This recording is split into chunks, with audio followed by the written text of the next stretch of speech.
Okay, you know, I might have played that one. Barring any disasters.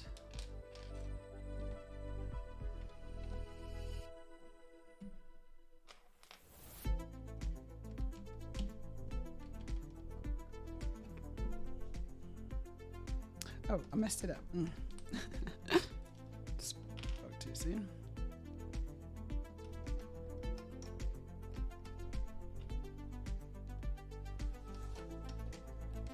Oh. Keen film. You seen that one? That's fairly recent, and it's by the same guy who did The Witch. Robert Eggers? Roger Eggers? Robert or Roger Eggers? Eggs. Something like that. Pandora Studio says they lived there for a very long time, I know, and traded with the natives. Yeah, the Danelaw was what I was referencing when I said we invaded and then decided to just own England. Yeah. Oh, they built it upside down. This is a faulty one. It's upside down. Hold on. I've had an idea. There we go. Oh my god. Oh my bloody god. Someone clip this. A good one. Someone's just showed me a really good sausage. And Sandium87, thank you for the sausage picture. I'm gonna just put that up. This is not about Lego today. This is about sausages. I should probably have these in separate windows. Never mind. Doesn't that look good? Oh, nice sausage. It's making my mouth water. Jamie Ellen says, we were initially just using a cheap grinder. So, starting to streamline this process now. Do you want to hear a juicy click? Yes, you do. Shit. That was a very failed attempt. Juicy click. I'm just going to go and pick up the Lego.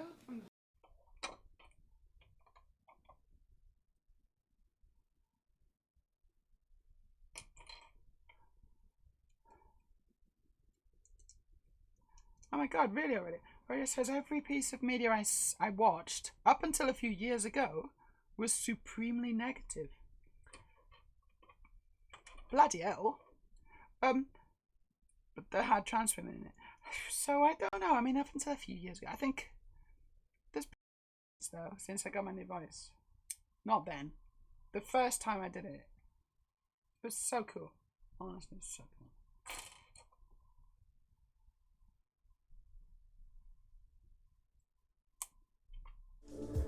We are live. Hello, can you hear me, Zinnia? Woo! Yes, you can. And I can hear you. Can you hear me? Yes, I can. Excellent. It's going through OBS now. Phew! Looks like this stream is going to be completely. Oh, hold on! Someone's literally just started the lawnmower. Literally just now. I need to go and hold on. Okay.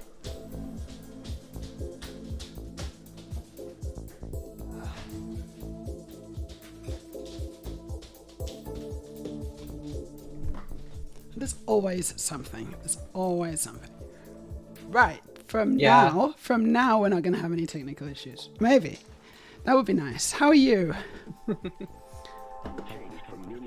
Good. How are you doing? Yeah, I'm pretty good, thank you. I've changed the stream setup slightly improved a few things. So yeah, so normally I'm quite familiar with where things are, but right now I'm a little bit kind of disoriented because I've just changed everything around. Anyway, thank you for joining us in here. My name is Meja. This is Transbricks, and we are coming at you live from both Oslo. This is Oslo, and where are you in here? I'm in Orlando, Florida. Orlando, Florida. There you go. Cool. There's a bit of a delay on the sound. I don't know if you sounds like the video is slightly disconnected from the sound. Hopefully that's not going to be too big of an issue. It could be my. So I'm going to just. Hopefully not. I can see really clearly in my. Hold on. What I'm going to do is I'm just going to take off because I've got some performance issues happening. Hide video preview. Done. Okay. Hopefully that's better. Cool. We are both going to build Lego today, which is going to be nice. What have you got to build Yes. today? What I've got is the Lego Technic Bugatti Bolide. Very nice. And this is 3/4 finished. I got 3 out of the 4 bags so far, so I'm going to be working on the 4th and final part today. It's looking really good, that. And I know that it's got like lots of moving parts, like the engine moves and the steering works and all that kind of good stuff. Yes, it's got the little steering controls. Oh yeah, It's got the steering, and back here it's got the little pistons and everything inside there. That's kind of nice, yeah. And there's lots of pistons. Yeah. Lots of pistons. Yeah, 16 cylinders. Cool. Aurelia's joined us in the chat. Hello, Aurelia. And Aurelia's on a 10 stream streak. Hi, Aurelia. Aurelia is one of my mods, so she'll be looking after us today. Hopefully we're not going to get too swamped with transphobia. We tend not to, but it sometimes does happen. Yeah, that can be a problem on streams. You can. But we'll be fine.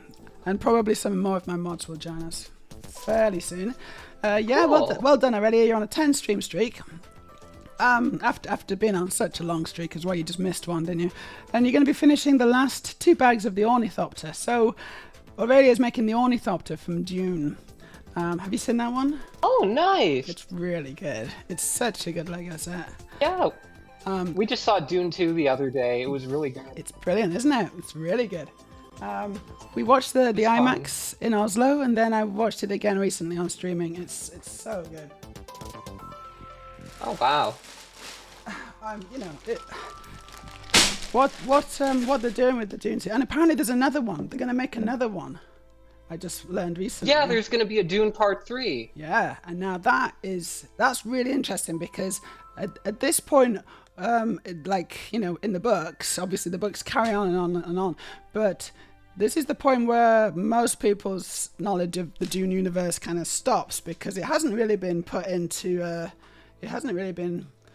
onto screen very much. Like David Lynch's version of Dune, that's where it stopped at the same place as the end of Part 2, didn't it, basically?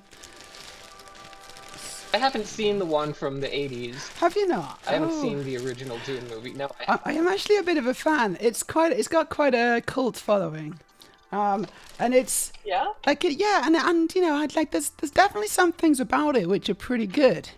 Honestly, I don't know how it will hold up anymore because it's probably very 80s and stuff.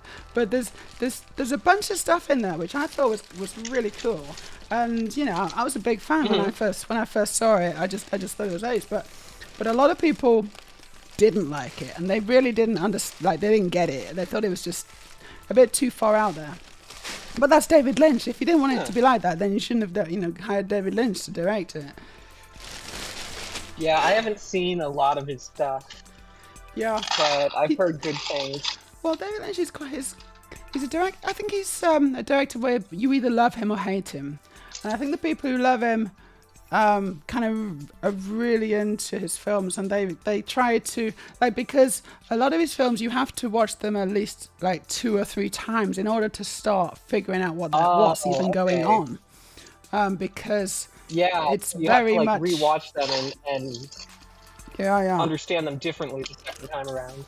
If you watch them and you're just trying to understand them on a surface level, you know, and trying to read them as like a standard like Hollywood blockbuster film or something, you're not going to have a good time because they don't work like that.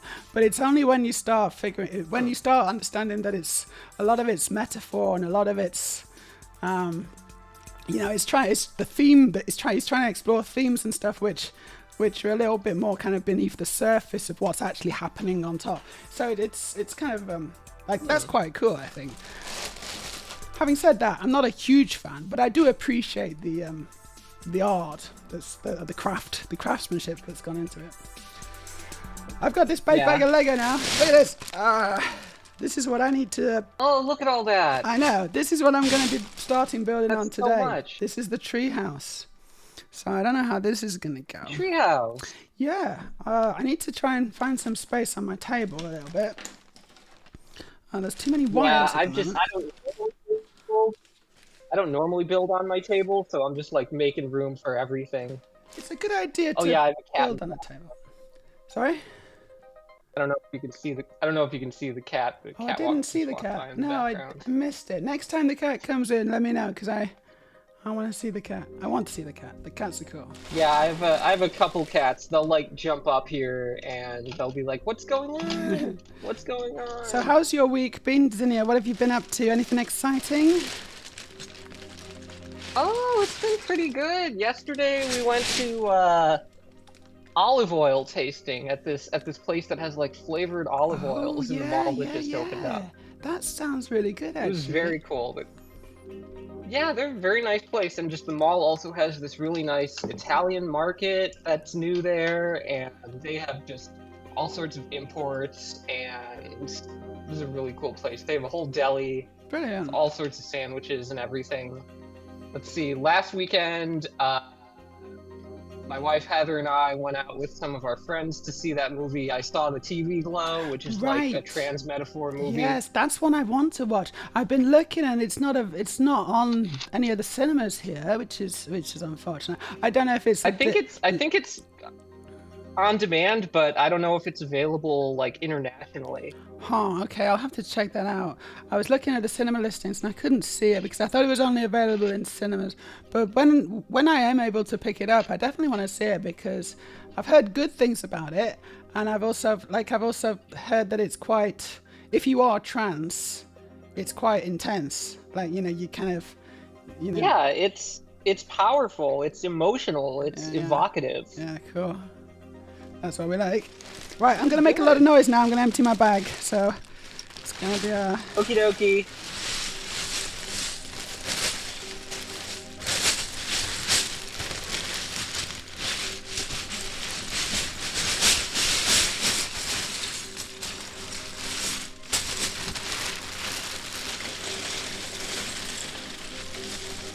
Whoa.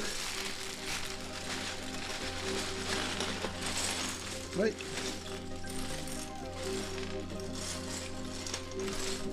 This is quite a lot of Lego. That's a ton of Legos. It's a hell of a Lego. Lego.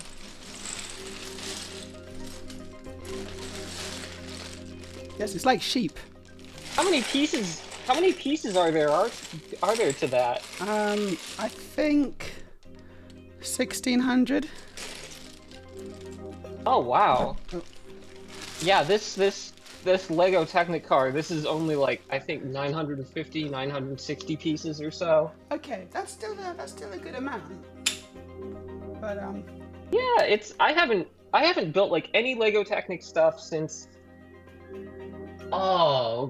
like when I was 5 or 6. I had this one Lego Technic. It was like an airplane or something. I'm sure if I looked up models from like 1994 or 1995, I'd be able to find whatever this one was. And then in 1999, when Star Wars Episode 1, The Phantom Menace came out, there was a Lego Technic model for the Destroyer droid, which is like the little tripod droid that has its own like shield generators and has the blasters. Yeah, I remember it. Yeah. And you got that one. That one was so cool. That is cool. I got one of the other droids, one of the like the Roger droids, like the walking around, bipedal. Yeah, the battle droids. Battle droids, is that what they're called? Yeah. I got one of those. That's stored somewhere in the house. Aurelia, can you just go grab my iPad from the bedroom, please? I forgot it and I haven't set it up, so I can't get the instructions. I just realised. Oh boy. Right, I need to try and sort some of this because otherwise it's going to be impossible to build. So I hope I haven't bitten off more. Yeah, I've got mine sorted into just one box for the big parts and one box for the tiny parts.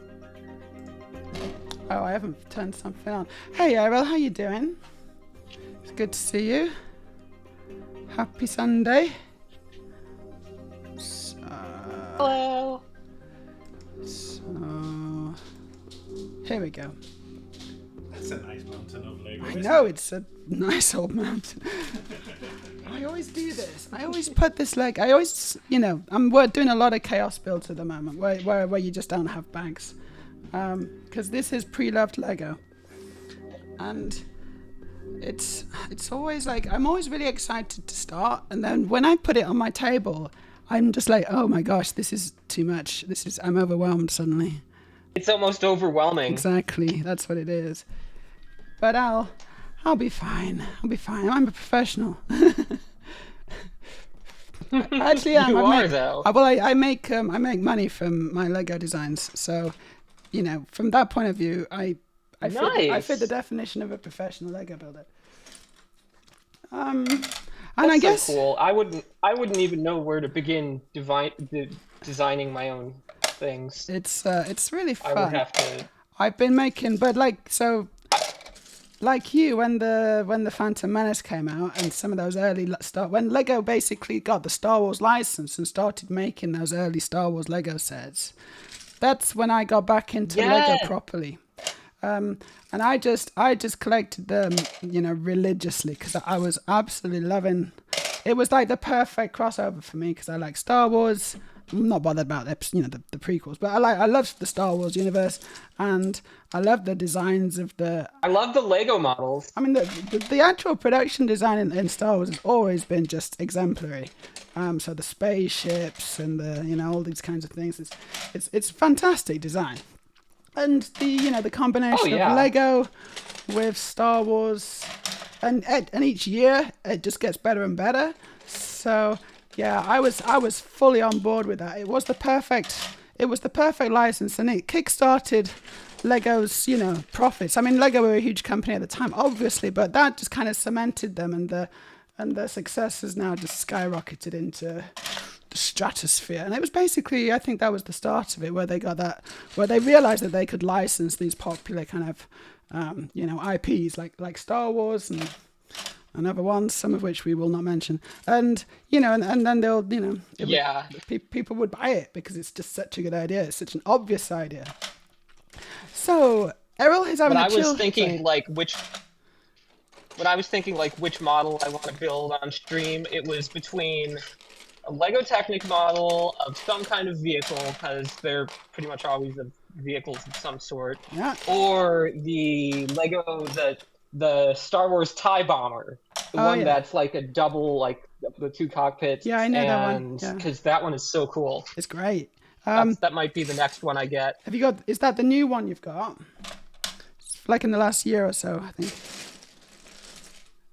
I'm not sure. Because I think they've made that model a few times. Like with a lot of the Star Wars things now. Yeah, I remember I had the Naboo Starfighter from Phantom Menace back when that came out, the yellow one. Yeah. And then I see over the years there's like new versions of it. There's just new re-release of the Naboo Starfighter. They get better each time, but sometimes it's a bit annoying because you're like, oh, I've already got that one, but the new one does look a bit better. But is it worth buying all over again? That's the question. Yeah. Just taking out all it's my little. It's interesting how there's been enough time. So there's a new big X-wing out that I really do want. It's fantastic. It's like it's a larger scale. Oh, really? X-wing. It's it's really nice. But I've already bought it twice. I bought the previous two iterations of this, and it's a big investment. It's a lot of money. But the new one just looks great, and I really want the new one as well. So I mean, that's the thing with Lego. It's an expensive hobby. There's no getting around it. It's a serious investment. I only recently started getting back into it. But it's great. And of course, I immediately go for giant Lego Technic model, which is awesome. Yeah. Lego's brilliant. Yeah. So Of course, the problem with that is always looking around and trying to find whatever little piece it is, and there's only one of them in here, and the pieces are so tiny. Well, yeah, that honestly, I've not got a huge amount of sympathy because look at my table right now. Yeah, that's you got a whole needle in a haystack problem there. Yeah, you're. Do you want to swap? Let's chat because people are chatting to us. Errol says, chill Sunday here. Slightly stressed Sunday there. No, what makes you say that? No, everything's fine. No, it is. It's mostly chill, but I need to try and separate some of these pieces out because right now it's overwhelming. Once I've got some of these plates and tree things separated out, I'll feel a lot better about it. Already says for the record. Oh, sorry, I was wrong. I was totally wrong. It's actually double that number that I said. It's over 3,000 pieces for this. That makes more sense, actually. It looks 3,000 pieces for the treehouse. Yeah. My goodness. It looks more like a 3,000. Like I was gonna say, I think I must have been getting mixed up with my last set that I did, which was the Great Pyramid of Giza. I think that was maybe around 1,500. This is significantly more. It's basically double. So that's maybe again I love why the pyramid. The pyramid is gorgeous. It's fantastic, isn't it? I put it on display. I don't know if you can see it from where. Oh, it's behind chat now, but it's about where my finger is. You can't really see it because of chat, but it's there. What I can do is I can give you a little tour in a minute. Let me just. Oh, there's a lot of bits that aren't quite disassembled here, so I'm going to just disassemble these bits. Circuit Overlord, we've got a first time chat. Hello, Circuit Overlord. Me and my brother designed cars and crashed them against each other to see whose was better. He usually won.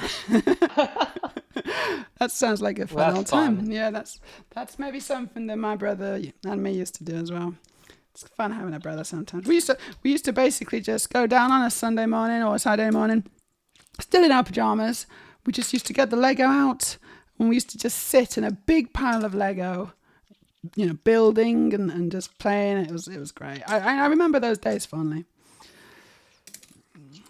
Yeah, my sister was not into Lego and probably still isn't. So we didn't get to do a lot of that together. But I had just this huge plastic tote bin full of all the pieces from all the models that I had since taken apart, and I would just dump that entire storage bin out onto a blanket on the floor, and my mom hated it. Of course, I'm not surprised. Yeah, mine did too. Yeah, mine did too. Yeah, but I would just leave it out there while I worked on all my stuff and tried to figure out what I could build with it, and I thought it was very cool.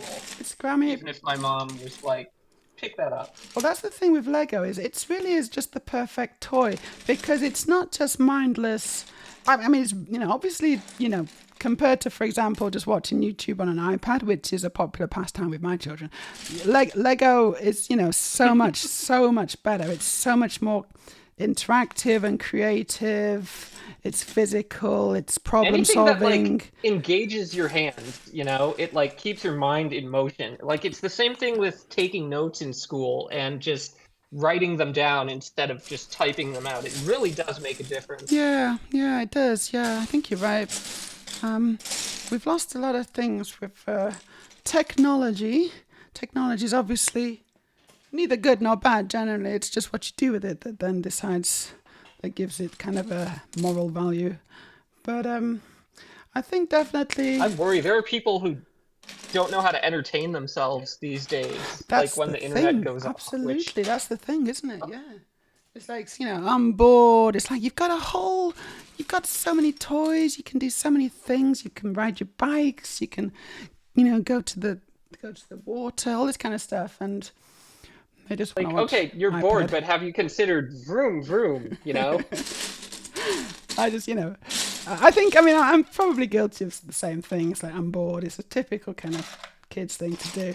But I haven't said that for a long time because I'm very, very rarely bored nowadays, that's for sure. In fact, I don't think I'm ever bored anymore. I've always got stuff to do.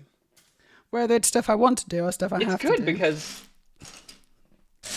It's good because I can find things to occupy myself with, even if it's just okay, we're gonna spend a couple hours putting some Legos together, and it's nice. It's nice to have something to do, and I'm trying to think of what sets I'm gonna get after this one. Maybe there was a Lego Technic Jeep Wrangler that seemed really cool. It was just this yellow Jeep Wrangler. Oh, that has a good suspension on it and everything. Yeah, that does look good. Yeah, that does look good. There's a bunch. Have you seen the green Have you seen the dark green Range Rover? Is it Range Rover or Land Rover? It's a Land Rover. That's it. So I think it's a green No, Land I Rover. haven't seen that. I didn't know they had a Land That's Rover. really cool. I think it's a bit bigger than the yellow one, and it's Lego System, not Technic, which I personally prefer. I mean, Technic's cool with all the inner Technic workings, pieces. but Yeah, the Technic ones, they have so many of the little pegs and stuff, yeah, and just so many different little kinds of them. And sometimes when you have to click together like pieces that have like multiple pegs protruding at once, it's it's like getting hard. them all to snap into Yeah, place at once yeah. it's like, how do we get It these all it into can be alignment? it can be And it's like, frustrating and tricky, and also the final result tends just not to look quite as good. It's a little more kind of it's a little more abstract because of the limitations of the Technic system.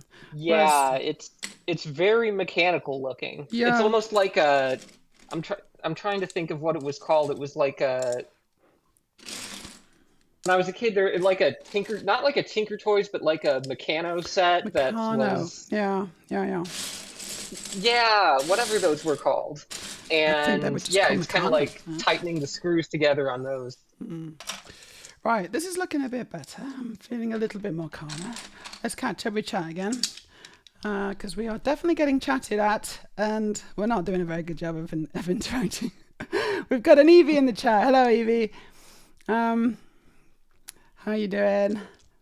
And then Wildcard's here. Yeah, the Teenage Mutant Ninja Turtles license line wasn't very good, was it? Sarcasm. That's not the one I was referring to. There is a certain franchise in here that we will not mention. It's the franchise that will not be named. Out of Lego. I'm sure you know the one. Yeah, I get sick of seeing those things. Oh, the too. Land Rover. Okay, Found it, there's yeah. the It's good, yeah. It's really good, I think. I used to own one of those. Well, there's no, two it of wasn't. them. I owned a disco. It wasn't quite the same thing. So studio's gonna finish the Kingfisher. That's what you're working on at the moment. Yeah, you should do it let's all just build Lego together. If you've got some Lego, now's the time to get your Lego out. We can all have Lego. We can all build Lego together. Yeah. That'd be cool. I don't know why I'm doing that Director voice. sets. Yeah, that's what those were called. Which ones?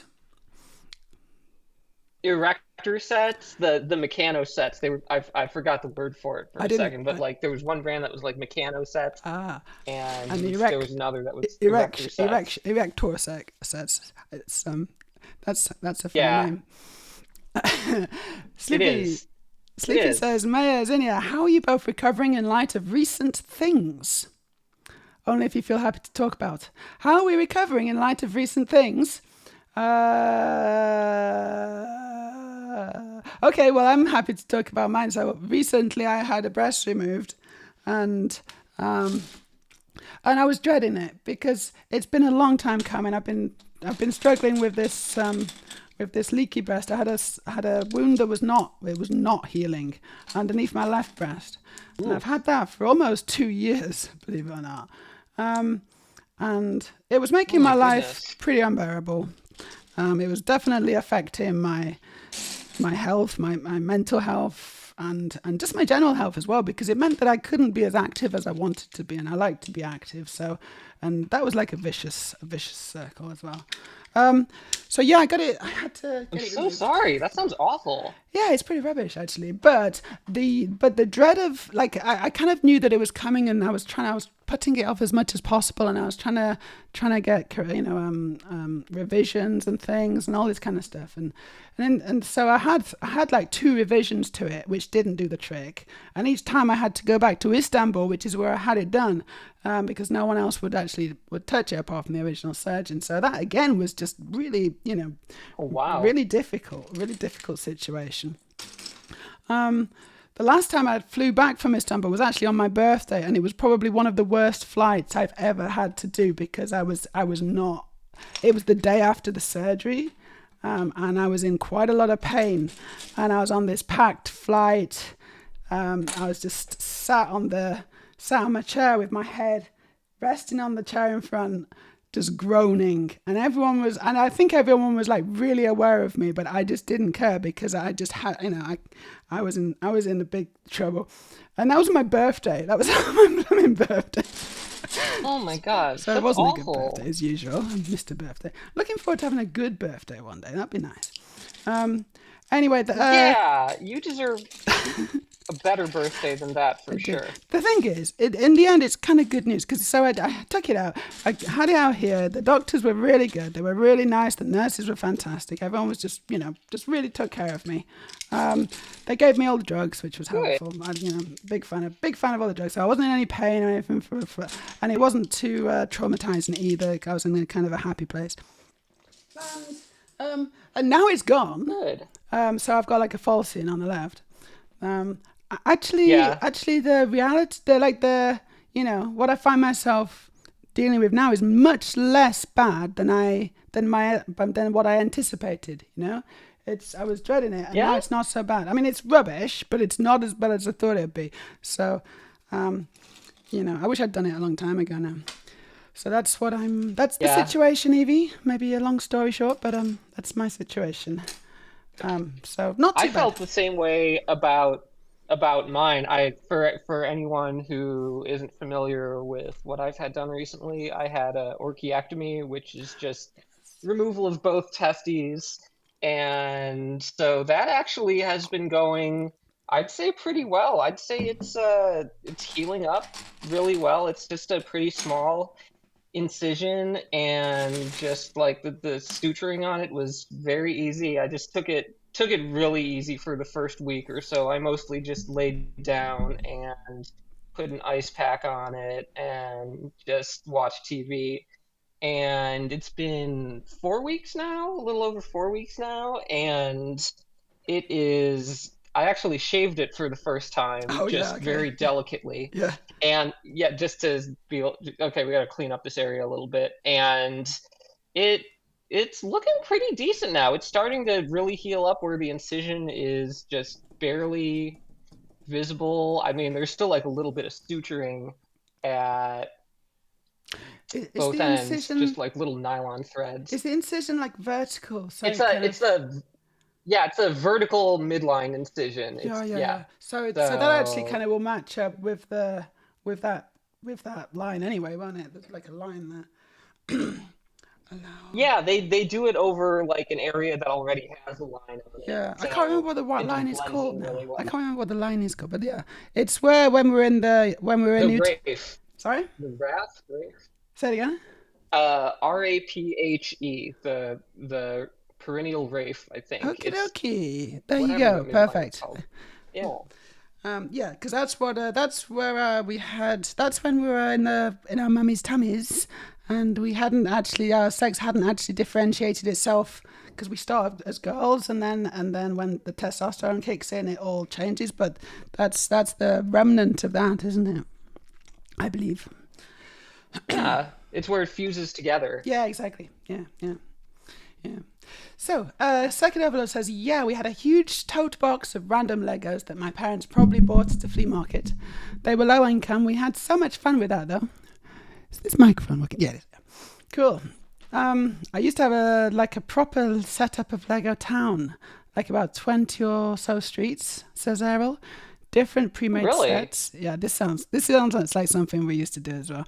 The gas station, fire station, police station, totally, yeah. And then my own builds. This is very familiar.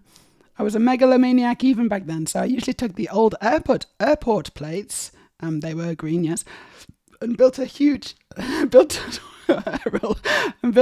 drug baron or dictator mansion, kind of like Scarface. You'd watched Scarface a few too many times. That's pretty cool, though, for a build. It is kind of cool. So this is my build for today. This is what it's going to look like. It's the Lego Ideas treehouse, and it's a massive treehouse. It's quite a big old treehouse now, isn't it? With minifigures and tree bits and a winch and maybe some water. So yeah, everyone loves tree houses, apparently. There's the designer. Just got the back of the car on here. Oh yeah. Okay, yeah, cool. That's quite interesting. Starting to come Schools together. going on there. It's like an X. Yeah, it looks like a bumblebee. Yeah. Oh, speaking of which, there's a new Transformers Lego as well, and that's Bumblebee. So I don't know if you're into Is Transformers. there? Yeah, so they did Optimus Prime, but and he's been around for a while. He looks great. I still haven't got him. But now they've just released Bumblebee as well, or are going to do very soon, and it looks really good actually. So Optimus with Bumblebee, I can see where this is going. Eventually, you're going to be able to buy the entire Transformers line in Lego, I suspect, which is no bad thing. That would be cool. That's a lot of things to collect. Yes, it You're is. gonna It have a lot of always people is. collecting those. But they actually what is so impressive is that they actually do transform as well. So Really? yeah, totally. So they actually just fold up and roll out. Yeah. Autobots transform. And and you can do that in the Lego. It's really clever. Very impressive what they can do. That's so cool. Wildcard says, and Lego plays well with so many other toys. Vehicles for action figures, furniture for larger dolls, etc., etc. Yeah, there's also a Lego chess set that you can get now. So you build the chess set. Oh, I've seen those. Yeah, you build the chess set, and actually it's split into two, and it connects in the middle. So you can have a friend, and you can each build one half of the chessboard as well as the pieces. So you can build the black and your half, And of the then chessboard, join it in the middle. Exactly, that's perfect. So I love the fact that they're thinking about how people actually build Lego and making it a bit more social. That's super clever. But Errol disagrees. Like a parallel play kind of thing. Errol says we do not Two-person mix Lego with other toys. Errol, you can do that. It's fine. It's allowed. Circuit Overlord. My brother and I used to make stuff that inevitably injured us. Well, Lego is dangerous if you step on it. But what were you doing to build? What were you building that would injure you? I don't understand. I don't know if I want to know. Well, God says I agree with not mixing them with other bricks. Yes, this is true. It's got to be pure Lego, but as long as it's Lego with something obviously not Lego, I think you're fine. As long as the bricks are pure. You got to be pure bricks. Pure bricks is very important. Because if you do mix them up, it's sometimes really difficult to tell which is the Lego and which is not. And then suddenly you're building with impure Lego, and you're like, why are these connections not quite right? Oh no. Yeah, the other ones aren't built to like the mechanical tolerances of the Lego bricks. Not quite the same, exactly. They're built, so and the actual plastic that they use as well, it's close, and it's some of them do a pretty good job, but it's not quite as good. And so the actual grip and the stickiness of it, it can be wildly different, and it can be very difficult to separate the pieces out. Actually, something to be aware of if you do like to build your Lego dangerously. Yeah, occasionally when I was a kid, relatives would be like, "Oh, happy birthday! Here's a Mega Bloks set," and I'd be like, "Oh, thanks." And I'd be like, you know what? I really appreciate the gift. Thank you. I'm a child, and I have to be grateful to you for this present. Yeah. So you're obviously very mature. Well done. But those, I would have just. But those were like.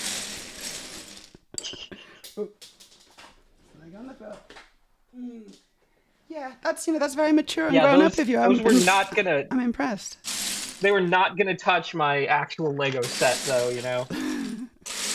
It's nice to meet a fellow Lego purist. We can be snobby about Lego together. It's nice. Yeah. Right. Oh, got all my stickers here. Oh, that's the stickers are like one of the hardest parts. They are. Oh yeah. Stickers. It's like they saved most of the stickers for part 4 out of 4 of this thing, and stickers are like difficult. Like I thought clicking all the Lego Technic pieces together was a challenge for like my fine motor skills, which are not good. But then there's like the stickers, and it's like, okay, I have to get it onto my fingertip, have to get it on like exactly the right place. Stickers are a real challenge. Yeah, absolutely. Especially if you buy any second-hand Lego, you can be real snobby about the stickers, because oftentimes you'll find stickers which are just really badly applied. And Like I'm a bit of a Yeah, that's me. perfectionist. That's you, yeah. Okay, I've been buying all your old Lego. Gosh, all the way from Florida. That's strange. Oh, congratulations to Florida because recently, am I right in thinking that some nasty anti-trans laws were repealed? So, like they were. Yes, we just had been waiting on that ruling and working on that case for just over a year since that law passed about. And this was the first time just in the nation, in any state in the United States, where there was a law that was restricting where trans adults could get their health care, how they could get it prescribed, from who, and just this is completely different to the other 23, 24, 25 states that were just banning transitioning for minors. Yeah. This was just the one that stood out alone as affecting adults, and it kept nurse practitioners who can normally prescribe medications like a doctor, it kept them from prescribing HRT to trans adults. And that law was in effect for over a year. Yeah. And there are a lot of clinics around here that relied on nurse practitioners. There's Planned Parenthood, there's a couple others. There was this gender clinic, Spectrum Health, they're nurse practitioner led. They couldn't prescribe anymore. And they have like 2,500, 2,700 patients or gosh. so who just, they had to find ways to make sure that everyone would have enough medication until this was resolved. And hundreds of people were starting to run out of their medication because this has lasted over a year. And we finally got that ruling, and it's very good. Nurse practitioners can prescribe again. There are like a bunch of different places that are like, hey, we're back, we can prescribe HRT again. And so hopefully That's really good news. We know that the state is going to appeal this ruling, of course, and hopefully it stands on appeal. And in the meantime, I just know the clinics are doing just everything they can to make sure everyone has a reliable supply of HRT. But yeah, it's been real intense. It's been a huge issue here. Florida is hell. Florida is like the testing ground for all of this bullshit. It's been terrible. Yes.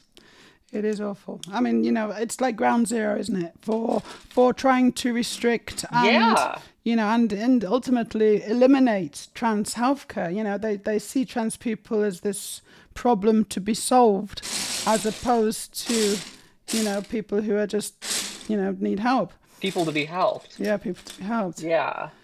And a lot of it came to my attention recently. You've probably heard of the Cass review in England, that they actually Hillary Cass and her team actually met with one of the people who was instrumental in restricting healthcare in Florida as well. And it's like, well, gosh, I mean, it's really clear what you guys are trying to do. Ron DeSantis' appointees to the Florida Medical Board, which also responsible for a great deal of restrictions on adult care, like these mandatory informed consent forms that should be called misinformed consent forms. And they just had all sorts of confusing bullshit information that was it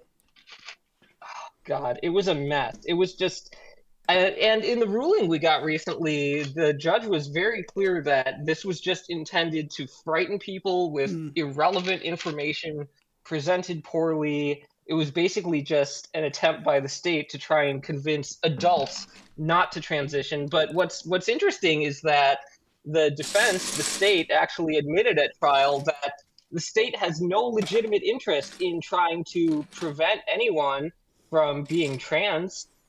So why are they trying to do this? That's how they managed to really So that's how they managed to shoot themselves in the foot with that. Well, that's the thing. If they are forced to admit their actual intentions, like their real intentions, and obviously their real intentions are to try and restrict people who are, from being trans, but they can't say that because that's just ridiculous. So they have to pretend it's about something else, and therefore their entire arguments often are based on a house of cards. It's not their real intentions. So, hopefully that's going to be a trend which continues, where they'll just not be able to defend the decisions in courts, because ultimately the decisions are based on, based on a really bad premise. Yeah, and they try and make it about safety, but it's really about paternalism. Just saying all of a sudden that nurse practitioners who are competent to prescribe estrogen or testosterone for any other reason to cis people, and just saying all of a sudden that somehow adults need to be protected from this. And it was clearly very just motivated to obstruct access to care, because something like 80% of trans people receiving HRT in Florida were receiving it via nurse practitioners, which is fine. There's a reason the state of Florida legalized, nurse practitioners being able to prescribe independently. And then there's just this completely bizarre carve out that's never been seen in any other state before for this. And it was so blatantly targeted. It was just unavoidable for the judge to notice. I'm really glad you got that sorted out. Anyway, that's a real good step in the right direction, and a huge relief, I'm sure, for the thousands of people who rely on that kind of service. I hope that that's a trend which can continue both in Florida and and spread to other countries as well. Countries who are taking the leads from things that are happening in Florida and the States and the UK. Let's carry on with chat, because I think we're really behind. Sorry, everyone. Hello, chat. Hello, chat. We haven't forgotten about you. We're just scrolling down a little bit. Yeah, there's the Defender and the Land Rover Defender. Errol linked it in chat. Thanks, Errol. Psycho Overlord says, God forbid a poor kid is neurodivergent. Then it's really not designed for them. We're talking about school classes. Yeah, school classes are so poorly designed for kids' minds and attention spans, especially if they're neurodivergent. That's right, Circuit Overlord. That's a common problem, isn't it? Wildcard says Brandon name was... Oh, yeah, Go on. My son is on the spectrum, and there have been supports at school for him and everything. We've got him all set up with all that, but it's still, I remember what a difficult environment that was, just even for me as a kid, trying to focus, trying to just keep my attention on everything, just the way everything else was so distracting, and just the way my mind just could not tune anything out, which is still something I deal with to this day. Yeah, totally. But yeah, I dropped out of school when I was 14, which I wouldn't recommend, obviously, for anyone, and I wouldn't let my kids do it either, but it was a difficult situation. It's interesting how there seems to be a correlation between being on the spectrum or having ADHD or being neurodivergent and being trans. Yeah, there's a general factor of it. It's interesting that, and I've heard various possible explanations, but no one really knows. It's just kind of one of those funny things. I do think it's very interesting. Right, we're gonna and I'm just reading chat. Yeah, I bet that was quite difficult to keep it. So we're trying to be more family friendly in the stream. I used to have a proper potty mouth. I still do, but I try to suppress it. So we're just trying to see how that goes, and it's going pretty well, I gotta say. But sometimes it's a challenge, especially when people are talking about erector sets. It's just I'm going like, oh. Hey Ashlyn, how you doing? And we got a Tove in the chat as well. Hey, Tove says, so I'm an idiot and I forgot you were trans for a second and I was trying to figure out why you would remove a leaky breast. Yeah, it was like leaking milk and I was like, I can't deal with this. This is not good. Circuit overload. Sometimes I forget I'm trans for a second, and then I'm like, oh yeah, That's the right, dream. that That's thing. the dream, isn't it? I mean, I wish I could wake up in the morning and just completely forget I'm trans, like a sunshine of the spotless mind or whatever. If you could. Right? Hold on. That's an interesting question. I think we could have a poll. Let's have a poll. Let's have our first poll. Mods, do you want to set this up? If you could do a sunshine of the spotless mind with yourself, so that you can't remember you're trans, and then you just could live your life without ever really having to think about being trans again. And in this imaginary scenario, other people aren't going to care. They're not going to tell you. Would you do it, or do you want to, or would you prefer to just remember that you're trans?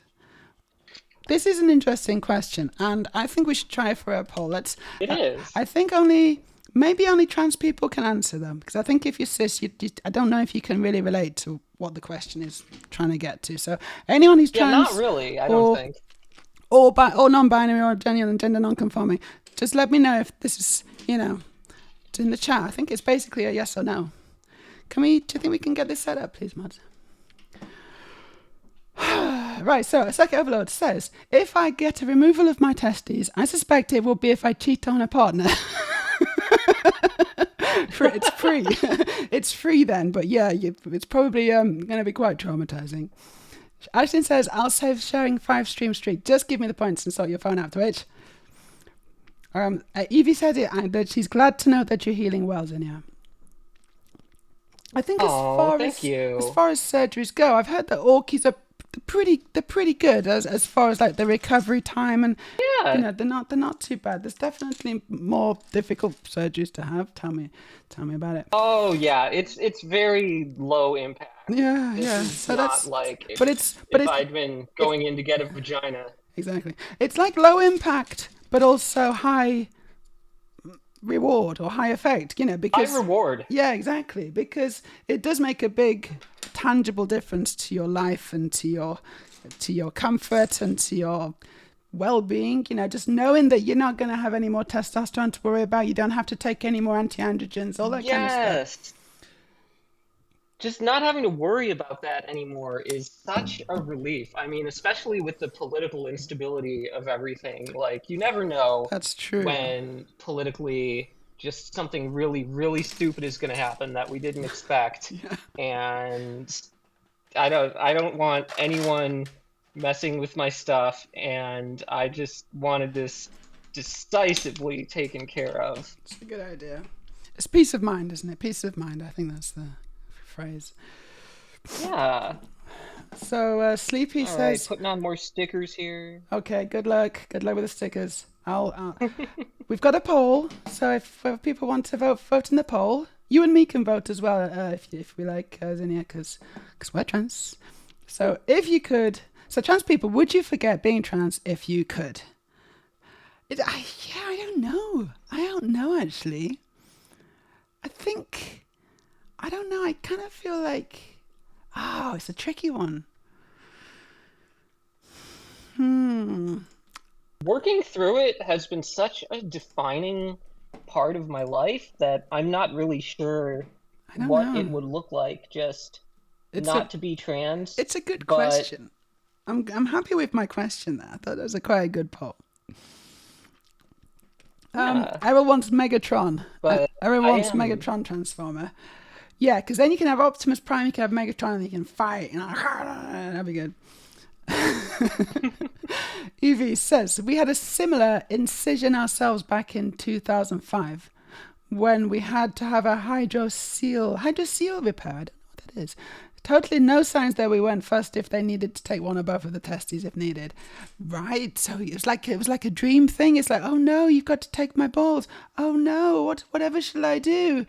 Can we do it as soon as possible, please?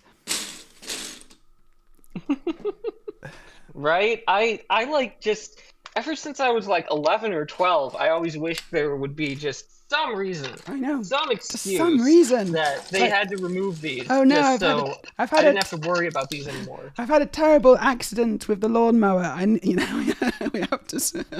Oops! What again? This every time. Yeah, I'm just really bad at mowing the lawn, so I don't know what it is.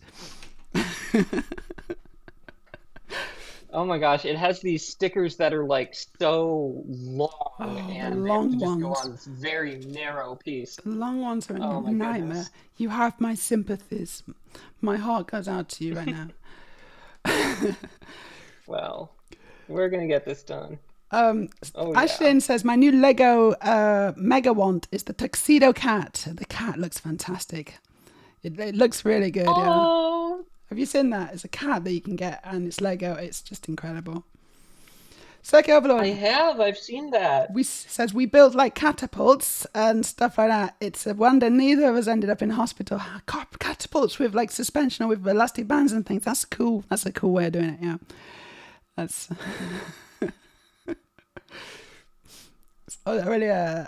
See, that's the thing I disagree vehemently with. If people gift you stuff you didn't ask for, you do not have to thank them or be grateful for it. You can, of course, if they got you something you were happy to get, but mandatory gratefulness for gifts you didn't ask for is a no in my book. I mean, I think Yeah. it's a tricky one. I think it's good to be polite. I don't want to hurt people's feelings, but then of course you can always say, did you keep the receipt? I mean, like you can say, I'm really glad that you bought me something. I'm so happy that you thought of me. Thank you so much. Is it? Oh, can I exchange it though? Because I think that's absolutely fair Yeah. enough. Yeah, yeah. You shouldn't be forced to have something you don't want. No, then it's just taking up space. Yeah. Okay. Perfect example. Circuit Overlord. Like if a relative gifts you men's clothes when you're a trans woman, you don't have to thank them. I think that's a fair exception. Actually. Yeah. That's a really fair exception. Yeah, no, that's more of a statement then, isn't it? And I don't think you can tell them to get out of your house actually at that point. Yeah, you don't have to accept that. You can No. just tell them, all right, that's enough. Get lost. None of that. Evie says if Florida's ground zero, then UK and mostly England is the staging ground for further hatred and restrictions. It's not looking good, Oh yeah. Britain, but go on. I worry about Britain all the time so much. Same. I think a lot of people do. A lot of people who aren't even British. Oh yeah, are you? It's but I'm hopeful that things will turn around. I kind of feel like there's a little bit of the tide is slightly changing, the slightly turning even because of the fact that there's an imminent change in leadership. Like everyone knows that the Yeah. Conservative Party is doomed. So it's just a question of how transphobic Labour are going to be, and that is still Yeah, an unknown.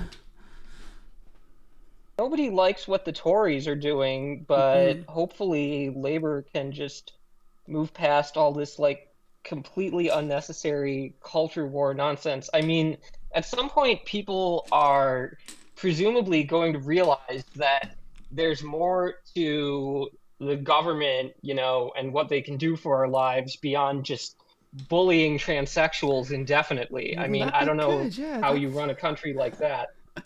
It's Like that's basically not it's the tactic of look over there.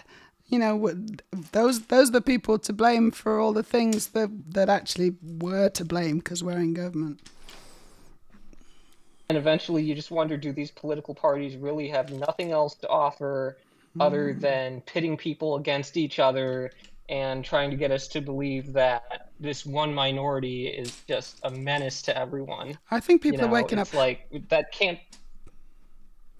What I found interesting actually recently is that's what someone on Twitter actually collates the news articles, the anti-trans news articles in the UK, and usually there's a steady output of anti-trans kind of articles like every week, almost every day. There's another one, and Yeah. he's been looking at them. I think it's a he, and he's been finding that actually since like a couple of weeks ago. The number of anti-trans articles written have drastically fallen, and I'm just wondering if the press itself is Really? starting to decide that this isn't a train that they want to be on anymore. It's like they're trying to, they're trying to separate themselves out from Trying that to find an kind of thing. off-ramp there, yeah. Yeah, hopefully. Well, they should. They They should, absolutely because should. this is just terrible. They absolutely should. It's just shameful. I mean, the British press is a mess, and one of the biggest concerns we have right now in the U.S. is there are just British news executives working on buying out just the Washington Post, the Daily Beast, just a bunch of just people from Murdoch newspapers in the UK, just the Telegraph and all that being repositioned in like the Washington Post and just all of these other. And so if they bring their style of press coverage to the United States, which has a journalistic tradition of, I don't know, generally just not acting like complete monsters, I think it's it's got a gonna better be reputation generally. Yeah, ridiculous. the UK's got a terrible reputation as far as the press, and rightly deserved as well. And I think America's press Yeah, is, they've earned it. yeah, and exactly. But whereas America, generally the press is seen in a better light. I remember that the places like the New York Times, they used to be very revered, I think. But of course, even Oh yeah, even they they've jumped were. on the anti-trans gravy train, haven't they? There will be so many articles in the New York Times about trans people that are just, here's a cis person concerned over this. Yeah. Here's a cis person concerned over that. And there won't be any trans people or any favorable experts quoted to offer any input on that. And it's absolutely ridiculous. Sounds like the UK style of doing things, to be honest. Yeah, though that's, and there have been, it's like fairly well established now and agreed upon among just media savvy trans people that we don't talk to the New York Times. No. We don't. If the New York Times asks for comment, we're just like, we don't respond to them, and I think that's the safest thing to it's do just because you can almost guarantee that they're not asking in good faith, that they'll take your words and they'll use it however they want to reinforce some kind of anti-trans talking point. And that's exactly the same for the UK as well. Any trans people living in the UK, if the press contacts you for help with their articles or whatever, then just honestly just decline. And unless you know exactly what you're doing, and I think there's a very, very small percentage of people who are able to answer yes to this, then just say no, because it's not going to go well.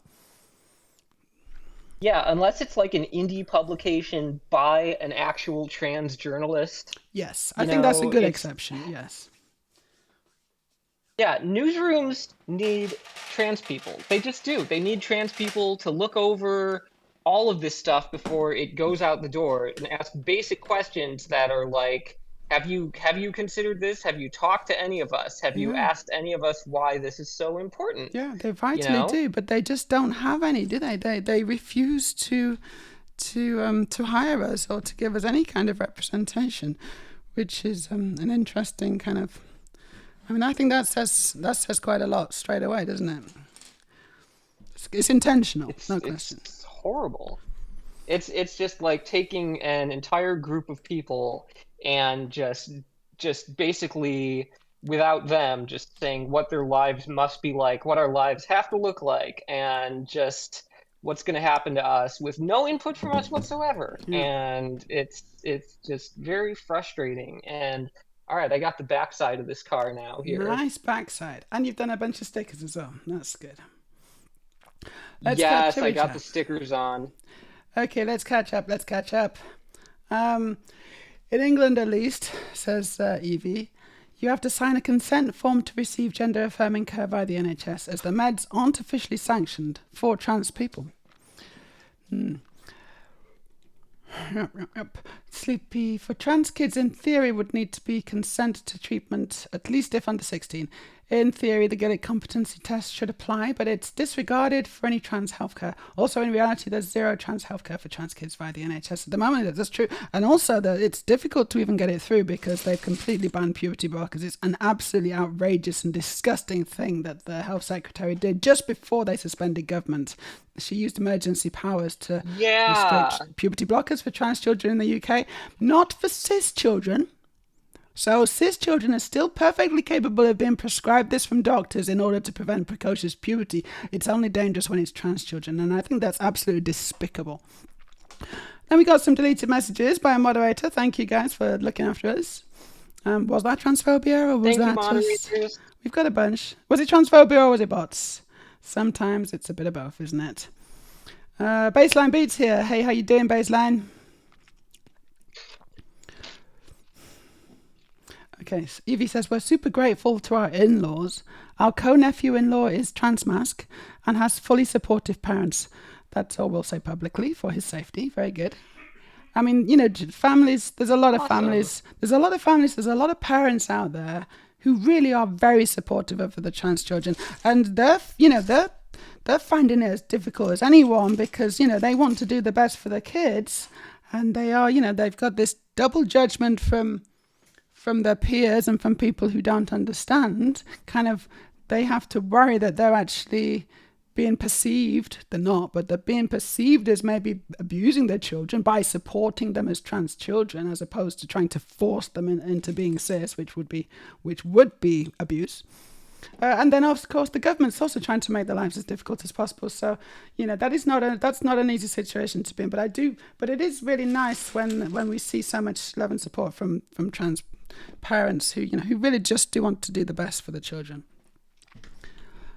It really is. These are people who love and support their children and are willing to listen to their children when they talk about something that is so important and just obviously so frightening for just someone who's a child, and your parents are completely in control of your life. And these are just parents who want to do the best for their kids. And I mean, in Texas, they had just the Department of Children and Family Services just starting investigations on every family that had a trans kid. And there were, I'm sure, dozens of these. And like that alone was the reason why they were being investigated until that was stopped by the courts. Awful. Yeah, I'm glad it stopped. That's awful, isn't it? That's absolutely awful. Yeah, it's freaking wild. Evie's got some good advice. For anyone in England, you can ask your NHS gender clinic to fill out an individual funding request to send to your local Integrated Care Board, ICB, to request solely an orchidectomy. So that's useful information for anyone who is hoping for one of those. Very useful. I would definitely recommend it. Yeah. Did you manage to get it on insurance, or did you have to pay for that? I guess. Well, what was the situation for you? I got it covered on insurance, and like they said it would cost a certain amount, and then I go and see the bill and it turns out it's like twice that amount, but like it's still covered and you can just pay it off anyway. But it was like, oh, this is so frustrating. Why did you tell me it was this amount when it is not? Yeah, that is misleading, isn't it? Okay, hey.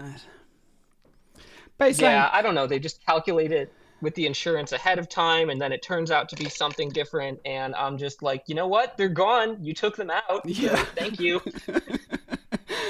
Okay, well, just put one back in then, and I'll pay the original price. Baseline, nice to see Meja post on Fediverse in my feed and see one of my desk mutuals in the chat. Desk mutuals. What's a desk mutual? I don't know. It's like working at the same desk at the office. Or yeah, we're an easy scapegoat because we're alien to a lot of people. So when the politicians or rich need people distracted, they point to us. Indeed. Baseline Beats, that's right. Thank you for promoting my Mastodon. I am a Mastodon, although I tend not to do too much posting on there, but I'm on there. It's a nicer place than Twitter, generally speaking.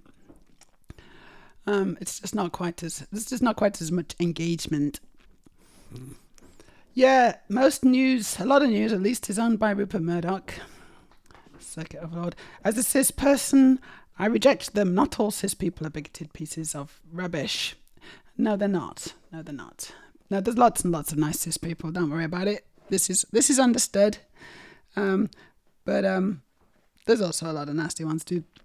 I guess that goes for any group of people, though. You get a large enough group of people, you're going to find all sorts in there, you know. Yeah. How you doing, Rex? Good to see you.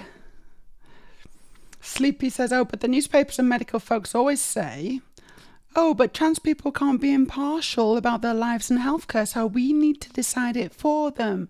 That is what they say, isn't it? That is what they say. It's such a funny argument because they don't say that literally about any other group. It's only trans people who can't be impartial. So if you're going to use that logic, then you do have to apply it uniformly. So any doctor who's had some kind of medical condition in the past should also not be able to be a doctor, because they obviously can't be, it's the same logic, right? But of course, that would mean that we have absolutely no healthcare staff ever in the world. So you can't do that. Of course, people are going to have various skins in various games. We're going to be from various different groups of people. It's a ridiculous argument, honestly. The idea of not listening to a patient about their symptoms, about what they need, about their experience of their own life, about how they're reacting to a certain treatment, about anything like that. It's like, really? That's so counterproductive. That's like leaving evidence on the table. That is evidence, you know? It's clearly bias, and it's clearly the opposite of what they really should be doing in order to provide decent healthcare for us. It's entirely politically motivated. Yay, Elgo, nice to see you. First time chat from Elgatone Grove Felix. I don't know if I'm saying it right, but it's a big old word. And we are building Lego. Yeah, I'm building the tree house. I got a whole desk full of bricks. It's a chaos build. Slightly overwhelming. I'm sort of building off camera, to be honest, which is not very good technique, but I've got so much Lego in front of me. I'm finding it difficult to get the actual thing in the shot. Hold on, maybe I'm just gonna move this slightly. There we go. And then we got Zinnia, who's making the Lego Technic car. The Bugatti Bolide. Yeah. Bugatti and Bolide. I just installed one of the doors that swings up here. Oh, cool. Oh, that's nice. It swings up like that. Very cool. Hey, that's cool. I really like that mechanism. So I'm on step 274 out of, I think, like 305. Okay, yeah, so nearly finished. You're definitely going to finish before me, that's for sure. I'm nowhere near finished. Yeah, oh my gosh, that's massive. I can't even imagine. I'm just doing a bit of water at the moment. I'm still working on the base, but it's starting to come together a little bit. I think I might be able to get the base done today. We'll see. We'll see how it goes. There we go. Yeah. Baseline. I think desk was Feddy, but I assume autocorrect got hold of it and I missed it. Oh, right. Yes, it autocorrected it. But yeah, there you go. Feddy's not a word, so autocorrect decided to just make it into a different word. It's great autocorrect, isn't it? It's really helpful. Aurelia says, I'd counter-argue that no one but a trans person could understand our need, rendering everyone else incapable of giving us what we need. Yeah, exactly. It's such a ridiculous argument, and it's almost not worth addressing. But I suppose we have to constantly fight and advocate for ourselves, because cis people seem dead set on trying to, withhold our healthcare every opportunity. It's because many of them have such difficulty understanding and empathizing with us that they strongly believe that we need intervention, and intervention in a kind of a, forced conversion therapy kind of way, as opposed to actual help. Here we go.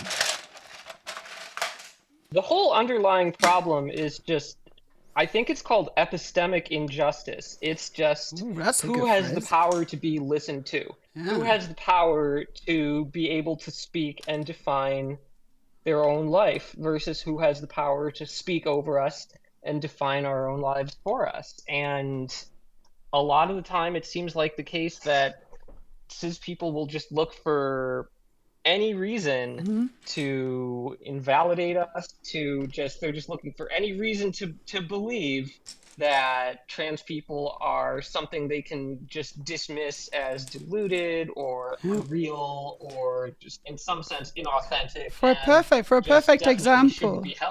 perfect example of what you're describing, all you have to do is look at my latest one of my latest tweets on Twitter. I think I'm basically being attacked. I was basically being attacked and invalidated as a woman because I was eating a chocolate donut in central Oslo, and a real woman would never do that. Apparently. Oh no, hold on. I was going too far. It was too stereotypically female to do that, and therefore it was also fake. To eat a donut, a chocolate-covered donut. That's stereotypically. It was just absolutely ridiculous. But they will literally say anything. Women don't get to eat donuts. Women, yeah, no. Yeah. Trans women specifically.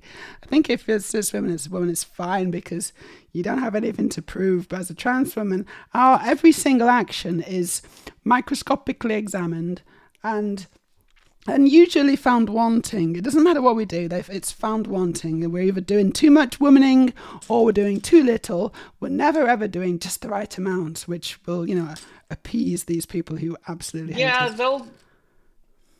They'll find any reason, it's just motivated. It's just whatever happens, whatever was going to happen, they were just going to find a reason anyway why they have a problem with us. So it's so dishonest. And it's such a difficult problem sociologically. Like, I don't even know how to just deal with that, but at least we can define the problem.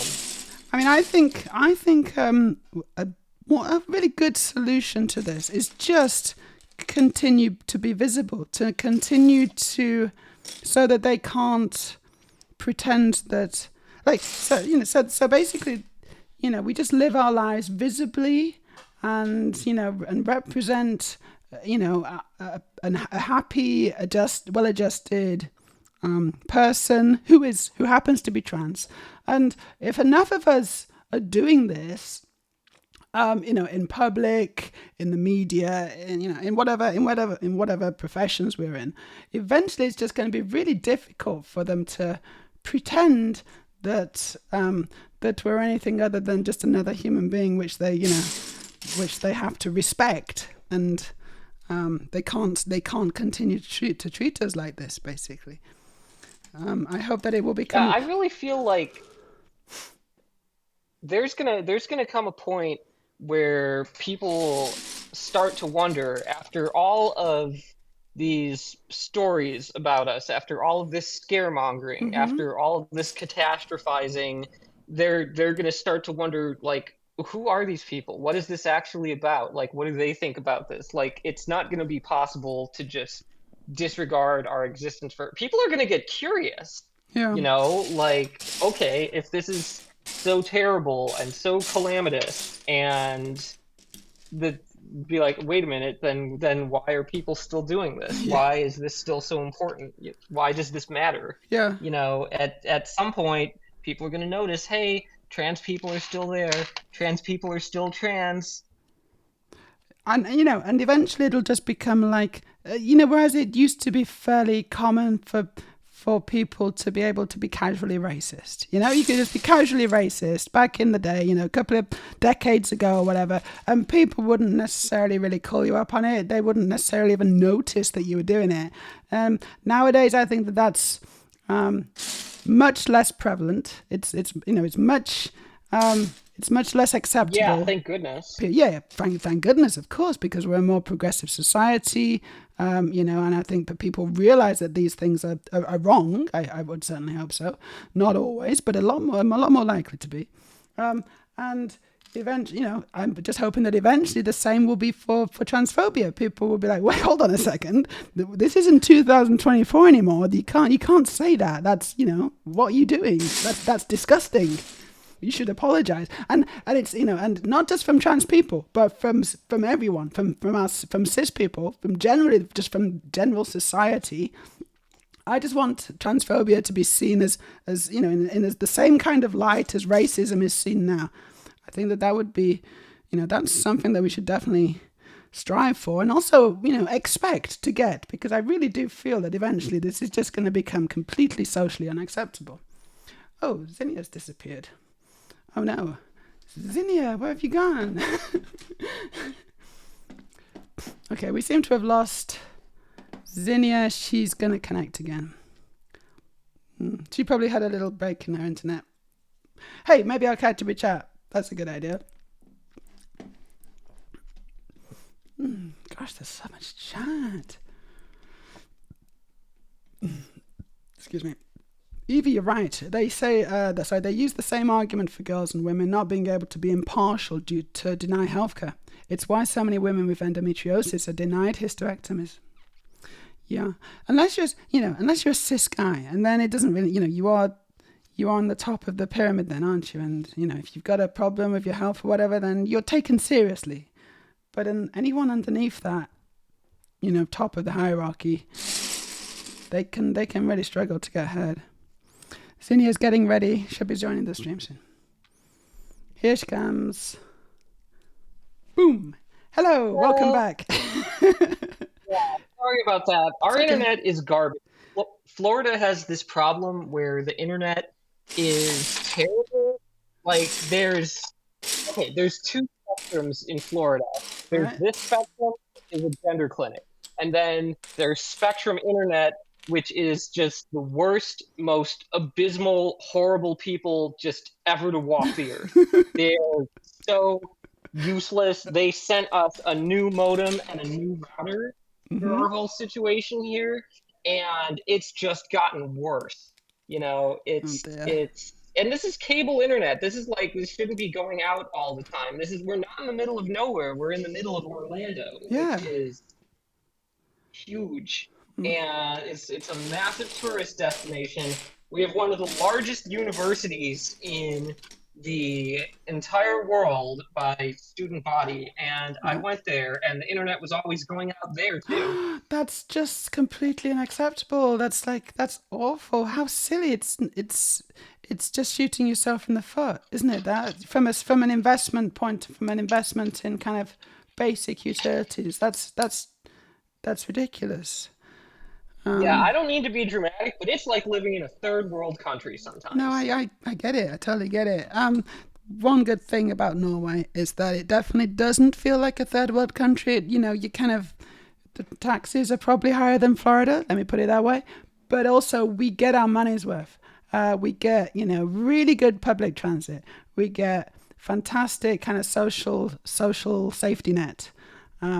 We have fantastic education. I would love it if we had our roads are great. Buses, trains. It was like recently just a big thing when they started adding just commuter trains, long distance trains to Florida. They're like, oh, we're gonna have trains now, but they only go to like 2 places in the state, and it's like, why can't you just build more trains? Why can't there be more trains? No, absolutely. It's so much better than cars. So much better than cars. But also, they do have to be cost effective as well, though. It's no good having trains, but actually it's still cheaper to just drive. You have to have a train which makes sense to be able to just get on. Makes sense to take it instead of driving. Absolutely. Otherwise, in Chicago, it doesn't make sense. I grew up in Chicago, Illinois, and they had a really good rail system there. They had so many different train lines, all of which would go just from the different suburbs of the Chicagoland, Northwest Indiana area, and they would just go to downtown Chicago, and you could just take this metro line from just anywhere to anywhere. It was extremely, extremely convenient. That's the way it should be. That's the power of trains. Yeah. And if only everywhere could be like Chicago. Yeah, totally. Yeah. It's a funny place, America, because obviously it's such a huge country that, you'll have vastly different experiences in different states or different parts of the country. And in some places you'll be living in the future. Other places you'll be living in, the past. It's kind of interesting. In the past, yeah. Yeah. Where would you rate Florida as far as, apart from internet aside, or maybe train transport? Is there anything else that kind of you wish was better in Florida, or? the politics. Well, yeah, okay, obviously. Like this state didn't used to be this bad. Like this didn't used to be like a red state, like a No. Republican state. It was like a purple state that would be largely Democratic sometimes, could go either way in elections, and that's just not it anymore. No, it's all And gone a it's bit gotten wrong. so much, yeah, Is it's that gotten be- so much more radical, so much more far right. Is that because of the demographic? I mean, I don't really know a huge amount, but I've heard that Florida is quite a popular state to retire to. So I would assume that means that there's an older kind of demographic that live there. I don't know. It is, and yeah, there's a lot of old people who live here, but like it just wasn't always like that. This is like a recent polarization type thing, and yeah, Florida is legendary for the amount of old people who live here. They basically have they have this area in Central Florida, and I've seen it. It's called the Villages. It's basically like a Manhattan-sized sort of like Disney World set up for the elderly. And Cool. one thing about the Villages is it has the highest rate of sexually transmitted infections in the country. And Oh, that's no. because I guess Horny old yeah, people. at a certain point in life, they just realize they don't have to care anymore what happens. And yeah, It's just loads and no, loads of old that's Americans. another thing. Yeah, that's another thing that Florida is known for. Just that STIs. it's an elderly STD capital. Yes. Amazing. what a claim to fame. Yeah. Yeah, it's I moved down here to be with my wife and her kids, who are our kids now, and we have just been plotting about how to get the heck out of here and go somewhere else, somewhere northern, somewhere Yeah. like New York, More progressive. Minnesota, Oregon, Washington. Yeah. Okay, so the hood of this car is coming on really nicely. Oh, yeah, you've made some good progress there. Yeah, that looks great. Yeah, Yeah. I'm stuck. We I haven't can't put find any of the piece. wheels on yet. Oh no. Wheels are I usually the hate last when that thing. happens. Yeah, no, I can't find this one piece, but I'll find it eventually, hopefully. Just carry on sorting a bit more. There have been so many times where I'm convinced like they left a piece out. They Yeah. must have left a piece out. I know. Then I sort through it systematically and just go through every piece, and eventually I find it. I'm just looking Eventually. over the same places over and over again, and eventually I'll find it. It'll be underneath somewhere, I just gotta kind of keep turning over the pieces. Eventually it'll be there. Yeah, it's just hiding under another piece. Thank you. Yeah, exactly. Sometimes it's like hiding underneath my Mac, or it's always, yeah, exactly, hiding under another piece. And I'm like, there's no way it can be hiding under that piece. There's just not enough space. And then I look and it's like, oh yeah, there it is. I'll like look in one spot and look there again and look there again, and then on the fourth or fifth time it'll suddenly appear. Yeah. Like it was just concealed in a pocket dimension or something. That's exactly right. It's like it's playing tricks on us. But this is what I've got so far. It's not super impressive, but I've made this. Oh, you got the base of it. It's the base, yeah. There you We've go. got a kind of a Technic lift arm that's gonna add a lot of strength for the structure, I think. That'll be for the tree. I'm just trying to find Very a big cool. axle right now. But it ain't there. Ooh. Also, is it warm? Hey, do you want to open a window maybe? He stopped. He was mowing the lawn, but I think he might have stopped now. Should I open that as well? No, it's okay. This is fine. Right, catch up with chat. Well, I can't find the piece, so I'm going to catch up with chat. Sleepy Evie says to Aurelia about the counter-argue thing. Yeah, we'd attempt the same, but they'd not listen to us. It's why there were no trans people on the board of the cast review, why no trans person is involved in deciding trans healthcare in the UK, and why all trans people's views were disregarded for the they literally just disregarded every single thing that a trans person said in the cast review. And then they only took things because they obviously had a conclusion that they were trying to get to, that it's just the complete wrong way around of doing things. It's laughable. It's laughable if it would be if it wasn't so sinister. But they had a result that they wanted to try and get to, and then they just needed to create some kind of, cherry-picked argument in order to support this point, which was to reduce trans healthcare. It's awful. It's a joke. It's called policy-based evidence making. That's it. Well done. Policy-based evidence making. Yeah, you know all the phrases. I love it.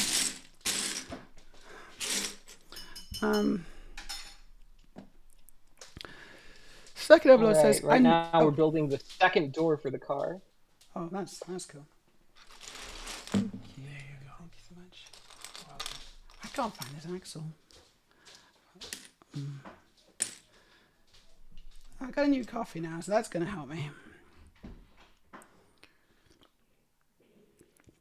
Oh yeah, I have my can of red colored Red Bull. Don't forget to stay hydrated. It's actually still fairly early for you, isn't it? What's the time? It's 8:27 in the morning. Yeah. I got up at around like 5:30 to get ready. Oh wow, you've got a whole day ahead of you right now. It's quite cool. Oh yeah. Early morning Lego building. It's actually even more impressive that you can remember all these amazing phrases and terms for things. And my head's completely blank, and I have no excuse. It's 2:30. People say I have a good memory for names and things. Yeah. And I'm a bit envious. I don't know. Things are just sticky in my brain. They're just sticky for me. So what was it? Competency based? No, what was it? Policy based? No, what was it? Policy based evidence making. There you go. Policy based evidence making. It's brilliant. I think I've heard that before, but to get things like that to stick in my head is a real trick. This is not here. Oh, maybe it's in the spares. I've got a spare box of Lego somewhere.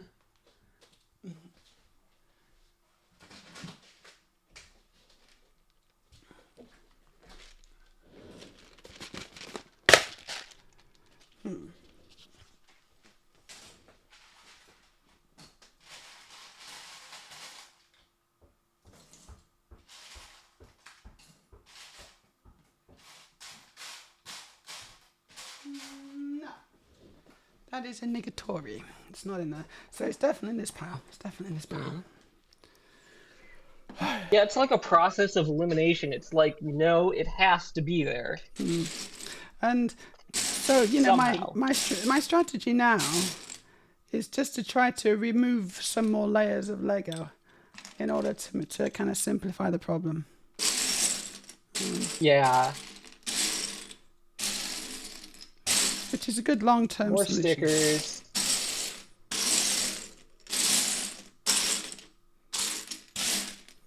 I've gone to a hole. Really hard.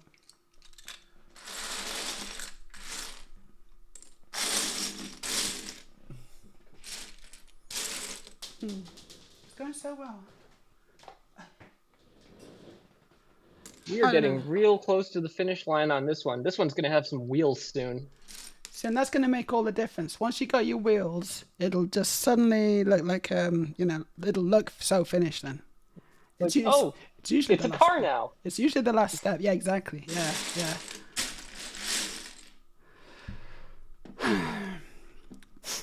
Anyway, Circuit Overlord, who I think is a good ally, says, I know it shouldn't be your responsibility, but I and a lot of cis allies would like to be taught. Yeah, no, it's okay. You just stick around. You'll, by a process of osmosis, you'll learn all sorts of things about us. And you will learn. I found it. It's there. It's right at the end of my desk. I found the piece I've been looking for. Yeah. Yes. I can continue now. Oh, excellent. Oof. I hate it when that happens. It does happen quite a lot. There we go. Right. And I can't move on. I can't. So some people can just be like, well, never mind. I'll just leave that one. And I just can't. I've got to put the piece in. I can't move on from it.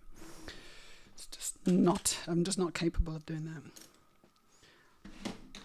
Yeah, no, it's like if something is missing, it's like it's gonna be the end of the world until I find out where that thing is. Yeah, yeah. My brain's not capable of just shelving that and moving on. I have to, it's like it's a stopping block for me. Yeah, my brain is like things need to be where they're supposed to be. Why aren't they where they're supposed to be? Yeah.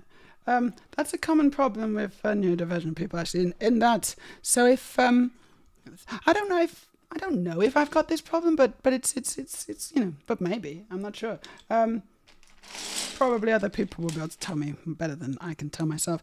But so the basic idea is that it's very difficult to switch modes. So if you're going to do something and you're doing it, Yeah. and then suddenly it's like, okay, actually, hold on a second, we've got to do this other thing. We can't do this thing. We have to stop what we're doing and do something else. Then it's quite difficult to switch. And I've noticed this in one of my daughters, which has made me start wondering things. And I just wonder if that's something that you can relate to as well, Zinnia. Oh yeah, oh gosh, my whole life. I asked one of my providers. When I met them, I was like, if I communicate a little differently, that's just me. I don't know. I think I might be on the spectrum or something. And he was like, "Trust me, you are." You are. and He just knew. and he diagnosed me with, yeah, autistic savant syndrome, which Oh. is not like in the movies, it's not like Rain Man. It's just That would be useful. You could count autism cards. with you.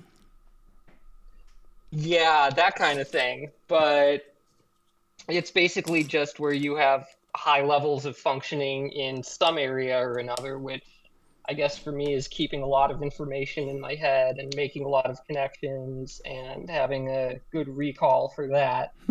And that's been Okay. that's been helpful for a lot of the people I've helped out just with all the gender clinic stuff going on here because there's always so many bad guys to keep track of, Yes. you know?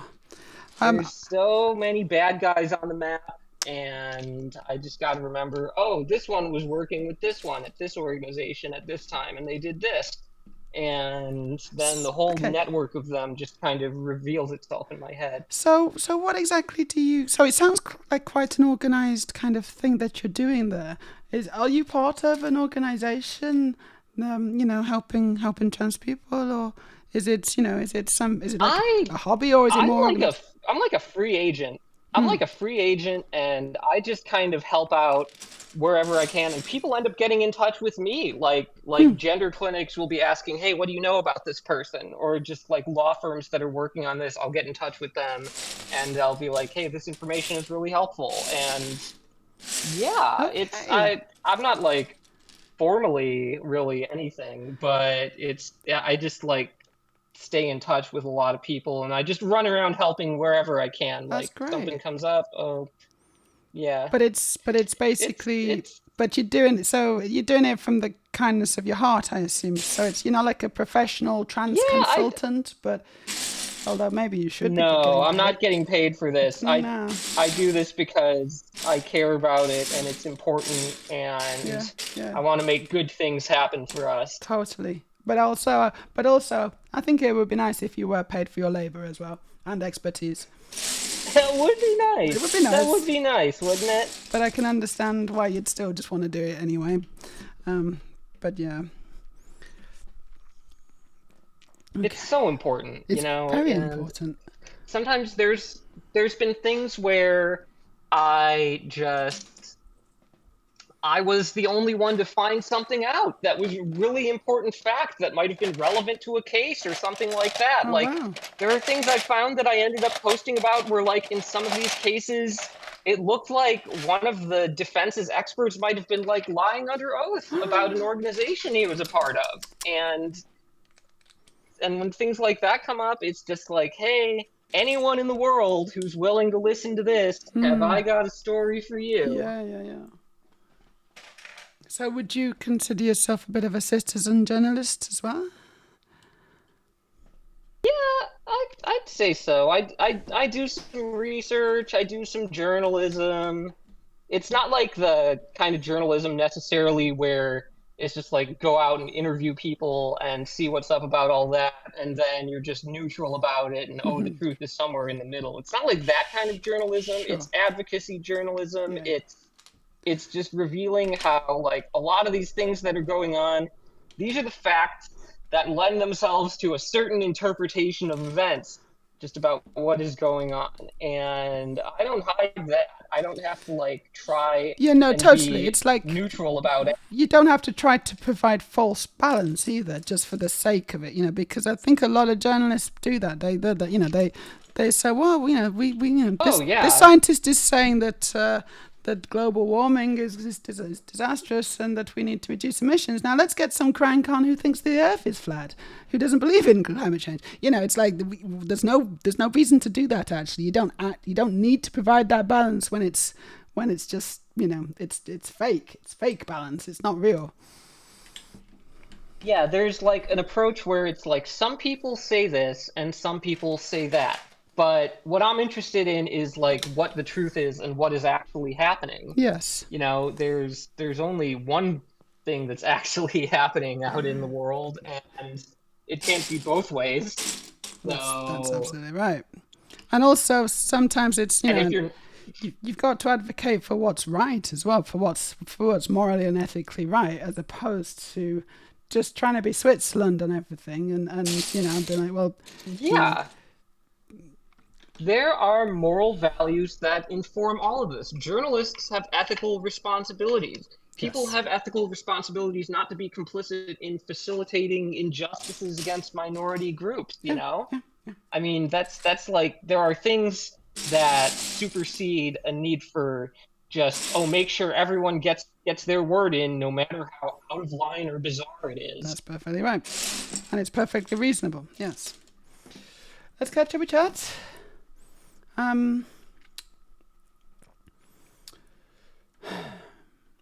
Yes, Circuit says, imagine having to justify your very existence at every turn. Imagine that. That would be awful, wouldn't it? Just imagine that. That's what we have to do. It's exhausting, and I think a lot of cis people don't quite understand how much of a drain it is on our mental health. Being trans isn't necessarily the easiest thing in the world to be to start with, but when so much of the media and governments and things are completely aligned against us, and we constantly battling for our rights to just exist the same as everyone else, it's an extra thing that we just would rather not deal with, but we just find that we have to. But it's no wonder that so many of us struggle with mental health. Oh yeah, I mean this is like, it's the first thing I think of in the morning, and it's the last thing I think of at night, is what is going to happen next with this. What are these people going to do next to us? Like, what's on the radar? What's going to come up tomorrow? Just what do we have to worry about here? And yeah, honestly, getting my orchiectomy has been just a huge relief in that regard, because just one less thing to worry about for me. I mean, just for my mental health alone, it's been really important, because otherwise it's like I get so worried about this stuff, it's like I was gonna drive myself crazy.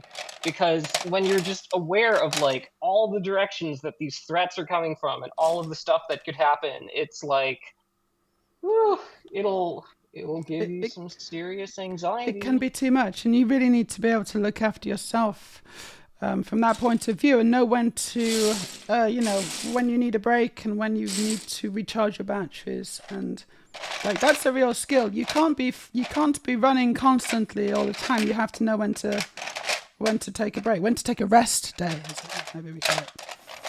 Yeah, this has been this year. Like, I haven't posted much on my blog for the last like half year or so, but this has been my time to like get some of my transition stuff done. Just, I've been on HRT for I think like 11 years. Oh, that's quite a long time. Well done. Gosh, I didn't know it was so long. I'm on my third year now. Very cool. Congratulations. Well, I just passed the 3-year mark, so I guess I'm into my 4th year. I don't know. Yeah. Nice. So that's not as long as you, but yeah, it's good to be here. I think early transition is Okay. a difficult time. Yeah, early transition is exciting because it's like every week there's changes and Yeah. you're paying attention to everything. And honestly, that's kind of how I felt after like getting my Orky, because it's like, okay, I get to see things happening like in real time now. I get to see these changes and just transitioning is exciting, you know? It is. It's exciting, but it can also be, it can also be difficult, especially, trying to figure out. So I'm talking about myself now, obviously. Trying to figure out my new place in the world, I suppose, and how I, what do I want to do, and who do I want to be now that I'm much more authentically myself. What does authentic Meja want to do, and who does she want to be? These are deep questions. Yeah, it's like, okay, what now? Yeah, sort of. It's like What this do is we do with our lives now? This is the thing that I've been, working towards my whole life in a sense. And now that I've done it, it is the question, isn't it? Well, okay, now what? Because I could never see past this point. This is always like my personal singularity, and I'm past that singularity now. And it's a bit bewildering, honestly. Yeah, it just opens everything up. Like, once life is worth it, once life is like, okay, I'm ready to do what I'm here to do now, it's like, okay, now it's up to me to define that for myself. Yeah. So, now I have to do it. Now I have to live to my full potential. Yeah. Oh no, because before I always had a really good excuse not to. Yeah, like, sorry, I'm dysphoric today. Well, I mean, that doesn't necessarily go, but yeah, this is weird. I can't find another piece. Oh, how frustrating. Oh no. Piece should just be here, but it's not. This is a big piece as well. I should just be seeing it. It's a big green piece, a big green corner. I am finally putting the wheels onto this thing. Yours is and looking putting really the good. hubcaps onto it. Yours is looking brilliant. Yes. Errol. This is so cool. Errol says, can I just frustrate a tiny bit about Lego right now? I'm building the Kingfisher, and it's quite a fun build. I like it. It looks gorgeous. But, and I can't stress this enough, why, in all that is holy, is the colour of the pages in the manual grey? Why not white? They use quite a lot of dark blue, and dark blue on grey is not the greatest visibility option. Tell me about it, Errol, because when I'm using my digital instructions, sometimes it's really difficult to differentiate the colours of pieces. It's a common problem with Lego. But Yeah, I've noticed that too. Like, sometimes it's hard to tell, like, when one of the pegs is like, are we looking for the dark gray peg? Are we looking for the blue peg? Or are we looking for the black peg? Exactly. I'm really stuck. I don't understand why these pieces.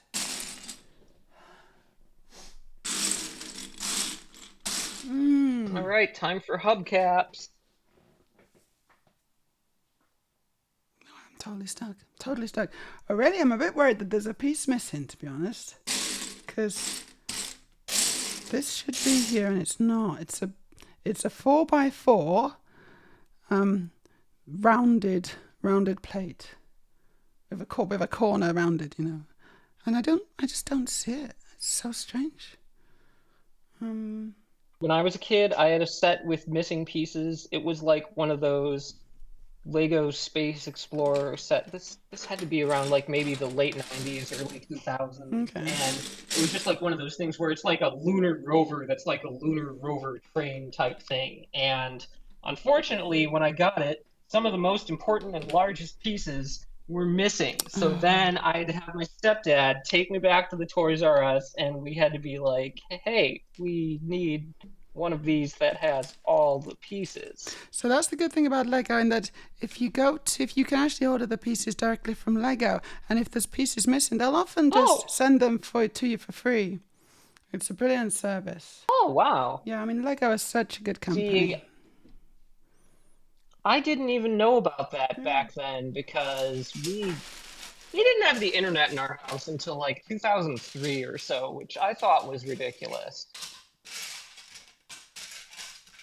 2003. That is quite late, actually. Yeah, okay. Gosh. It is, yeah. And I was like 14 and I was like, can we just We need the get the internet. internet? It's very inconvenient not to have the internet. And Wildcard suggests it sounds like we need a donation fund for chocolate donuts from shops when out in public. I am totally 100% this idea. If you want to set that up, Wildcard, then please be my guest. I think that's a wonderful idea. Chocolate donut fund specifically for me, of course. they should make a day of that. Like all the donut shops should be like free chocolate donut, but only if you're trans. Oh yeah. Or they should do different ice, like trans icing on the donuts, free for trans people. Yeah. That would be good. Although I think I would prefer Trans-colored chocolate donut. donut. Actually, I'd prefer a chocolate donut. I'll try and trade mine in for a chocolate one.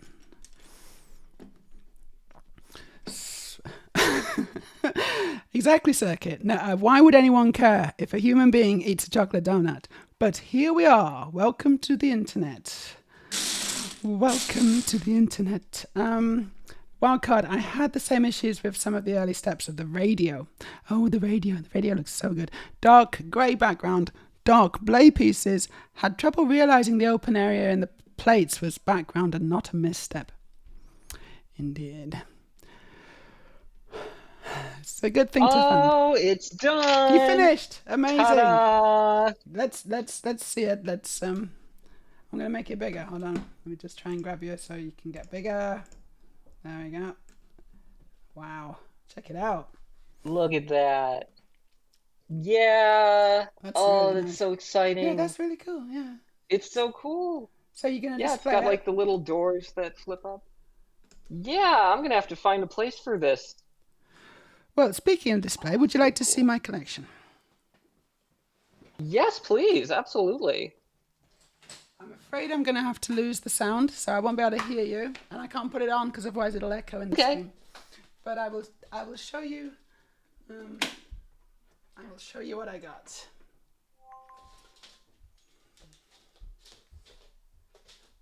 So this is my pride and joy. Hold on, I'm just going to.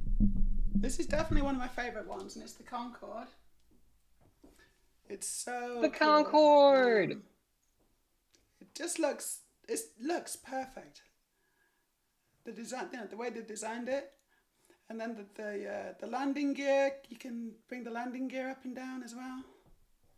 It's really, Oh, really good. wow. I would love to have one of those. I got some smaller ones here. The MP44 Falcon MIDI scale. I got some Lego cars, some Oh. Speed Champions.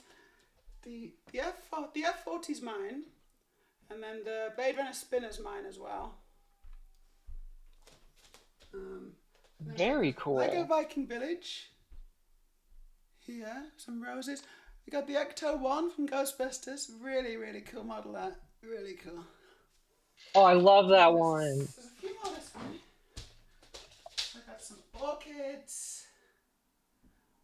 I got the Meja Castle. Which is brilliant. I got the Kingfisher. That's the one that Errol's just built. And then Oh, the Pyramid. Kingfisher. This is the Great Pyramid of Giza. And I built that. That was the last thing I built. Very nice. Very cool. I'll just plug you back in.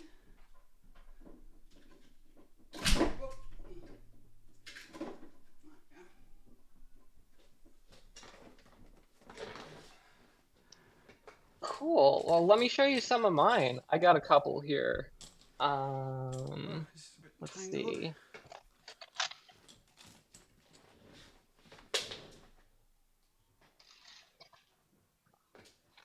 I have Sorry, I can't hear you. it's a Lego parrot. Oh, that's cool. It's the parrot. Yeah. I really like that. It's very nice. It's super nice. That is that fairly recent. I think I'm not sure how old that is. It's I got it for Christmas. Okay, well, it probably is fairly recent. And then this was from a couple Christmases ago. This is like a NASA Lunar Gateway space station. Oh, yeah, I've got that one. Yeah, yeah, that's great. I got that one on the Yeah, farm. Yeah, yeah. Yeah. So what you got to I love understand is it. that this is only my Lego collection in Oslo. So I've moved down to Oslo just over like about 2.5 months ago. But before here, I Oh, was okay. living more in the north of Norway, on a farm, and I have a whole Lego room, and a lot of my Lego is still up there. In fact, 95% of my Lego is still up north. So this just represents a small. This is basically what I've been collecting since I moved Wow. to Oslo, which is still pretty good. Yeah. How many Lego models do I have? I'm just thinking like four so Four. far. I Okay. need to get more. Yeah, That's that's cool. The thing with Lego is it does take up a lot of display space. So it does. you've got even if you buy it, even if you get it, you got to know what you're going to do with it. If you're going to display it or if you're going to need to break it down and store it or whatever. Yeah, I don't think I could take any of these apart. I think I just got to find a place for all of them. That'll be the case for a while, but eventually you'll realize that you've run out of space, and then you have to then just decide which you're going to keep displayed and which you're not. It's a common problem. Yeah, I had so many when I was a kid. I had so many more Lego models when I was a What did kid, you do with and them? then Are they I ended still? up taking them apart and putting them in a big storage bin and then using the parts for other stuff. Oh yeah, okay. But so you still have the Lego. It's just it's not built. I I don't still have it. I don't know what my mom ended up doing with the big bin of Legos because I didn't take it with me when I moved down to Florida because it was very Oh, large and very heavy. So, and then she moved from Chicago down to the south, but not like the Florida South. She's like far away. So I don't know if she ended up giving those like to Goodwill or to what, but that which is like a charity place yeah, yeah, here. yeah, yeah. So I don't know. I Okay. don't know. Oh, that's a shame. Yeah, because my God, did they buy me a lot of those? Find the good parents, I think. Yeah, it was nice. Always Legos. Okay, Studio Arrow says, actually, there's a question for you, Zinnia. I don't know if you've seen this. Zinnia, is this when I tell you I have 1,000... Hold on, what's this? Oh, yeah, okay. You have 1,000 over 1,000 fiber. So that's like one... Is that one... So what's that speed? So 1,000 megabits. Is it 1,000 megabits? So it's like a, 1,000 megabits is like a it's a gigabit. gigabit. So it's gigabit, isn't it? It's gigabit up and down, which is pretty good. And I think so. Back on the farm, that's what I had as well. I think here it's a little slower. I think it's like 500 down and like less than that for up. I can't remember what it is, but it's still okay. Like I'd probably complain about this because it's not as good as gigabit up and down, but actually it's still perfectly good to stream from. We just can't probably Yeah, like. Sorry, go on. I don't think we have gigabit internet and we don't have fiber. We get offers like there's always someone in the neighborhood being like, "Hey, we're installing fiber. Hey, do you want fiber internet?" Right? Yeah. And I mean, before, like, I would have thought, no, that's nonsense. Like, there's always bad reviews of the fiber internet and everything, but the Spectrum cable internet is so garbage at this point that I'm almost kind of thinking about it. Like, As long as it's not too could it expensive. be better than this at least? Yeah. Yeah. If it's not So, silly money, then it's definitely worth thinking about. Maybe. But that's fairly common in Norway and most of Scandinavia. In fact, much of Europe is the internet's generally pretty good. Definitely in Scandinavia for sure. yeah. Circuit Oh, I found a piece here that says, didn't get clicked on. Oh yeah, you got to click on your pieces. Circuit overload. They are making money from it. That's it. That's the whole story. They are making lots of money and they're willing to abandon their ethics because of it. And this is because this is giving trans people chocolate donuts. I don't know exactly what that's in reference to. Studio Arrow says, our roads are not great, Meja. They're great in Oslo. The rest of the country, it is third world or worse. That's just not true, Arrow. Now, the thing is with Norway roads is that we have really harsh winters, generally speaking, and so a lot of the roads over the winter get damaged due to either cars with spikes or just ice getting into any existing slight cracks and just, making it much worse. It's constantly thawing and then freezing, thawing and freezing, and that's going to destroy any road. And Norway generally just resurfaces much of its roads every year. It's really incredible how much road work is actually going on just to make sure that the roads are okay. So yes, there's often road works and things happening, but it's in order to resurface the roads. So money and work is going on and it's being spent. It's like a very difficult problem to solve that, but the solution is I mean, Norway are on it. It's I think it's fair enough. Errol, honestly, you're Norwegian. You're Norwegian, and you're probably hypercritical of your own country, but that's because you haven't got a better perspective, and it could be so much worse. Trust me. We're actually sending our kids to Norway for the summer since that's where their dad lives. Oh, cool. And so they live up in Halden, and yeah. So that's they live cool where? For them. Halden. Halden. I don't know it. Where is it? Where's it close to? I have no idea, honestly. I know very little about like the layout of Norway geographically. My wife lived there for several years with him, and she Okay. knows Norwegian and everything. Oh, cool. So she knows all about that. Yeah, Norway's basically quite a tall, thin country, so especially to the north. Yeah, it's very narrow. Really tall and narrow the very north. Skinny. In the south, up until about halfway, it's kind of wider, but then it kind of thins out into like a thin bit. Hey Freya, nice to see you. Circuit's gone for a break. Wildcard was finishing up the radio this morning. Could not find a piece. Turned out it was still hiding in the bag. Oh, that's a thought. I should check. Glad I don't throw any bags away until the steps for bags are finished. It's a very smart move, that. Very smart move. Yeah, I always have to make sure okay, am I opening the plastic bag? Have I gotten every last little piece out of it? Yeah, I'm going to check. I don't think it's in here, honestly, but you never know.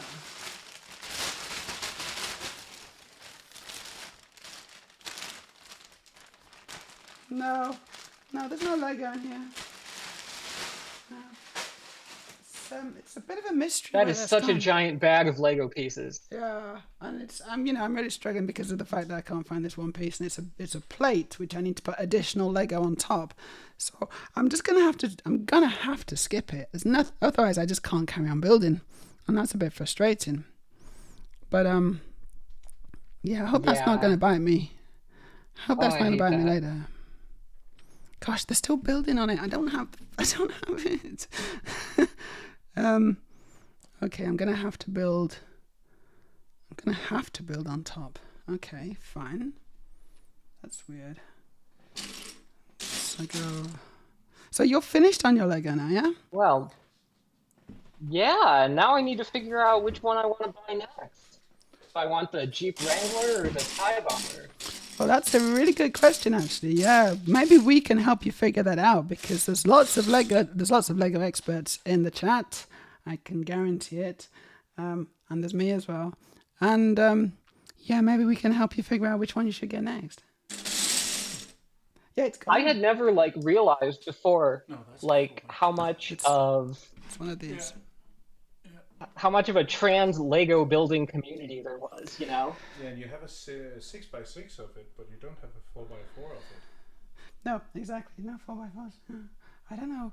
I've not done anything wrong. I don't. It's a weird one. It's just not here. I can't see it. And I've been through this Lego over and over again now. I'm starting to get Lego blind, honestly. Yeah, it sounded like you were, so. Yeah, thanks. I don't think I can spot it. don't think you're gonna see it.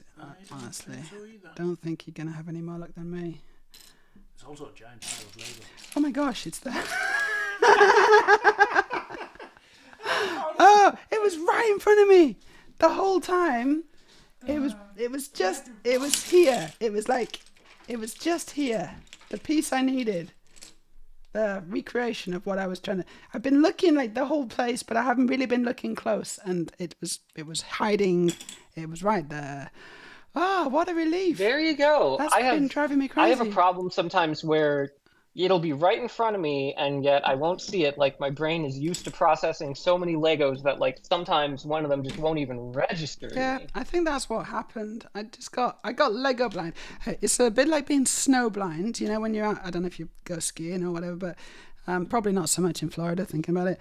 But if It's been a long time. well, when you go skiing, sometimes the snow is so bright that you can't, and especially if you've forgotten your your sunglasses or whatever, it can be so bright that you actually get blind from the snow. It's just blindingly bright. That's sort of a similar experience when I'm surrounded by so much Lego and I'm looking for a particular piece. I just kind of get blind to everything. I can't. My brain just stops processing. There's Lego everywhere. Yeah, it's Lego overload. But I'm so pleased that I found that piece. I can now continue my progress. And Thank goodness. oh, and I just messed it up.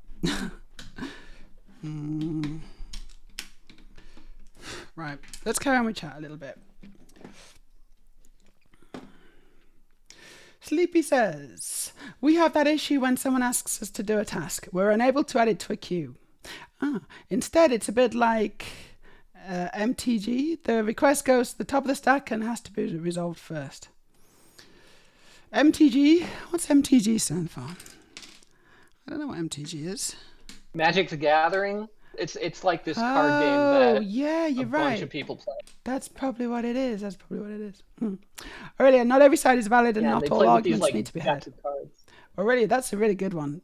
So Aurelia says, not every side is valid and not all arguments need to be heard. Yes, it's a little bit like people saying there's no such thing as a bad question. It's like, well, there are, because, you know, there's any question that's not, like, that's completely irrelevant and doesn't, you know, that would be true if there was an infinite amount of time that we all will, you know, we lived forever, but we don't. So you have to kind of be more specific and actually pick good questions. And this is the similar situation where you have to choose. You can't just you can't have everything. There are bad faith questions. And there's totally there bad are questions where it's people's intention to smuggle in, like, different assumptions via a sentence that happens to end in a question mark, you know? Yes, people won't use questions as just to be like, oh, I want to obtain more information so I can learn. Sometimes they'll use questions to just be, like, aggressive and obstinate. You know? Exactly.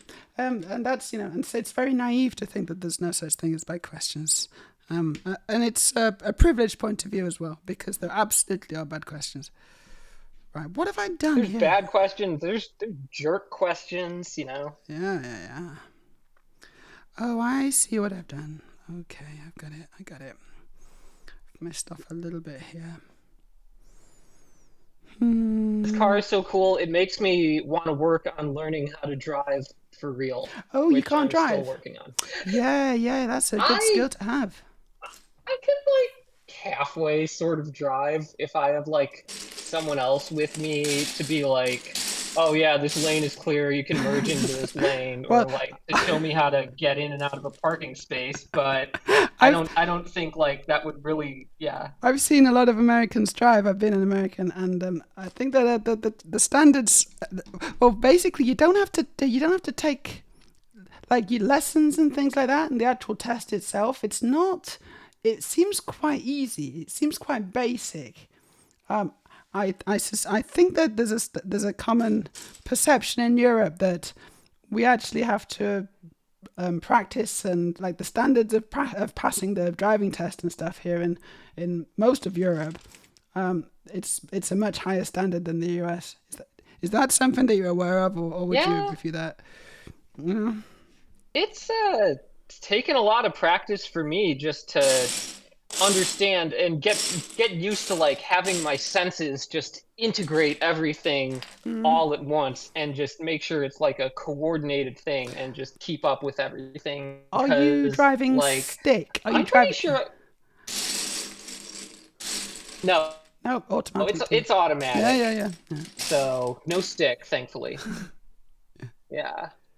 But I have some kind of like brain damage or something from when I was an infant. Like I was really sick and needed a surgery to remove some stuff because I had like a septic infection and then I was in a coma for like six Oh days my gosh. and I was only like 5 months old, but like all of the doctors kept telling my mom, hey, you need to be prepared for if this child comes out to be, severely learning disabled as a result of this and so on. But luckily, I managed to avoid that. Yeah, I there's mostly no just signs. have Yeah. trouble with my small motor skills and where things are in space, like driving and like a car mirror. And it's like, okay, there's a reflection, but where is the car relative to this car? Is it Oh, coming up okay. on us? Is it on this side? Is it on that side? And So, it's like my brain has to do way too many things almost like manually. yeah, yeah, yeah, yeah. And there's just a lot of conscious deliberation about it. So, do you play video games? Not a lot. Most of the video games I play are like old from when I was a teenager. Like there's this one game I really like, Katamari Damacy, Okay. and the sequel, We Heart Katamari. 'Cause And I'm it's just wondering, basically like, because there's maybe there's maybe some similarities between, being able to control a video game, and then also being able to, I don't know, drive a car. It's like this. It's like obviously it's not the same, but there's some oh yeah. similarities. I thought maybe I should get like a driving video game and just try to practice at that, Yeah, maybe. and just other stuff with reaction time. Like there's this other game I really like, and I'm not any good at it, so I just play on like the free play mode where you can just continue with infinite lives. But Yeah. it's called Ikaruga. Oh yeah, It's Karuga. Yeah, yeah, it's yeah. basically I know it. yeah. Yeah, Is it the one I where you like have? that one. Is Just it the like one where you switch between like black and white or something? yeah, you Yeah. flip between black and white to Yeah. just like absorb bullets of a certain color, Yeah. and Yeah. Yeah. then you Yeah. can Yeah. just fire all the energy back. Yeah. And yeah, I practice with that, and That's a good game. but Yeah. yeah, I don't know. My kids love driving video games. They love Burnout Oh yeah, they like and Burnout. like Forza Horizon. Yeah, they're into Okay, those. They know a lot more about video games than I do. They're the ones played a who lot of are that. like they have the Xbox and they have like everything on Steam and all that. And I'm I not so much. I still play God, when did Katamari Damacy come out? Like early 2000s. I still play like emulator versions of like Pokemon Gold and Silver, which came out, I think in 1999 or 2000. So I just play things I'm familiar with. I actually worked on the Burnout team. Really? Yeah. Wow. From Burnout 2. Burnout 2 and Burnout 3, Burnout 4, Revenge, and then Burnout Paradise. That's so cool. Oh my gosh, our kids love Burnout Paradise. Yeah, yeah, it's a pretty good game. It's quite old now, I guess, but yeah, it was decent for its time. It did well. Yeah. Oh my gosh, that's awesome. Oh, that's so cool. Yeah. Of course, you won't find my name in the credits, unfortunately, but you'll find someone else.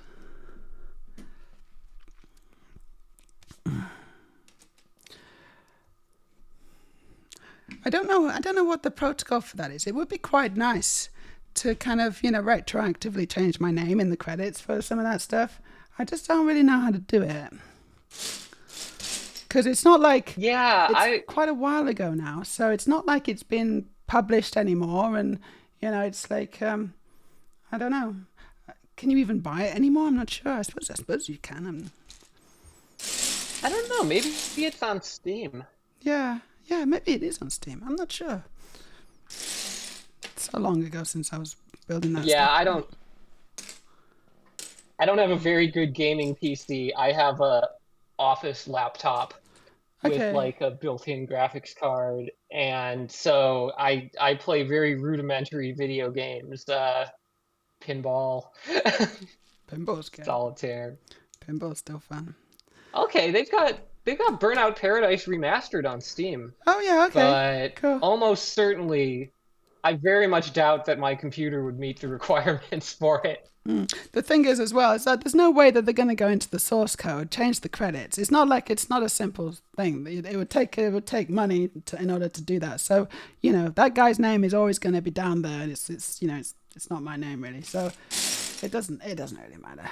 Yeah, I watched The Matrix the other day on Netflix, and they still haven't changed the credits. It still says the Wachowski brothers, Yeah, that must be annoying. And it's like, okay, But there's not much you can if they do, have like yeah. more money than God, and yeah, Yeah. oh, that's so frustrating. That's interesting, isn't it? It would be better if there was kind of some kind of way where you could just if it was just a text document or a strings file or whatever, and you could just change the people's names. Just replace it, yeah. I don't know, but it's a very. I mean, it'll never happen until a trans person is responsible for games publishing, and I don't know. I mean, there are Put some trans people in charge of everything. Yeah, exactly. That would make the society. So we can get all so much this better. straightened out. Yeah, exactly. So we can change our naming credits of old products. Right, let's get to a chat. We're so far behind. I'm sorry, everyone. Yes, welcome to the chat. internet. Studio Errol. Yeah, you could order bricks and such back then as well. Just you had to call them or fax them a request and they would send them out. I remember I did that when a wing for one of the city planes just decided to split where you connected it to the plane. Oh, yeah. Weird fail. I think that was quite a common failure point. I assume you can contact them kind of locally as well, so you don't have to call Denmark. Yeah, there's usually local distribution centers or kind of customer help centers in every country, I think. Really? I think so. Yeah, you'll probably have one. I wonder where like the nearest. Yeah, I wonder where the nearest is here, because we've actually been to Legoland, because there's a Legoland around here. You've got a Legoland there, yeah. You got a Disneyland and a Legoland, haven't you? Disney World. Disneyland is the World. one that's in California, and Disney World is it's the huge one we have in Orlando, Florida. Okay, you got the whole world, not just the land. Okay, cool. I wasn't. Yep, the Disney World. I didn't know that there was a differentiation. It's pretty cool. Yeah, I haven't been there in like a while. Like we used to have like an annual pass to go to all 4 of the Disney parks, just the Magic Kingdom and Epcot, Animal Kingdom, Hollywood Studios, and like for a year or so we would go there like every weekend because why it not? was really great. Yeah, it's like you got the pass, yeah. Right.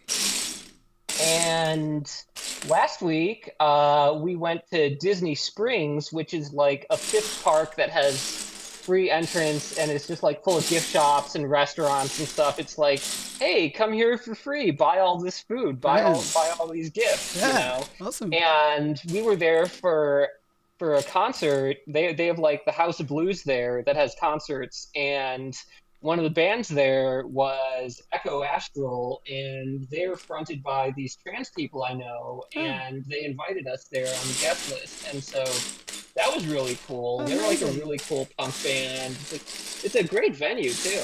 That sounds like a great time. If you're interested in the radio, Meja, yes, I am. I will say there are lots of unique to me steps to achieve the overall snot design, including using 1x2 round plates with open studs, with 1x1 round tiles with bar to reverse anti-stud direction in 1 or 2 areas. Okay, I'm not quite sure what you're describing there, but that sounds interesting. But yeah, I understand in the radio there's a lot of really clever techniques. The designer is on another level, I think, as far as I'm concerned. And the Lego Parrot, okay. There's a radio label model? Yeah, no, it's really good. You should check it out. As far as, like, it looks great. And as far as building experience goes, it's supposed to be, like, top tier building experience, So, It's yeah, strong recommend on that one. I don't have it, but I've heard really good things about it. I follow various Lego YouTubers and reviewers and things, and they're all just raving about it, honestly. And I think Wildcard probably enjoyed it too. The Lego Parrot is a year or two old. They actually did a second release of the Parrot in a different colour as well. And you know, that really happens actually. Edel asks, have you ever driven at Vestlandet, Meja, or north of Tromsø? No, I haven't driven that far north, no. So maybe the roads get a bit bad there, I don't know. Oh no, hold on. Oh, Vestlandet. Okay, Vestlandet is close to the Swedish border. It's close to me. No, Halden is. Oh, Halden. Oh, sorry, right. Yeah, Halden is close to the Swedish border. Okay, that's where it is. I've not heard about it. Hey, Slav dude, how you doing? The Burnout games are still fun. It would be possible to do for online releases. At least you could even modify it on consoles, at least for those that have internet connection. So it would be possible. Yeah, okay, but whether they would go to the hassle for that, I unfortunately doubt it. No, of course it's possible. Anything's possible. It's just it is going to cost money because it's developers actually going to have to go into there, get the original source code, set up the build, get it all working again, because it's probably been years since they did that, and that's going to be a considerable amount of work just to start with, just to get it working and building on a PC again. And then they have to go in, change the string file for my name, and then they have to release it again and make sure it all works. And just changing anything, including some of the build settings, but accidentally could cause the game to be unstable or not work exactly correctly. So it's a massive risk, and people just will not want to touch it. So I understand why it's just not going to happen. It's fine. It's fine. I'm not sure what the reasoning would be for like things like the Matrix, though, because again they could do it probably because they've got so much money and influence. Maybe they're just not bothered. I feel like that could definitely be done. Yeah, but maybe they're just not that bothered. And that's fair enough as well. It's like it's it's a historical record, and that was my name in the past. It's not anymore, and it wasn't really me. I don't know. It's weird. It's a slightly weird situation, but it's fine. I don't care. I don't really care. Oh, I found the Lego Destroyer droid on Amazon. Oh yeah. Someone is selling it for $450. What, the one that you originally had? That's the one I originally had. Well, there's a new one as well, so you could upgrade. Actually, you could get a better one because there's a new one that's been released very recently, I think, which looks quite good. Might be worth a check out. Yeah. Oh, I see it. Yeah, you found it. Yeah, it's pretty nice. I'm stuck again. Gosh.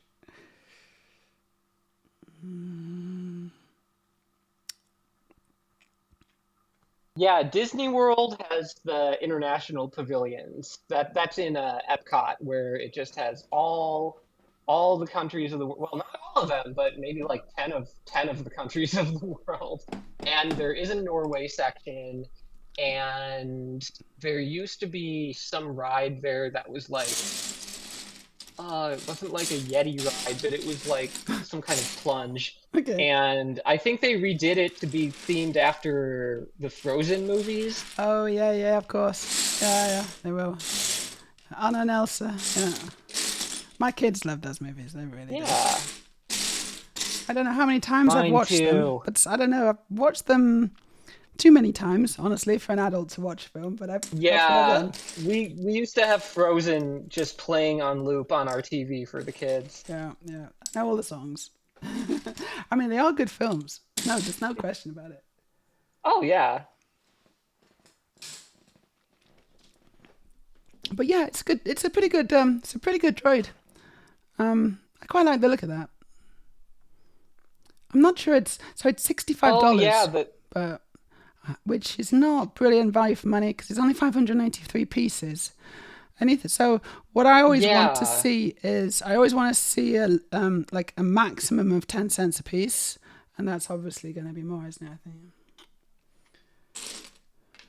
And yeah, the original Lego Technic Droideka, it would roll up, and it had like a little pin sticking out. So when you like rolled it, it would roll and then it would hit that little pin when it hit the ground, and then it would just spring up into its Oh, fighting mode. wow, that's cool. I didn't know it had that kind of feature. So that was the very cool part of it that I guess makes it worth $450. I don't know if it's still worth that. Honestly, I think that's what you can do, of course, right? Is you can just order the pieces. If you want to build that again, you can order the pieces on Bricklink, and just get the pieces delivered from various independent Lego, Lego piece retailers, and they'll probably be for a fraction of the price. Yeah, because this is 553 pieces, and at $450, that's almost $1 a piece. Yes. Which is very unreasonable. Which is extremely unreasonable. You should be able to get it for, honestly, more like closer to 5 cents a piece.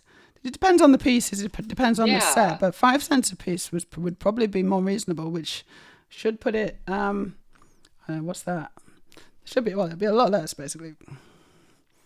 I know, $30, say, $30 including shipping. Potentially. Yeah. That would be much more reasonable. Which is okay, isn't it? You just need to, then you just download the instructions off the internet, or lego.com will have it, and you can build it. Oh, the other thing you won't have is the box. And a lot of collectors, they really want the box, I'm not attached to the box. No, I'm not. Generally speaking, I'm not. Oh, that's so cool how they have the building instructions for it. Yeah, you can basically just pick any Lego set within reason, I guess, and they'll have the instructions on lego.com. And that's what I'm using now. That's what I've got here. This is on my iPad, and this is on Lego. Yeah, it's pretty cool. So, we're gonna try and catch up. I'm sorry, we've been a bit rubbish again. So, Errol says that they did update most of Elliot Page's credits. Elliot Page's credits. Yeah, okay. So, for example, on Inception, so now it's Elliot Page, correctly credited. That's kind of nice. That's really good. I like that. I assume that Elliot, he had to, he probably asked for that. They probably wouldn't have done it automatically, but if he's asked for it, then clearly they can do it. Maybe the Wachowski sisters just haven't done it. Like, they haven't asked, because maybe they're not bothered. Andy, hi, how you doing? Oh my gosh, look at all the Lego pieces on that table. It's a chaos build. It's always a chaos build here. Well, not always, but we're doing a lot of chaos builds recently, that's for sure. This is the Lego treehouse, and yeah, there's quite a lot of pieces, and I've kind of stalled. Honestly, I've sort of stalled because it's a bit overwhelming. It's going okay. That's definitely bigger than I think any model that I've built. I mean, this is treehouse, yeah, 950 pieces or so. This is like the biggest one I've done in a long time. Yeah, but of course, because it's a chaos build, that's the bit that really makes it difficult, because there's so many, like, it's just a huge pile of Lego, which I've got to try to, some of these pieces, there's not many of the same piece in here, and like literally I'm finding the last one, so I've got to find one specific piece out of probably almost 3,000 pieces, and it takes a very special kind of person to want to do with this. It. It really does. Disney World so much searching around. Disney World is the one that has the international pavilions. I don't think Disneyland has those. I was contemplating going to Disney World for the Norwegian pavilion back when I was late teens. Decided against it because the working conditions and pay was utter garbage. Right, so you're actually thinking of going there to work. Yeah. Slothdude says, it's been a very busy week for me. Busy building the Baradur. Yes, Slothdude is sharing his building process over on our Discord. And it's looking really good. Baradur is one of the latest Lego Lord of the Rings sets. How many pieces is in that? It's quite a big build. You should check that out, Zinnia, actually. Baradur. Do you like Lord of the Rings? I tried to watch it, but I kept falling asleep during it. I don't Okay. know. I have a problem with movies, probably brain damage thing. I don't Oh know, gosh. but Okay. I'm familiar with like I, I get the idea. They're going out on an adventure to go fight someone and do stuff, Yeah, yeah. and yeah, and there's elves. It's a very trans movie for some reason. I mean, I don't know if it's. I don't think the themes are necessarily super obviously trans, but for some reason, a lot of trans people like Lord of the Rings. Um, and And in the second one, they had the big fighting trees. yes, the trees, the Ents. Yeah, it's a, Yeah, I like fell asleep in the movie theater, and then I woke up near the end, and it was like, oh, fighting trees. Cool. But you didn't fall asleep during the TV I don't think. during the TV glows or the TV. What's it No, called? The I TV didn't. I glows. didn't. I paid attention to that one. Mm, I okay. saw the TV glow. I Yeah, saw the TV glow. I That's what paid it's called. attention to that one. Mm. I don't know what it is. Some movies I'm fine with. Other ones, it's like I'm gonna fall asleep. It's a known problem. My wife is like, I can't watch movies with you. I very, very rarely fall asleep in a film. Actually, you know what? I don't think I've ever fallen asleep in a film. I don't think I've ever fallen asleep in a film. Sometimes a movie theater is just a really great place to fall asleep. Like sometimes something about it is just the perfect environment to doze off. You must have comfier seats in your movie theaters than we have here, because I don't know. I'm not sure it's that comfy. We do. The last one we went to had like recliners in it and Oh, well, stuff. there you go. It was a Just take your pillow and It had go in your really good pajamas. seating. Amazing. yeah, basically. Pretty much. That sounds ideal, honestly. I wouldn't mind that. I think our movie theaters are not as good.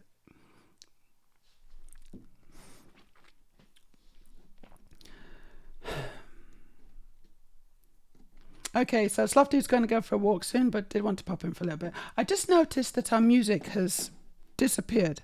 And I don't know when that happened, Oh, no. but it's totally disappeared. Why is it? What's going on? Why is it gone? Right, well, there it's back now. How strange. That's annoying. Yeah, I couldn't figure out what was wrong, but it's just gone really silent. So Aurelia wants the Republic Destroyer. The Republic Destroyer. Oh, right, is that the midi-scale spaceship? That does look quite good, actually. I wouldn't mind. All three of those midi-scale sets are really good. Errol says, oh, I have the original Destroyer droid and the rest of the original droids. You've got all the droids, what then? But the original Technic So cool. droid deck rolled up. Yeah, no, Zinni was just saying, it was a nice mechanism back in the day. Circuit Overload, I unironically love Frozen, and I'm a cis male with no kids. Is that a bad thing? No, it's not a bad thing at all. It's a good film. Good films are good films, and a lot of the Pixar and the Disney stuff, it's like high quality entertainment, honestly. And what they do is they make the films just as enjoyable for adults as the children. They understand that they can have kind of two films in one there. So there's going to be the film that the kids watch, that they see, and they're just, hey, this is great fun, this film. And then there's going to be the film that the adults watch, and it's the same film, but it's it's kind of, we see all the extra stuff that the kids don't necessarily see. It's very smart of Disney to do that, honestly. Or Pixar, whatever. Oh wow, I'm looking this up, and there was a Lego Superstar Destroyer, 3,152 pieces. Yes, I got that one. Goodness. Yeah, it's a big one. That's back on the farm. Yes, it's a really wow. cool. It's huge. Very difficult to display actually because it's so big. Yeah, that must be massive. And you know what it costs on Amazon? $1,834. Oh gosh. I hope I've still got that one somewhere. Yeah, that's like 50 cents a piece. Yeah, that's a lot of money. That's unless you really, really need it, I don't think. Again, you might as well, if you want to build it and you're not that bothered about just owning the actual thing, then you might as well just do the Bricklink order. It must be cheaper. Order the pieces. Yeah, just order the pieces. It's going to be cheaper. A lot of people don't know how to do that, I though. feel like it would have to be. A lot of people probably who have that kind of money, who would spend that kind of money, like time, you know, for them, time is just as important as money. So they'd just buy the thing, wouldn't they? They wouldn't think about it. So Barad-dûr is Well, 5,471 pieces. That is a lot of Lego. I didn't know so many pieces. Wow, I gotta look that one up. Barad-dûr's great. But the question is, Sloth Dude, are you going to buy 2 so you can stack them on top of each other? That is the real question.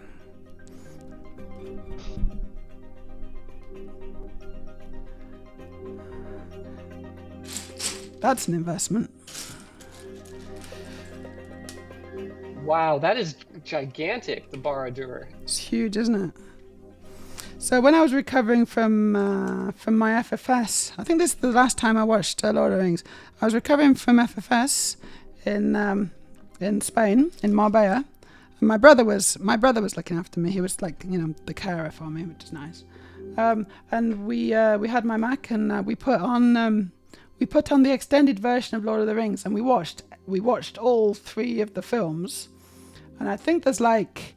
Oh, wow. There's almost 10 hours of just film there, I think. And so I couldn't watch a whole film because I was kind of too tired and, I just couldn't do it because I had to concentrate. Yeah, that's so long. That's so much movie. Yeah, it's a lot of movie. But we got through the whole 10 hours while I was there. You know, it was a great thing to do. We kind of watched about an hour, maybe an hour and a half every day. And so we just watched the whole of the extended editions. And that was a good memory. God, that's almost like a TV series. Yeah, it is. It totally is. Okay, I've just done bag 1, and this is what it looks like now. So this is the entirety of bag 1. It's the base of the treehouse. That took some doing, honestly, but now it's gonna be, and I'm gonna make like an extension to it almost, which is the water area. I think I can put this to the side and just work on the extension bit. Just go. So how long do you have with us, Zinnia? Usually my streams can go on, and I don't want you to feel like you have to stay, but of course you are more than welcome to just stick around.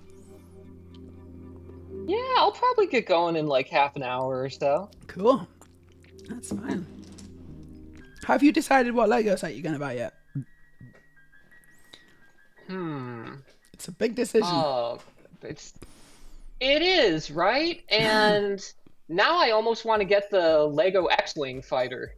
Oh, yeah, you've seen it, yeah? The big one? Yeah. It's so cool, right? It's so cool. Drop the link in the chat so we can all have a quick look at it. If you like. Yeah, let me find that. Lego X-Wing.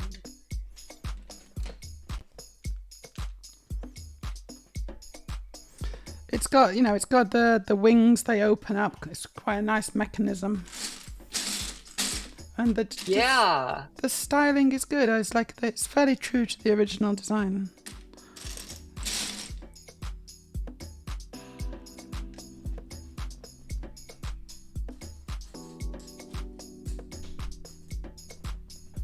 No.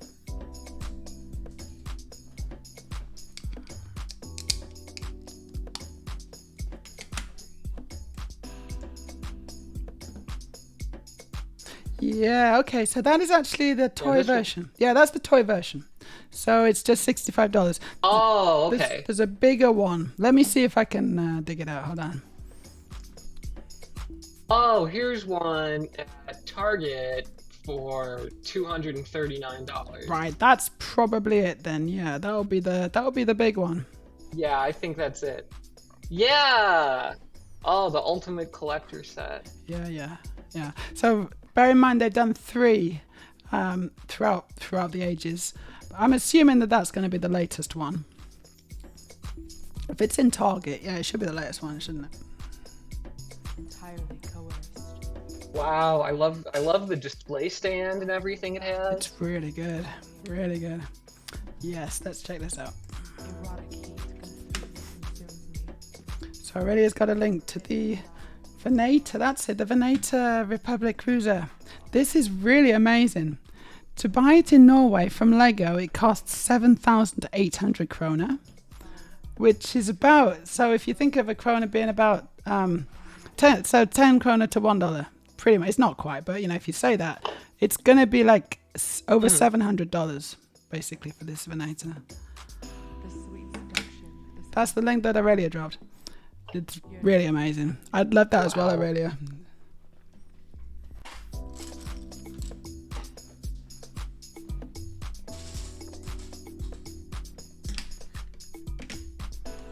There you go. So what are you up to for the rest of the days, in? Yeah? Have you got any exciting plans? Let's see. I know my wife is going to go out with her mom to go see some birds in a little bit. They like going birding. Oh, okay. Have you got like a nature reserve to there? do. We have all sorts of trails all around here. Yeah, Oh, nice. Florida is a great place to see birds. Like Fantastic. there's the birds around here are legendary. Like there's sandhill cranes, which are a beautiful bird, and we even have like peacocks that roam around our neighborhood. Brilliant. Yeah.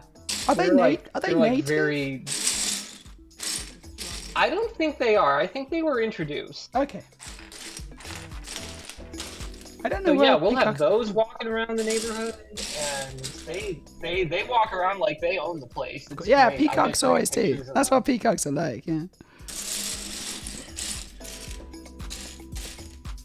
coerced. Oh, I just noticed the TIE bomber model. It has the little gonk droid, the little box with the legs on it that goes Yeah. gonk. Yeah, it's a good model. That I've got that one. It's quite a fun build. It's well put together. Yeah. Yeah, I'd recommend that one. It's nice. Oh, cool. Like, And it's and not it like shoots a little thing out of the bomber side of it. yeah. It's not ridiculously expensive, but it's quite compact. It's like a lot of Lego in a small space. You know. Dense is the word. Yes, densely packed Legos. Dense Lego. That's what we like to see. Have you built any speed champions? Because speed champions are really amazing. If you like cars, because you just built a Lego Technic car, you should maybe check out the speed champions range, because some of those are just amazing, honestly. So as far as I saw building some of those experience- when I was. Yeah, I saw some of those when I was like looking around for just Lego cars and stuff like that, and I ended up getting the Technic model, but I saw that there are so many of those Yeah, speed champions. They're really There's- nice. Oh, there's like a Fast and the Furious Dodge Charger. Yep. There's like a Ferrari. Yeah. Oh wow, a lot of McLarens. They've got all sorts. I'm gonna be looking at these all day while I decide like what my next one is. And gonna again, be. because they're not super duper expensive, I don't know, like $25-$30 maybe for something that's actually a really good build experience. Very enjoyable. The only problem with Speed Champions is the stickers. You tend to get quite a lot of stickers, which is not as fun. But fantastic technique. I'll figure it out. Yeah. Let's see. Lamborghini Countach.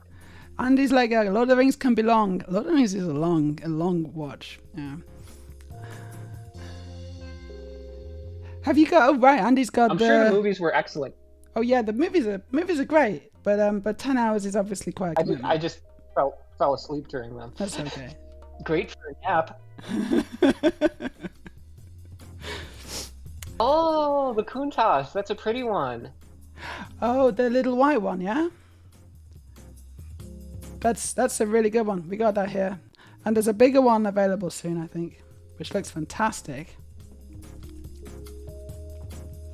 Oh, there's two Lego Technic 3, I think. There's 3 Lamborghini Lego Technic sets. There's like one for the Lamborghini Cyan Lego Technic set that's like $396. Yeah. Which, okay, that's like the vastly superior one. And then there's the Lamborghini Hurricane Technic models in green and in orange.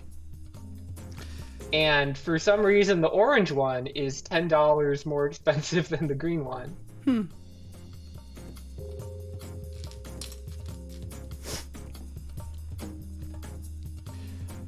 Gosh, there's so many of these. Oh, Sloth Dude's I'm not gonna going to get the develop it. second one. So Sloth Dude says, I think I'll make do with the one. I don't blame you. It's very expensive anyway. In any case, you'd only be stacking one part of the tower, not the whole thing. So getting just the pieces would be a better option. Oh yeah, that makes more sense, Sloth Dude, actually. Yeah, there's no need to get to it.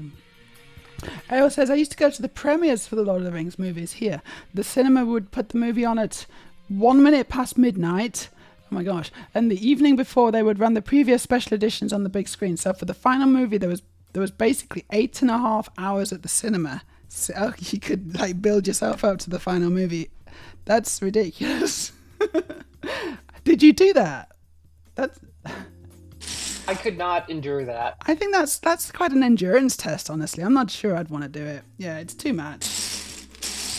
I think it would start getting less fun after the, like after the first movie. The first movie is long enough. I think I'd realize that, halfway through the second that this was maybe a mistake. People have Lord of the Rings parties, don't they? Where you can just kind of... They do. Yeah, you can have the movie on in the background and then just like sprawl and dip in and out of it, or just watch the whole thing. But at least you're comfortable. At least you can kind of go to the toilet easily and all these things that are a bit harder in the cinema. Hey Harper, how you doing? Yes, Harper's found the X-Wing, the big X-Wing. Thank you. It's really cool, that. I do like that. I do like that a lot. Errol recommends the Countach, one of the best looking ones. It's one of the best looking speed champions in my opinion. And this is the little white one. It is pretty good, and it's only $20. And then there's a new one. So again, Errol's dropped the new one, the link to the new one. Oh, that's actually on the Lego website now. Oh wow, that looks good. $180. It's the Lamborghini Countach 5000 Quattrovalvole. No, I can't say it. Quattrovalvole. There you go. And it does look good. It does look good, that. I'm going to put this up on the iPad. I haven't seen this on the I think Lego I just shop found... I think I just found the Lego Technic airplane set that I had when I was like 5 years old. Oh yeah. So we put You that in found the chat. it. Well done. And yeah, it's 8425. And funnily enough, when I looked that up on the Lego website, building instructions, they were like, "Oh, can find what you were searching for." Yeah, it might be too old. So a lot of the older ones have not necessarily been digitized, the instructions. It's a very cool plane, though. I almost want to see if I can like find that on eBay or something. Lego Technic Blackhawk, I think it's called. Lego Technic Blackhawk. Okay, so this is the this is something that I really want. I'm looking forward to getting this actually when it's available, which is July the 4th apparently. This is the new Lamborghini. I just can't believe how good I love that is. it. It's so good. Look at it. It's so good. Oh, there's a 360. Let's watch this. Oh yes. That's gonna be so. Oh, I'm gonna do it again. Come on. I can't believe how good that is. I need it. It's gonna look so. What that's gonna do is it's gonna look so good next to my collection of other cars as well. Because I've got a bunch of other Lego cars which I should bring down. Oh, the doors. Look at the doors. Oh, my goodness. The back looks great. The front trunk opens. You got a fairly detailed engine. And that's what it looks like with a human person. Yeah, I mean, that's just fantastic. Oh, look. Oh, they've put it next to a lot of the... Look, there's all the other Lego cars. Well, not all of them, but certainly some of them. So I've got two of those. I've got the black I got the black car at the top and the white Porsche down the bottom. There's the Land Rover I was mentioning earlier. And then the red one, I can't remember what that's called, but that's a really nice looking car. It's a bit more retro. Wow, what a bunch of cool cars. I can't believe how good those cars are, honestly. Yeah, I'd love that. I'd love both of those. You know what I would love is a Chrysler New Yorker from the 90s, because way back then my mom had just a Chrysler New Yorker, and with like the little headlights that would flip up like that, and it was a very cool car. I can't think what like it looks like. A Chrysler New Yorker. Oh, it's a Corvette. Thanks, Harper. Yeah, it's a had Corvette. like the burgundy plush seats. New Yorker. Images. Oh, yeah. No, that's quite a... Hold on. Oh, no, hold on. No, wait. I'm still not sure because there's a load. So from the 90s...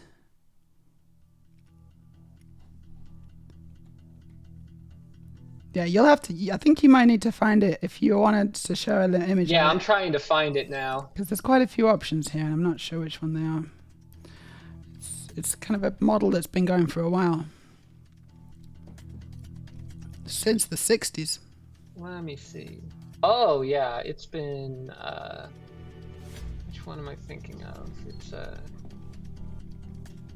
It might have been a Series C. Hold on. Chrysler New Yorker Series C white, and it was all white. It was a beautiful car.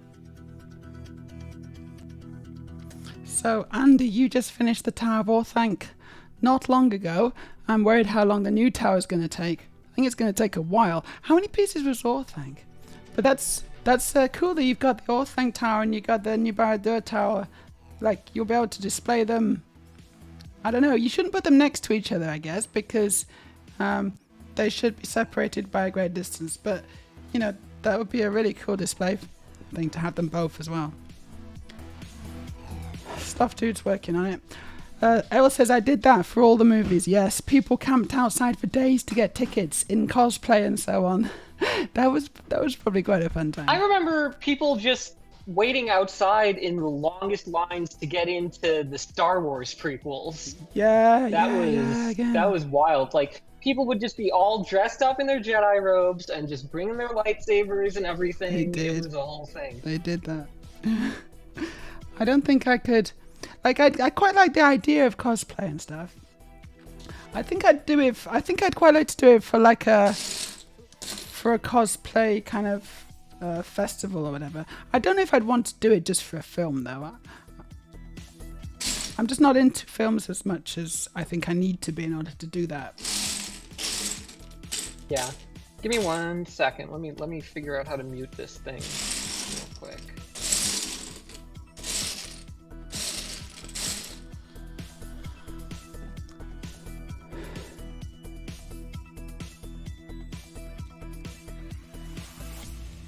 Okay, there were breaks between the movies.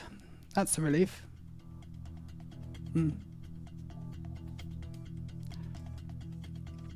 All right. Okay, so that's the New Yorker. Oh, okay. Yeah. That would work quite well in It's Lego. a cool looking car. Yeah, it would work well in Lego because it's very boxy, isn't it? I imagine that you could probably get a lot of those shapes. You know, I wouldn't say easily necessarily, but it's achievable. I think it's definitely achievable. Like, if I knew anything about how to actually design and build Lego models in a proper style, I would love to make the Chrysler New Yorker. Well, do you know about Lego Studio? Because that's really helpful. I do not. I've never played with that. That's what I'm typing in right now into the chat. So that's a link. It should open. Let me just check it does actually work. It should open Lego Studio, but it's not doing. Maybe that link doesn't work anymore. I'll just find out a good link. Hold on.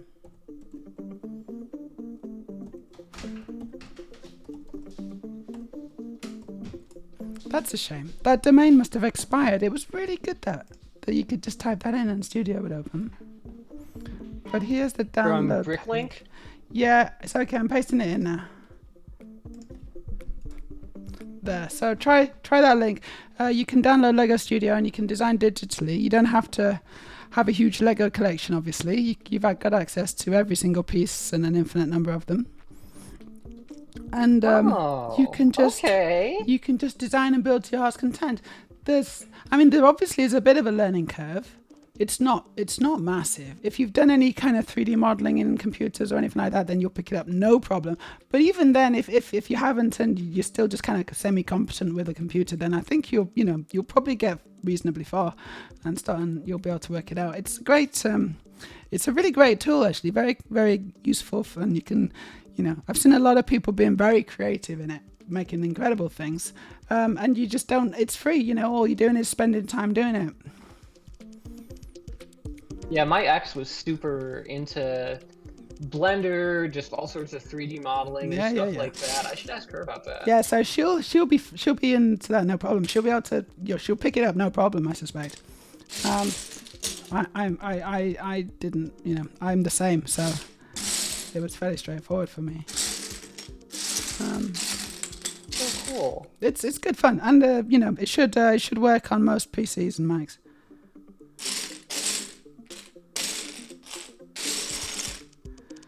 Well, definitely faster than petitioning Lego to make a Chrysler New Yorker model. Yeah, you just build it yourself. And then, if you really get into it, you can do what I do, which is to sell the pieces. So, if I'm just gonna drop my, hold on, let me go. I think it's that. There you go. So if you follow that link, that's my page on Rebrickable.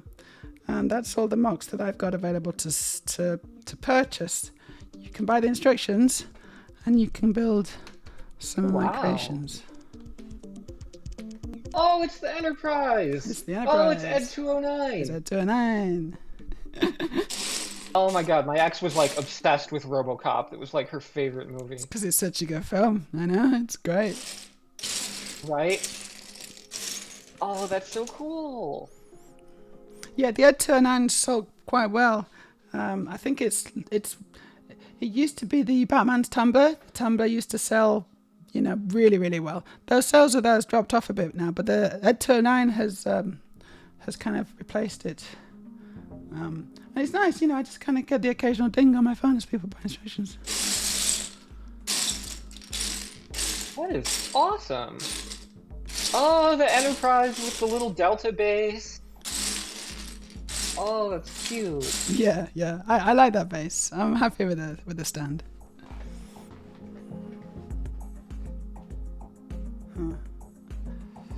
Has Lego ever done any official licensed Star Trek models or anything like that? Has there ever been anything like that? No, they haven't. No? And we kind of speculate that maybe there's a non-compete clause or something when Lego got their Star Wars license.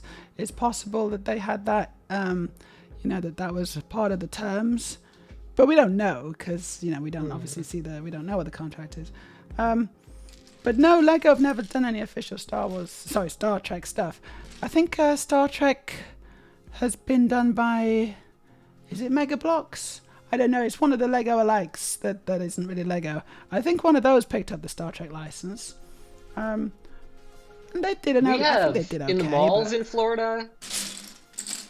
In Florida, malls are a big deal because there'll be tourists coming from around the world and they'll just want to be going shopping wherever. And so we have a ton of malls, and every so often there'll be a store that opens up there with Chinese-made knockoffs of just all sorts of brick models. Sometimes it'll be these tiny, tiny, tiny little pieces that don't even try to look like Lego pieces. Other times it'll be they're blatantly trying to look like Lego. Yeah. And these places usually don't last long. They'll usually disappear after a few months, and it's just the weirdest stuff. There'll be weird misspelled things that aren't even words. They just put a bunch of letters together that they thought looked like the Star Wars logo. Yes. And it's Wow. I know exactly what you mean. It's very scammy. It's a very scammy thing to do, and they're basically preying on It is. people who don't know any better or something. I don't know. People who want to get their kids something, but they Yeah, don't know how it's to have like good taste in Legos. it's like old people or something. It's like it's the equivalent of calling up and saying your PC's got a virus, and they don't know, and so they see these shops and they're like, "Oh yeah, no, it's Lego. We'll buy some Lego," and I'm like, "Oh, it's just a rip-off. It's not Lego. It's not Lego. It's not real Lego. It's not real Lego." And that's so it's predatory. It's kind of predatory retail practices. It's preying on people who don't know any better. Yeah. I don't like that at all. Yeah. That's weird. I'm not sure what color this is. I'm not sure what color blue I'm supposed to use. Oh, I think I'm using Looks like the a baby blue, like a robin's egg blue. Yeah, it does look like that, but I'm just worried because there seems to be a lot more. Look, it's subtle, but there's a difference. These are not the same blue. Yeah, so the one on the left, it seems like I've got enough pieces to build what I need to build. Oh, there's a difference in the color. Yeah, it's just a slightly different shade, and I think I need slightly to darker use blue, slightly lighter blue. Yeah, I think I need to use this one.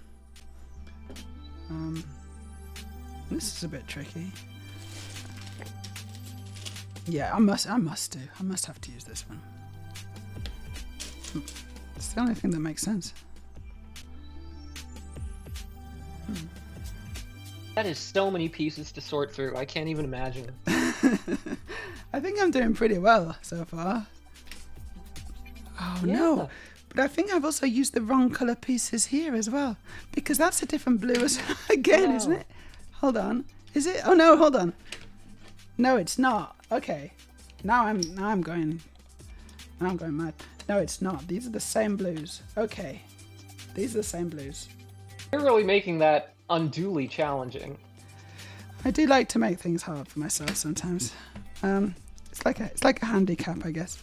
Give myself a handicap so that people can. Sometimes things go really wrong. When I was building Himeji, I put the wrong piece on at one point, and then I realized my mistake. So I did it quite early on, and I realized my mistake almost at the end of the model, and I had to basically just dismantle it to get to this piece in order to take it back out and use the right one. It was it was really hard work. But I think people like that. People enjoy watching me struggle.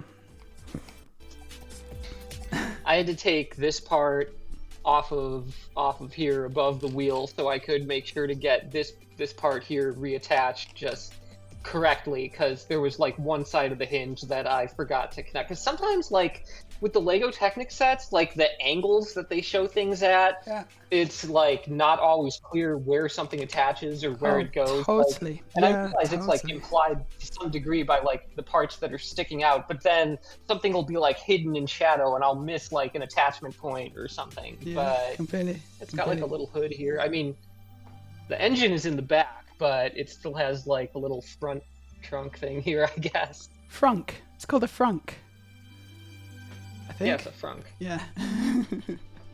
So you can store your shopping. Yeah, in your Bugatti Bolide. Yeah. I got a Tesla Model S back on the farm, and so Really? yeah, it's got quite a big boot, but just if you run out of boot space in the trunk, the back, then you can also open the front as well, and you've got storage there as well, because obviously the engine's all like, it's, the engine's kind of hidden, it's all underneath.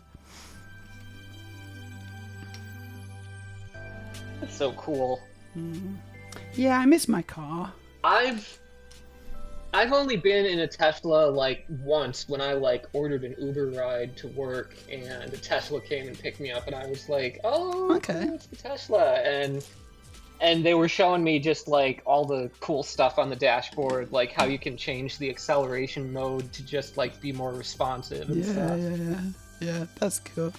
And then you can do the steering as well. So you can make the steering more responsive as well. So it's like more race mode or whatever. So there's a load of things you can do because it's so much of it is just digital. You know, so much of it's just computer driven. I mean, so I'm not a big fan of Elon Musk. Obviously, I think he's an idiot. But Tesla, the cars tend to be pretty good. I'm really not sure about the Cybertruck. I think that's a step too far. But the standard cars are quite good. Okay. Cool. I've made some blue. Oh no, we've lost Zinnia again. Ah. Hopefully she'll come back. The internet in Florida is not as good as it maybe could be. Okay, this is a good chance for me to catch up with chat. Here she comes. Okay, it's not a good chance. Yellow! There we are. Back again. It's that Spectrum internet again. Don't worry about it. It's cool. I was just about to kind of catch up with chat. Errol says, I did that for the Star Wars movies as well. One of my friends was a lieutenant in the 501st Garrison. I don't know what that means. Is that a Star Wars thing? I don't know. Like, I know Star Wars, but I don't know what a lieutenant in the 501st Garrison is. Anyway, you did cosplay, so that sounds fun. Bye Sloth Dude. And Circuit Overlord says, my dad has a Tesla. It's a great, honestly, I'm really happy with it. It's been a great car. I've had it for a while now.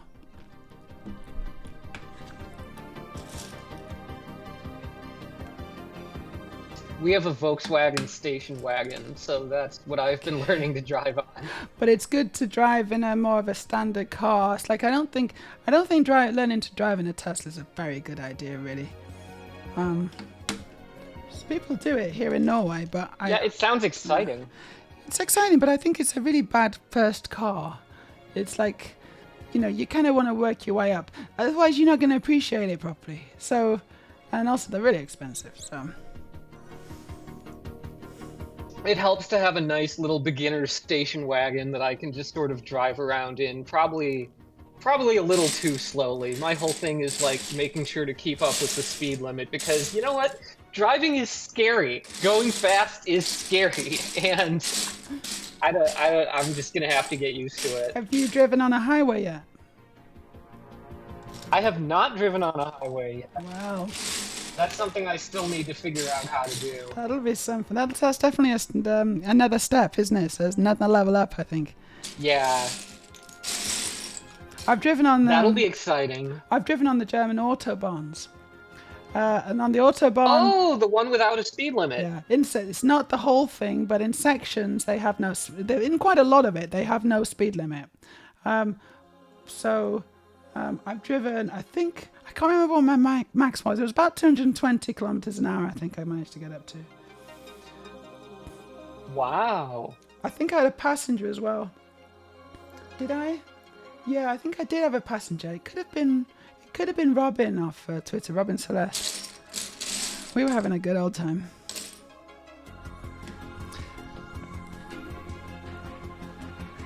That's so cool. Yeah. I have never been that fast. I've never gone that fast. It's cool. It's fun. So a lot of cars get really skittish at that kind of speed. You kind of like you kind of just concentrate on making sure that you don't lose control because it's easy to lose control because at those kind of speeds the car just becomes really skittish and the slightest error and suddenly the car's starting to you're gonna lose it, you're gonna lose your traction and stuff. Whereas the Tesla is kind of interesting and it's got like it's got suspension, air suspension, and as you go faster the car lowers itself to the ground. And so at those speeds, it's at its lowest setting. Really? Yeah. It's at its lowest setting, and it's still quite stable. It's it's like you can still feel it in the wheel that you've got to concentrate. But compared to a lot of the other cars, where I just wouldn't even attempt to go that speed, the Tesla actually felt fairly stable. Wow. No, that sounds intense. It is intense, but it's a really good way of making sure you've got to charge constantly, because at those speeds it's really not efficient because you're fighting so much wind resistance. So, if you decide to do that, then you can almost watch your battery charge kind of going in real time. You have to pull into the next charging station in order to top it up. So it's fun, but it's not the most efficient way to get from A to B. It sounds fun. No, I mean, that's the thing. It's super fun. But then again, I'm one of the people on the burnout team, so of course I like to drive cars fast. Yeah, maybe I just need to practice some burnout. Yeah, there you go. That's how I learned to drive.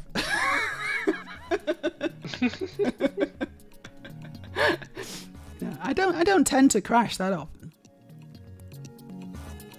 Oh, good. That's good. No, I've never crashed actually. Me either, yet. Let's hope. Well, hopefully you won't.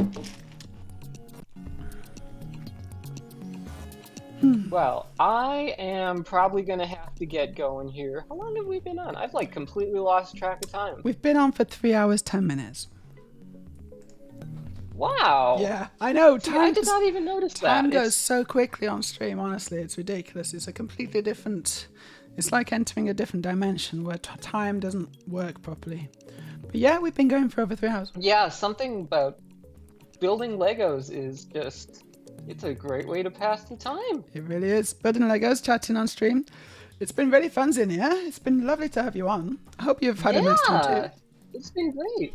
Yes, thank you for having me here. This has Very been welcome. so fun. Everyone's been so nice. Yeah, no, chat's been nice. I think we had a little bit of maybe transphobia early on, but it was quickly nipped in the bud, as it should be. Well, Hey, thank Tressa. you to the moderators. Thank you for the mods. Yes, I think we've got 2 on for sure at the moment here. So yeah, have a really good day over in the Floridas. Yeah, you too. Thank you. All right. I will see you around. Yeah, see you around on the internet, Zinnia. Bye bye. All right. Bye-bye, everyone.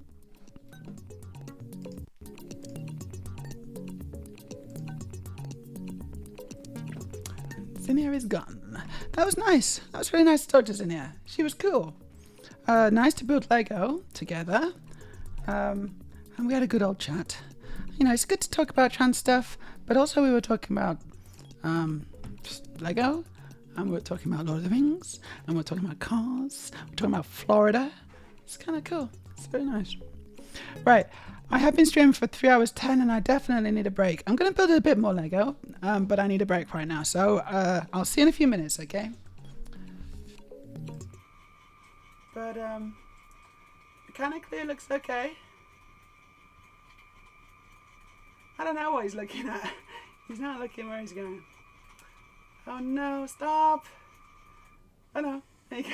Why do you want to be a jelly? Why do you want to live forever as a jelly? Storage. I got questions.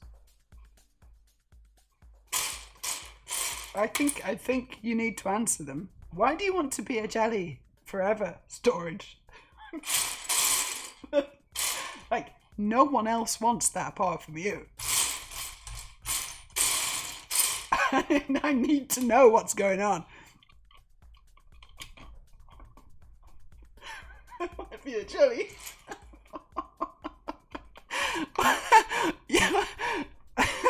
You want to be a jelly?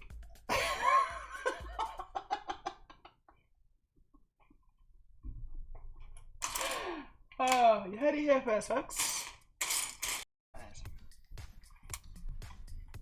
I was going to carry on with my, I was thinking about just carrying on with my spinner, but then I thought, no, I'm going to make some proper Lego for a change. I'm going to show you all that I can make proper Lego. Right, this is, oh my god. This is the situation. It's a catalogue, isn't it? It's not a Lego instruction manual, it's a bloody catalogue. It's been being okay. Like, it's not rocking my world or anything, but it's at least just, hey, we got a new follower. It's always happened when I start talking about my badge. Thank you, Emmy.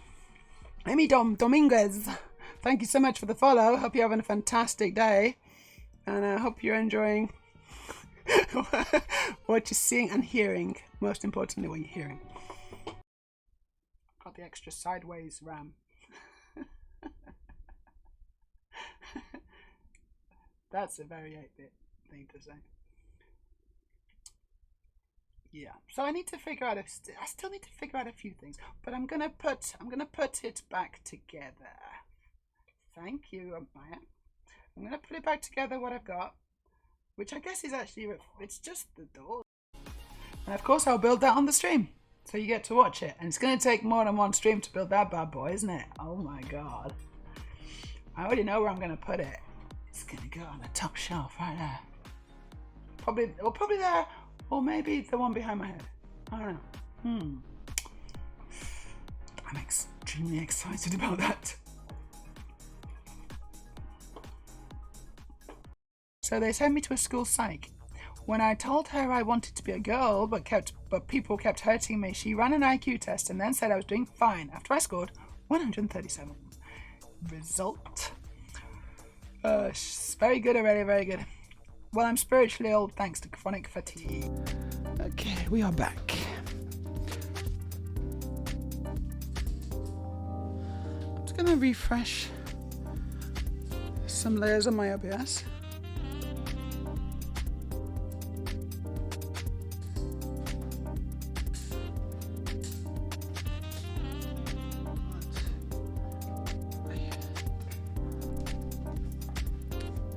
I think maybe something's broken.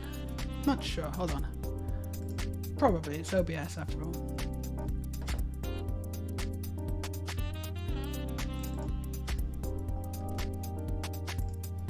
Fresh cache.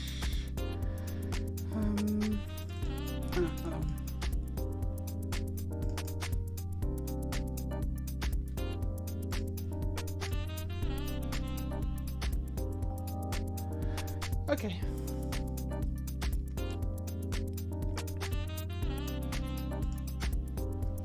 That's probably better.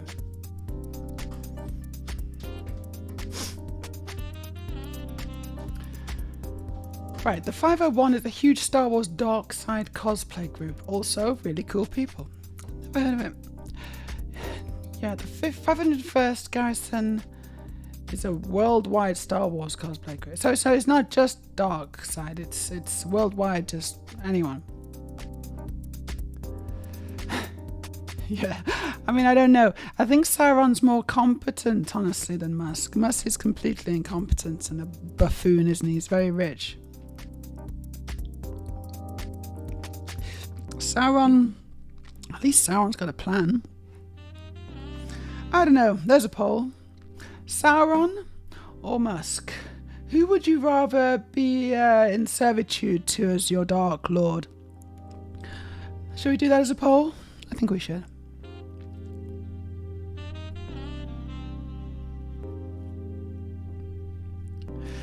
So the 501st are pretty badass. They've done all sorts of charity stuff, like go to children's hospitals on request, often without compensation.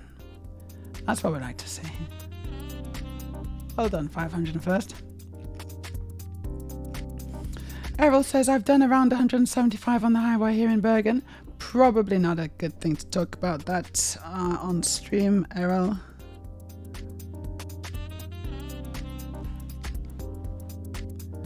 It's a different thing than the Autobahn, isn't it?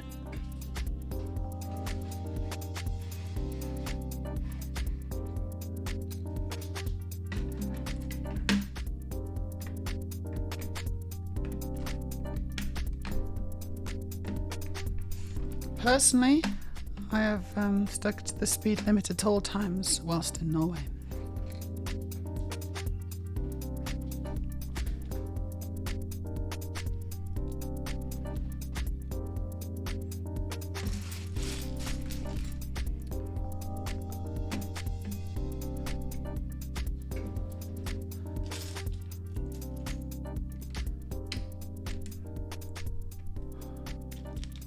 All times.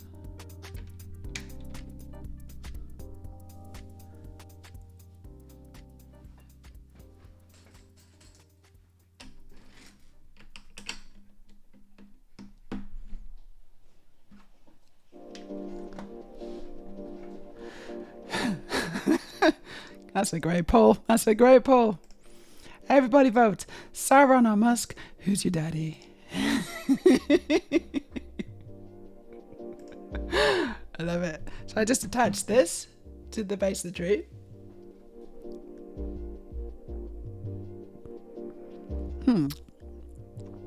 These pages are too big. I can't fit them all on my iPad screen. Doot, doo doo doo doo doo doo. Gosh, that song.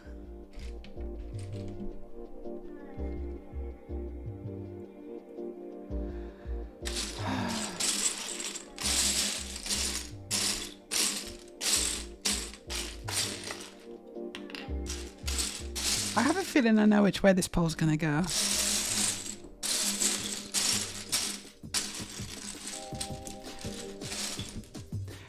Remember, don't vote with your head, vote with your heart.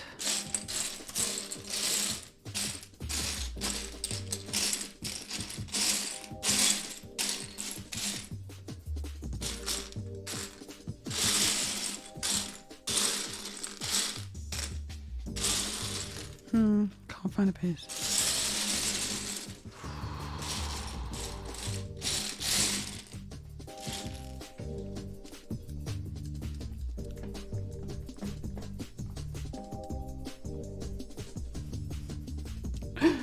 Aurelia says, she says having been in a Peugeot station wagon going 180 on tiny countryside roads because her dad's just insane. That sounds very dangerous.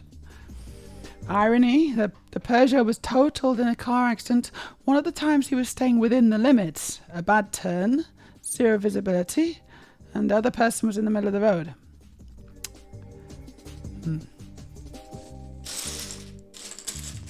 Yeah, it's scary when you go around a corner and there's a person in the middle of the road. I've done that many times.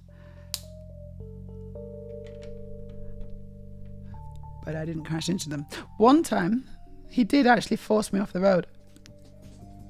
Luckily, there was enough space on the side of the road for me to kind of just avoid him, but it was ridiculous, and I had my kids in the car as well. Driving is scary. It can be very dangerous. Problem is, you know, it's the other drivers is the problem.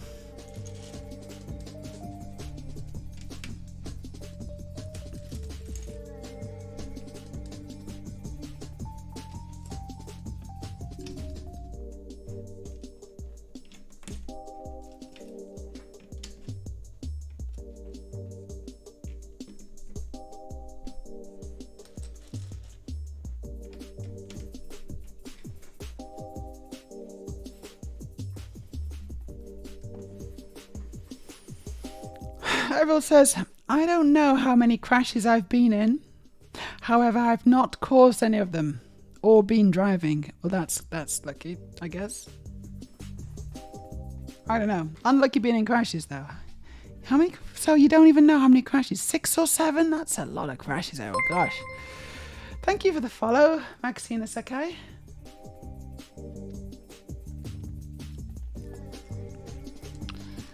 That's too many crashes.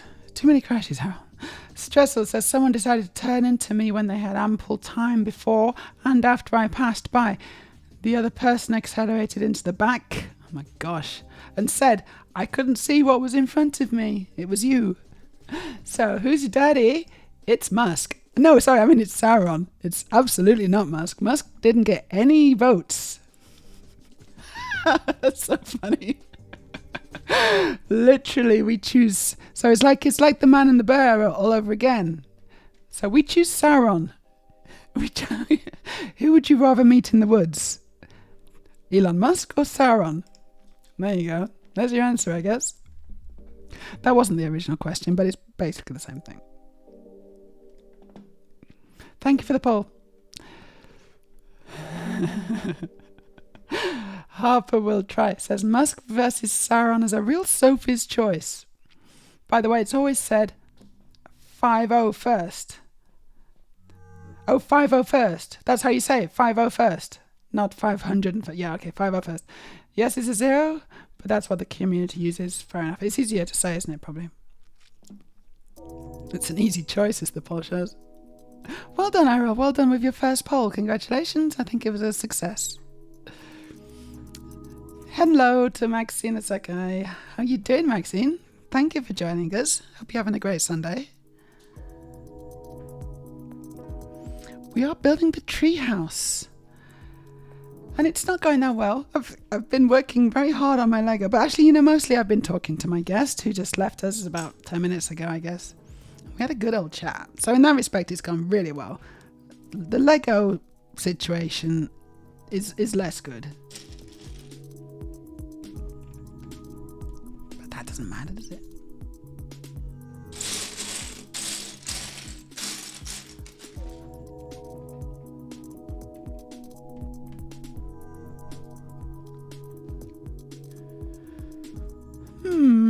That doesn't really matter.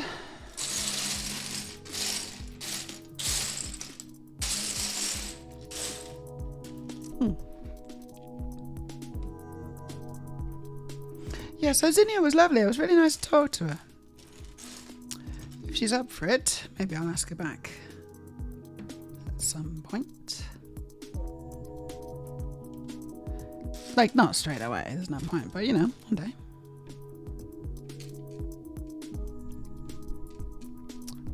I've probably done that in the wrong order. No, I did it. So I'm just making some nice water.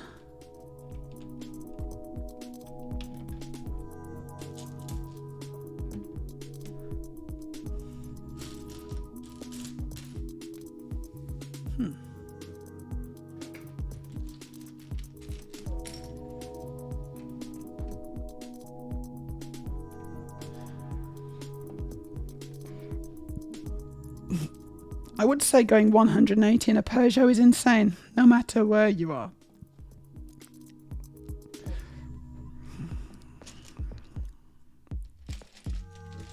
Not a fan of French cars? Errol, nah, I'd pick Musk in the woods, to be fair. There might be some feeding of the birds. Oh, yeah. Okay. So you reckon you could take him? Honestly, I don't think that's not a huge leap of the imagination, is it? He's not in shape. From the photos I've seen, he's not in shape. He's a big man, but he's out of shape. And I do this for a living.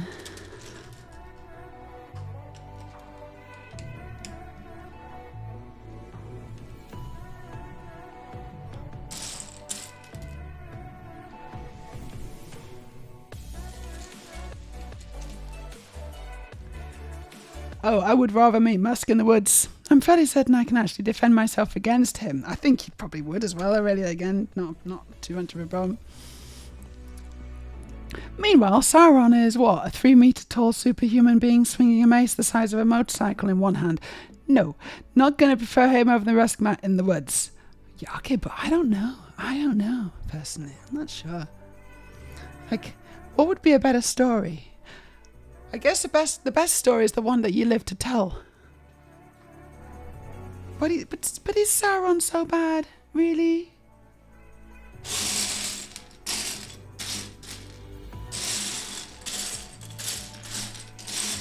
Maybe he's just misunderstood.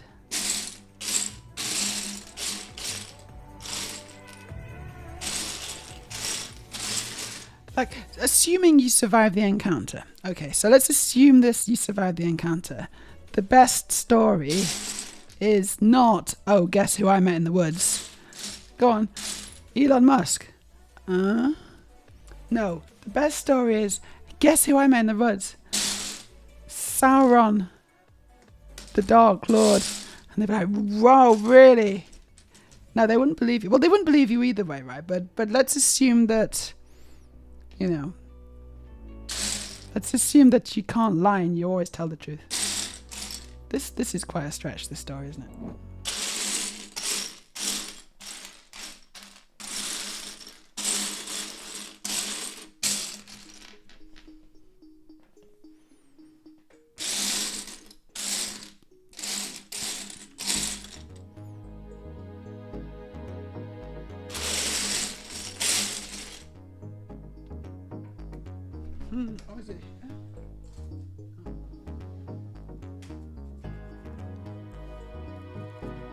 This must be the last one.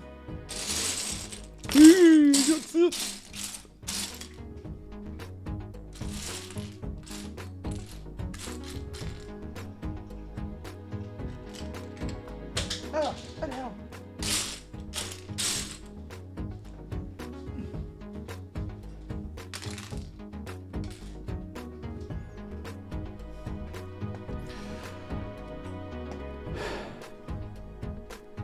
Musk is like an angry little pudgy lemming. About the same size too. How tall is Elon Musk? He's not short, is he? Like, I don't think he's really tall, but he's not short.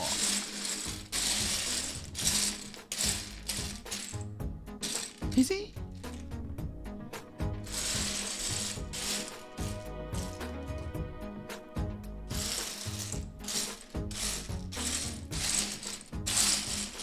There it is.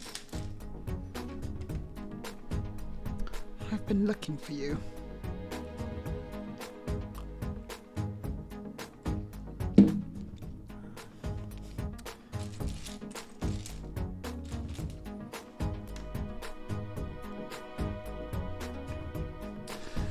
Studio L says, you're a trans person. Musk will get in your face. Sauron will probably just ignore you. Why do you think Sauron would ignore me? Surely Sauron is going to be... Oh, do you think Sauron's transphobic? Okay, who's more transphobic? There's the next poll. Who do you think is more transphobic? Elon Musk or Sauron? There you go.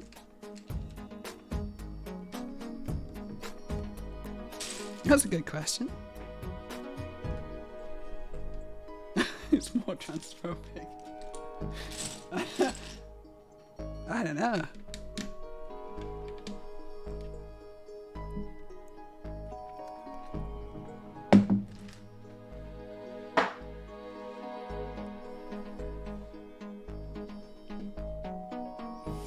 Surviving the encounter whole. Yeah, Sauron would be amazing, but who would believe me? Indeed. I think you'd have to have photographic evidence. So you have to be like, hold on a second, Sauron, I'm just going to catch you in my video. And do you want to do a, should we do a selfie? Yeah, you want to do a selfie? Okay, yeah, we'll do a selfie. Yeah, that's cool. Yeah. Okay. Good, I'm going to take a few. Hold on, not like that. No, we need the best light. Just turn this way. Yeah, there you go. That's going to get us much better. I know how to take a selfie, mate. Okay, arms around each other, you know. It'd be a good selfie, that. But is the same true for Elon Musk? No, no one wants to see that shit. No. No one wants to see that. That was take 2.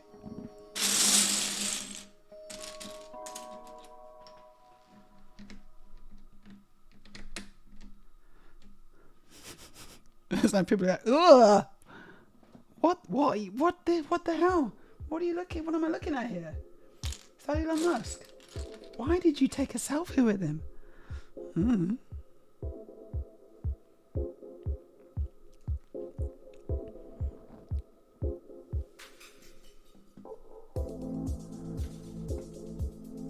So yeah, who's the worst transphobe? Current poll. Is it Elon Musk or is it Sauron? I mean, I don't know. That's a really tricky one. I mean, I'm just trying to think about Sauron. I mean, Sauron's pretty bad. Like, he's generally not a good guy.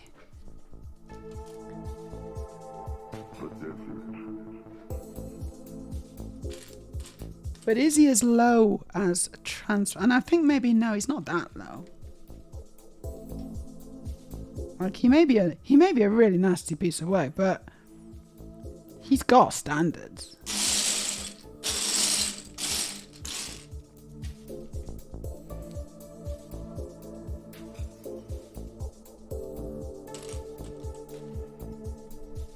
There are depths that even Sauron will not sink to.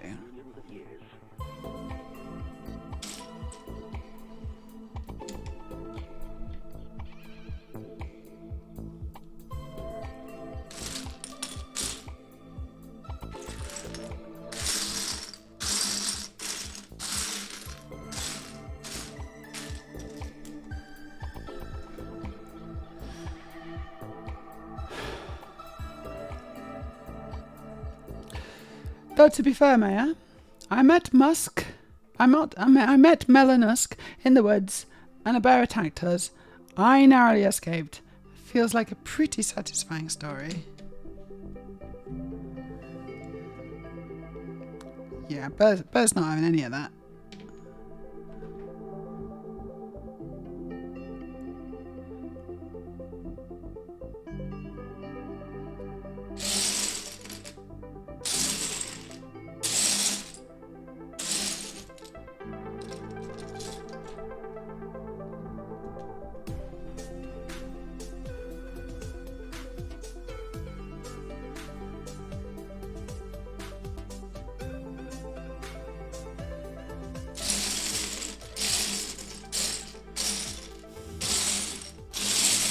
Okay, I'm just going to try and find the water. There's not much left.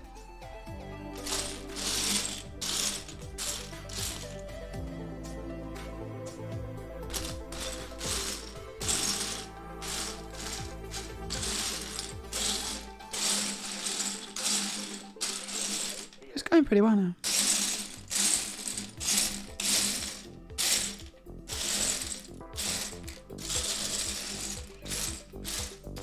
I probably spoke too soon.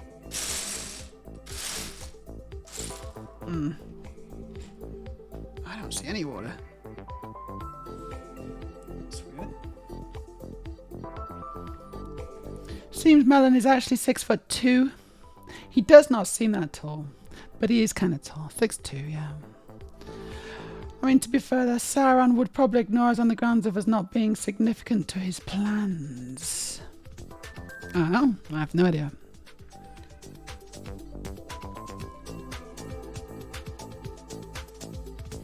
But I think you're right, Aurelia. I don't think Sauron would differentiate.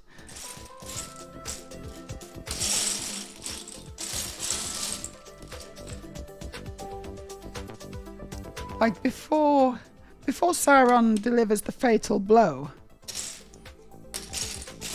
he would definitely gender us correctly.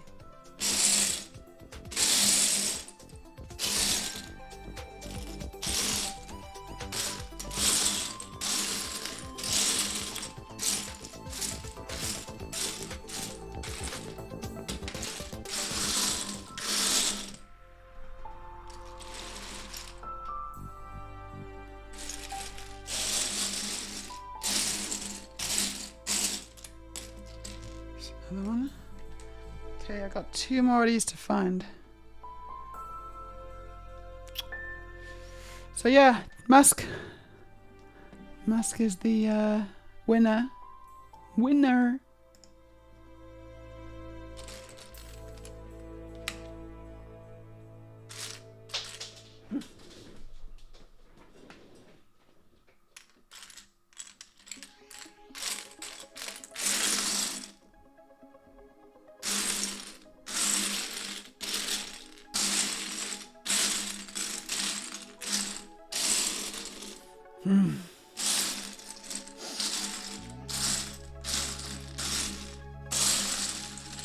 Oh, I can't find the piece. This is a familiar refrain, isn't it?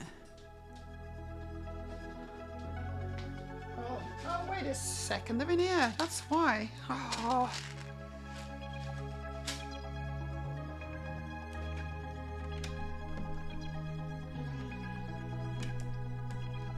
Okay, well, I'm glad I found them.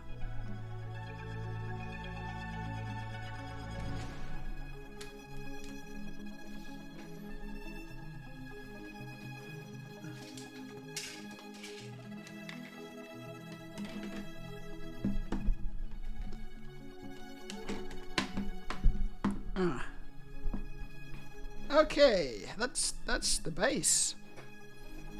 Wow.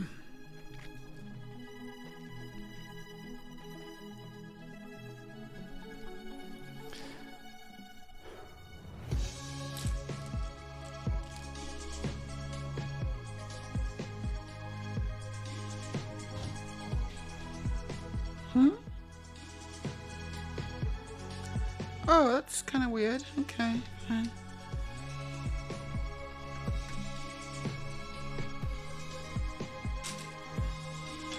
Oh. Sticky fingers.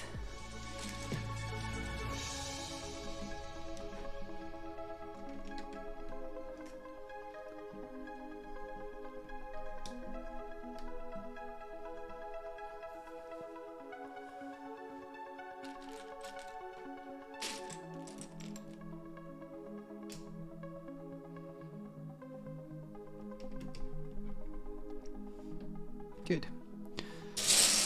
So, what were we on? 20 to 5. My gosh, it's nearly dinner time, isn't it?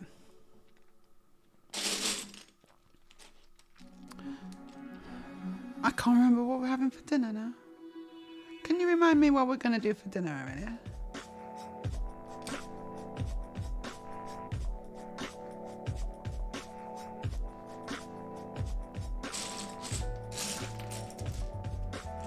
Got no memory.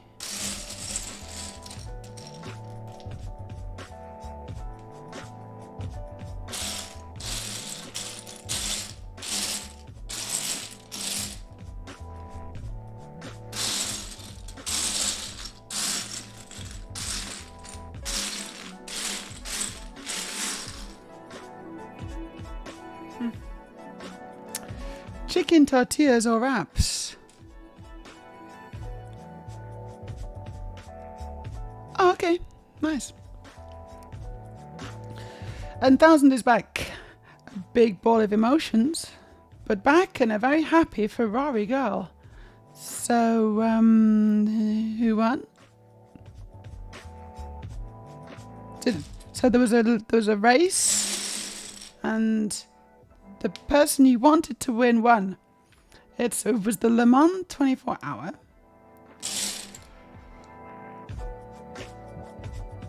Have you been? So it's the end of the race, is it? Or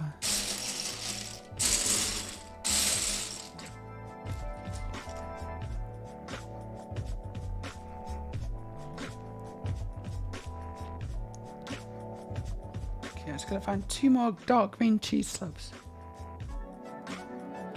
Oh, maybe the video. I should just check in here first, shouldn't I?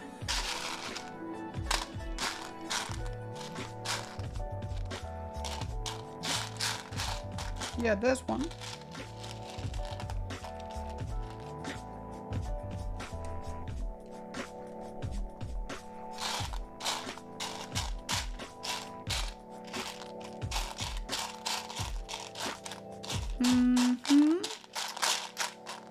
Oh, just one, huh? Oh, that's disappointing. Yep, that's one. Okay, there's another dark green cheese slab in here somewhere. There it is.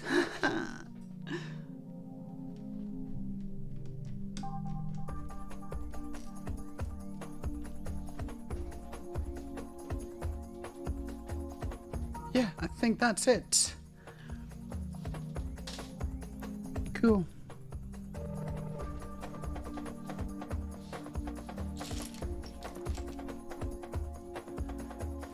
I worked out that you watched 18 hours of it. One of the most stressful races ever. But Ferrari did it. Have been happy crying.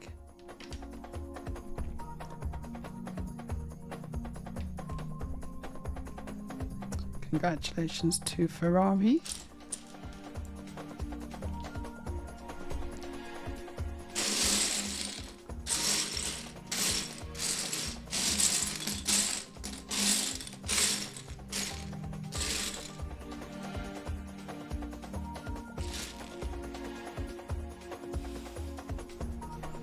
Huh.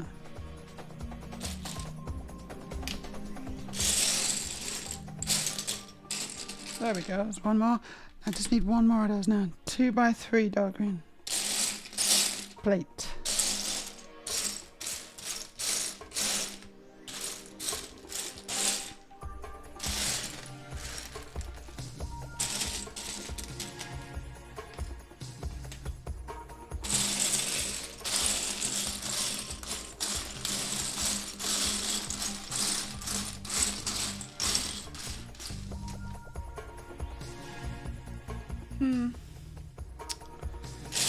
I don't see it at all.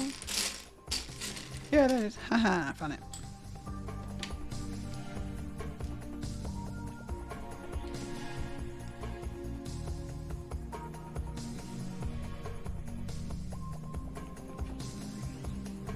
Good. Got these.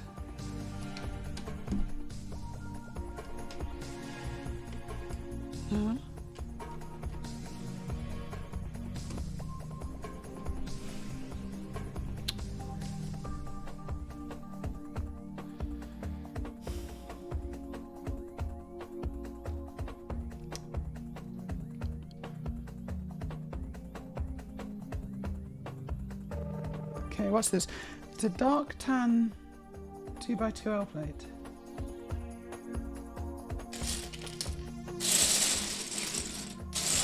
There it is. Irony is when I stream later, I'm finishing the McLaren build. But hey ho, which McLaren build is that? Which one are you building right now? McLaren. It's not the MP44, is it? I thought you finished that one. It must be a different one.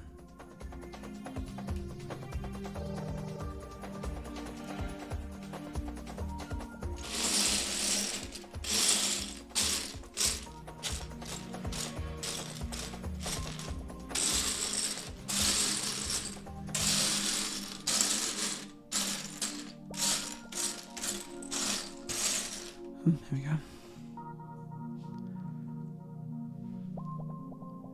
So that goes there.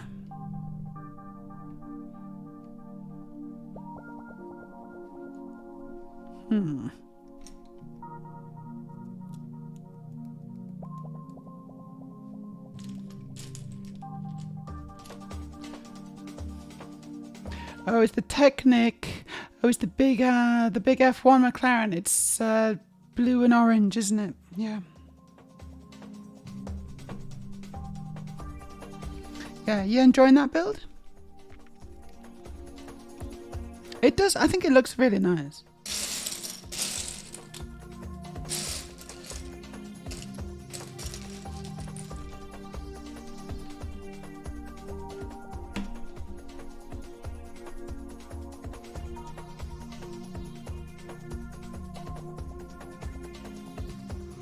Yeah, okay, so the other side of the stream.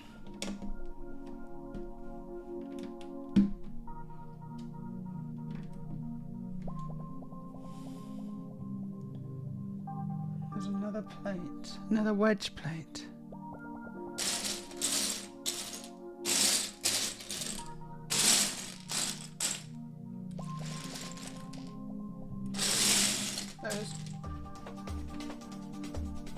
That's looking good, actually. Look at the stream, it's really nice.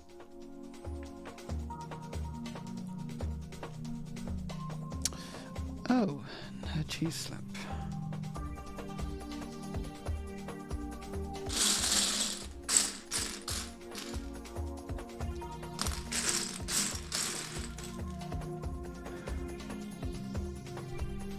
Yeah, I think it's the blue and orange, isn't it?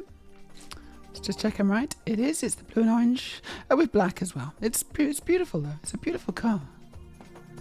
Really nice. I really like the rear spoiler. And the front spoiler. I like the whole thing actually. It's 1400 pieces. 1434 pieces. It's an 18 plus set. I'm considering suspending it from the ceiling when I'm finished, because no idea where to put it. That's always the problem, isn't it? Having place to put your Lego. It's all very well building it, but then what do you do?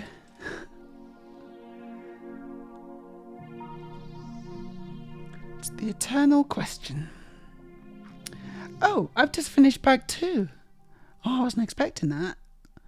Ooh, I'm going to carry on building. Because it feels like I'm making half decent progress now. This is the treehouse base with the rare little stream next to it. It's quite lovely. So we're now starting on the actual trunk, which is something that I've been looking forward to doing, so let's just get on with it.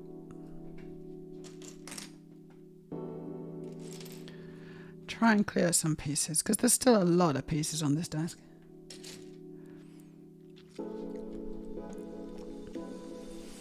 Errol suggests 2000 that you can maybe mount it vertically on the wall if you have a wall space to mount it on. And oh, we got a new follower. Ashraven, thank you for the follow, Ashraven. And I've seen your first time chat. I'm going to catch up with you soon. Thank you for the follow, though. It's much appreciated. And you can get holders pre-made for it. Yes. Yeah, that could be a possibility if you're running out of space. It's a really nice build so far, says Ashlyn. I'm loving that they are using normal parts to get the shape of these F1 cars with the normal bits. There's nothing specialized. There's no specialized pieces. That's good. It's good. Ash Raven says, I am shy. I hope you don't mind. I've been lurking for a while. You have a lovely voice, and I hope your weekend has been kind to you. Thank you, Ash Raven. And thank you for joining us in the chat. It's perfectly okay to be shy. I suspect quite a lot of people quite like to lurk, and they don't necessarily feel the need to interact. And you know what? That's fine. That's actually fine. It's just nice to have you watch. And thank you for complimenting my voice. She says very huskily, thank you for complimenting my voice.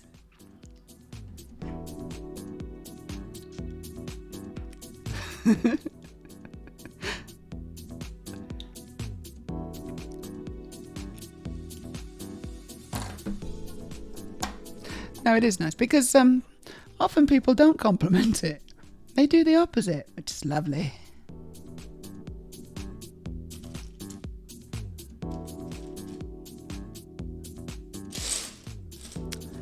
Some people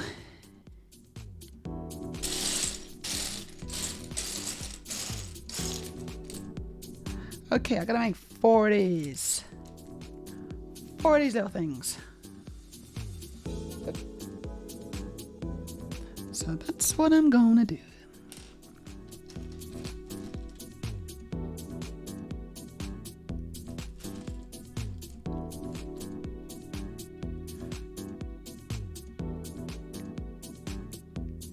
Yeah, there's no wall space apparently, and you know this, Errol, there's no wall space.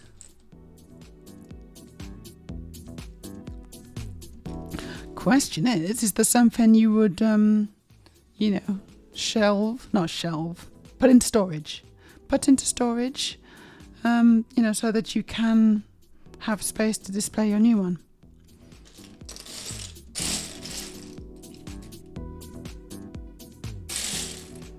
These are the painful kind of decisions that Lego builders have to make. It's not easy life. It's not an easy life. I wouldn't choose it. But it's just my calling.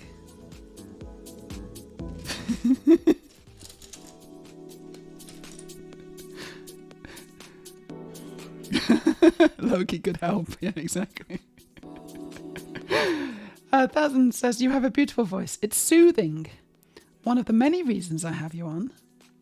Oh, so nice. You guys. Oh, you guys.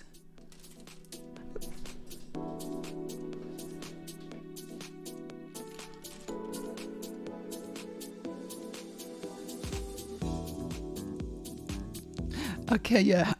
If I can get it, that tuxedo cat will be a Loki Lego. Will be a Loki Lego. Do you think that Loki will attack the cat? Do you think Loki will be like, defend the territory? It's like there's only room for one cat in this Lego room, and it's me.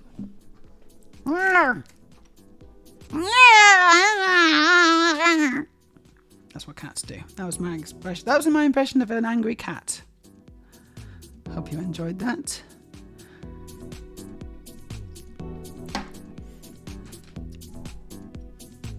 Oh, Aurelia's finished the Ornithopter. Woo! You know what that means. I just started this one though, haven't I? So I gotta finish this. But I can't. I gotta finish this first. Okay, brilliant. Already, now can you smell it again?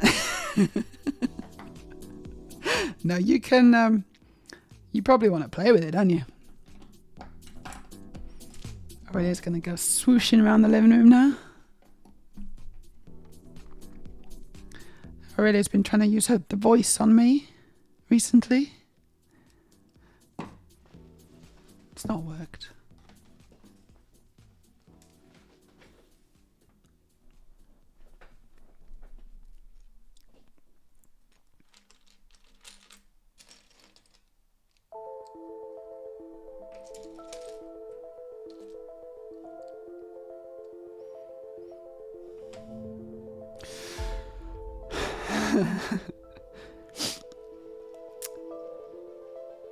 I see, yes. So it's very similar to Loki already. Tuxedo Cat is just, you just need to swap one brick on the nose. That's a bit on the nose, isn't it?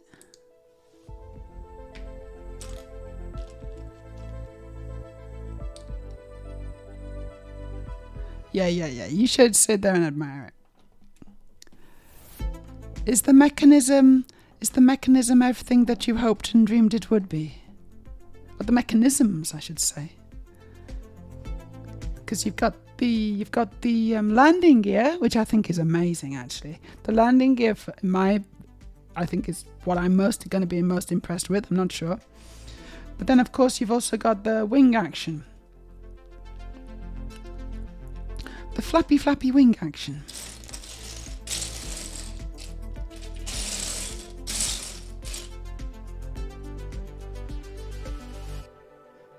What would you say the percentage, if you had to say the percentage of Lego System to Lego Technic, the ratio, what would you think? I don't know, but I'm going to guess it's like 90% Technic, right?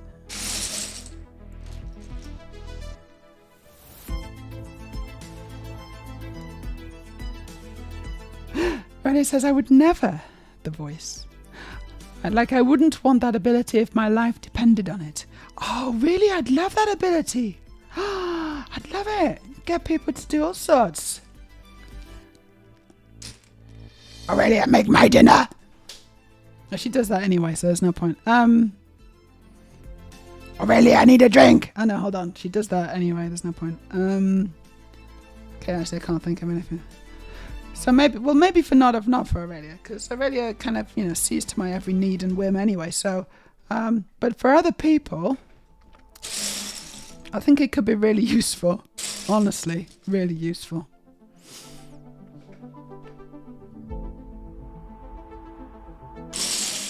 By the way, do you like my voice? I think you've been complimenting me on my voice, but do you also like my voice, capital V?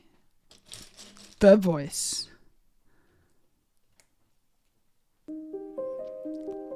Like and subscribe. Oh yeah, actually that would be useful. But no, immediately I found an actual use for it.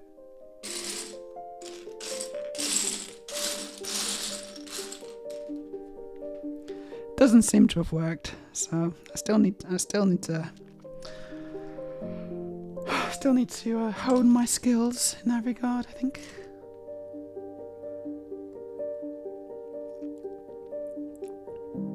You sound like a Dalek.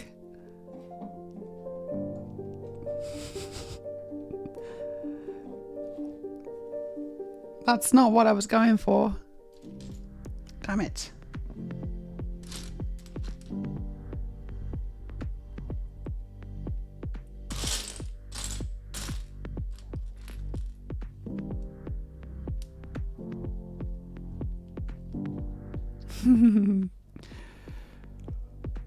Yeah, Aurelia says I promised Meja no pics, so she can enjoy the build herself.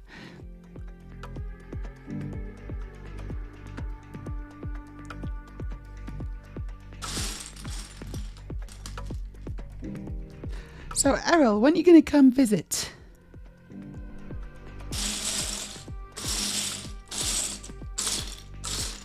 You should come visit for Pride or something, Errol, if you want.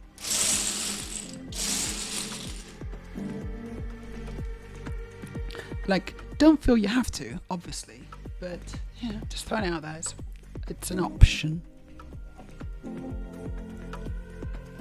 Aurelia's making. She's doing this. Don't know. What's that mean? Oh.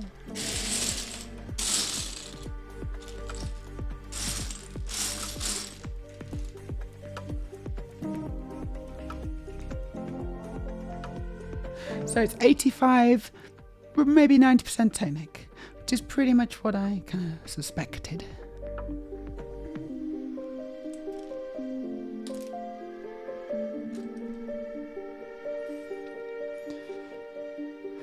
Especially on the like and subscribe bit.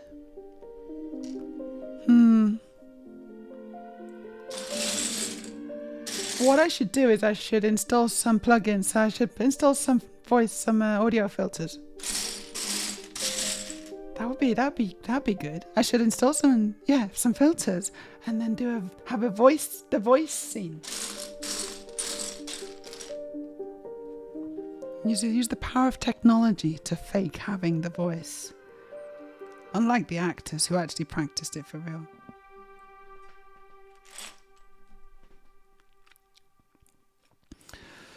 Thousand says, wow, the Twitch phone app is really messing the bed today. It's having proper laggy crashing stuff. Off to reset. Personally, I've not really had any problems.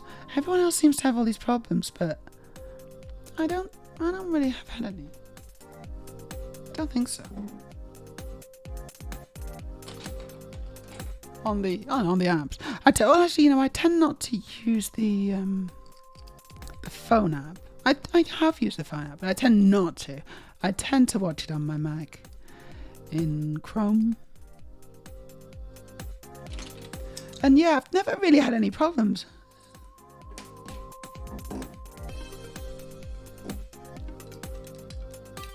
Ooh, that's good, isn't it? Wow. Big old bricks on it, huh? Good to use them.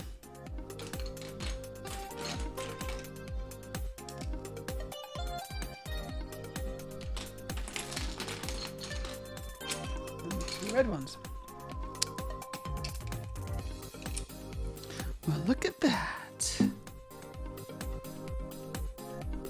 Oh, that's bag 3. Okay, but it doesn't go on. So I'm going to put this to the side.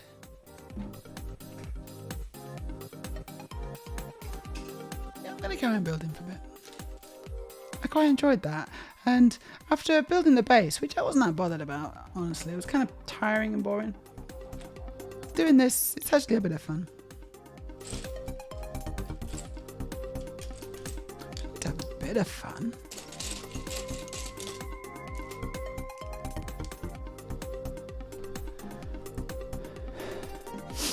Everybody says, since we're there, one of my wasn't actually a friend but made me believe she was an amateur hypnotist.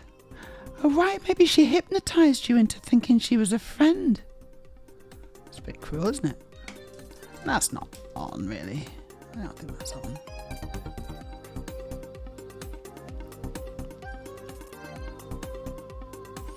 Yeah, and she idealized the Bene Gesserit. Take into account what else I've said when I say she's the person who's done the most damage to me in my entire life. Oh my goodness me.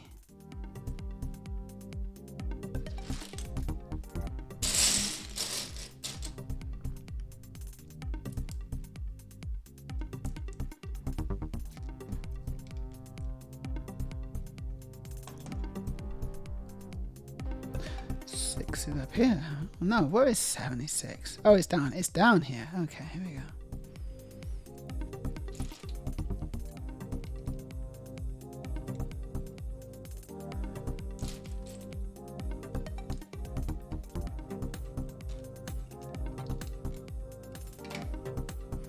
Let me go back up to 77. Going up and down.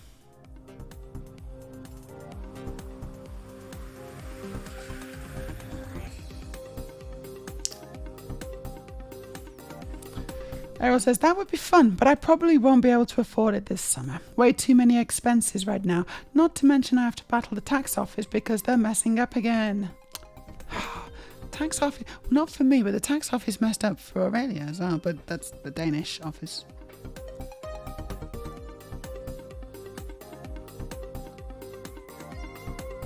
Just imagine if we messed up like the tax office messes up.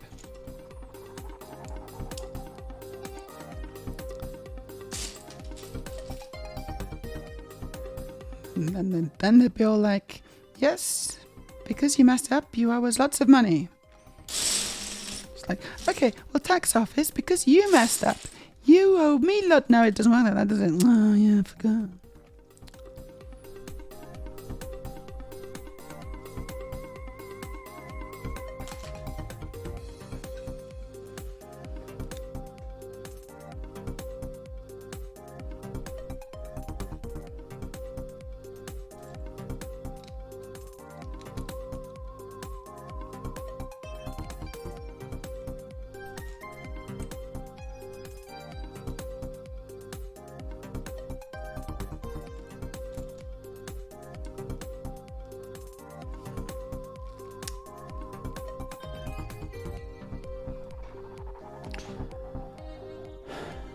Yes, I'm happy that you can still enjoy June as well, because that could have put you right off.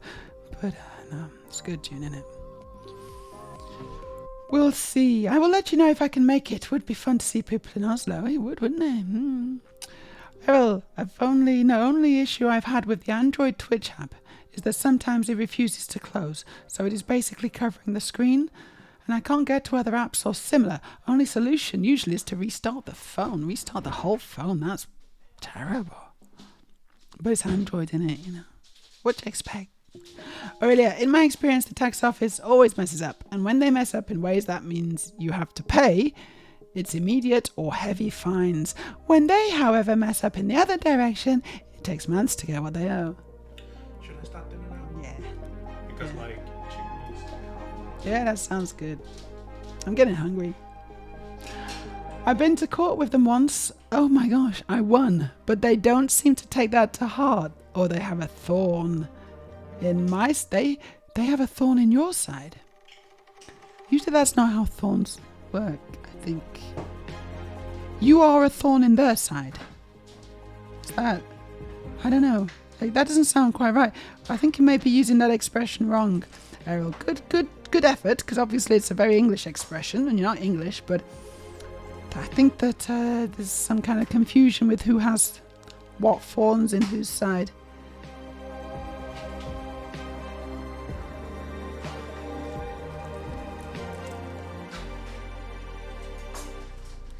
It doesn't really matter.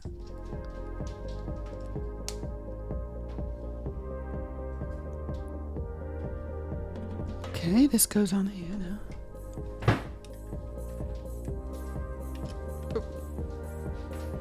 Oh, this is cool, isn't it?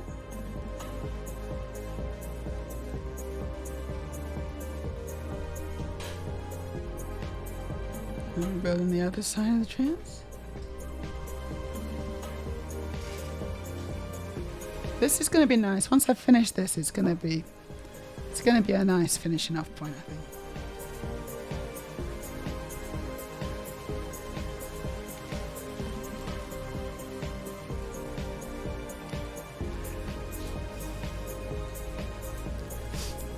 Fun thing was that the judge was looking at the tax lawyer. I represented myself and said, "You should perhaps read the documents you present to the court before doing so." That's kind of cool. Yeah, it's amazing how fines are a one-way thing, isn't it? It's always a one-way thing. It's like it's not so you don't really have much stake in it, do you? It's not like it's not balanced or fair. It's like if I mess up, I pay fines to you. If you mess up, bearing in mind that you're a multi-billion-dollar probably organization with huge amounts of capital in the bank, but regardless, if you mess up, no kind of fine, you just, eventually have to cough up the actual money that you owe us in the first place. Yes, this seems like a perfectly good system. Thank you. Thank you for not finding me.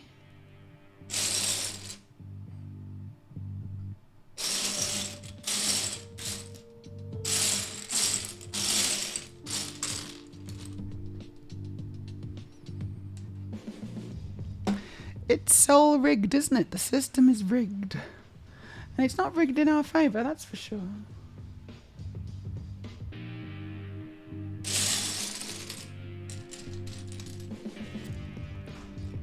At least we don't live in communist Russia.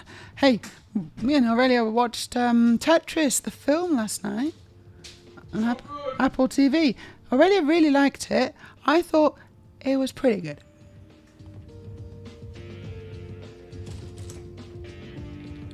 No, it was quite entertaining.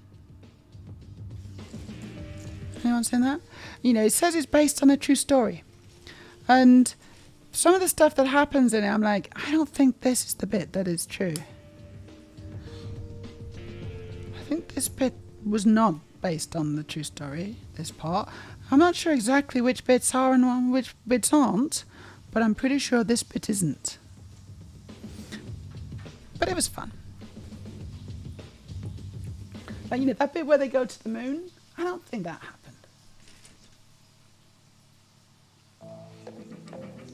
I don't think so. Really looking forward to For All Mankind when they release the next season.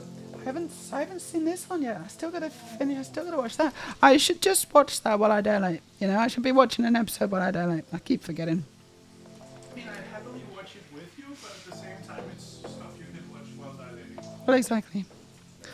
I've been watching YouTube. I watched a really good YouTube today actually, and it was showing this diecast 1701 Enterprise. It looked really nice.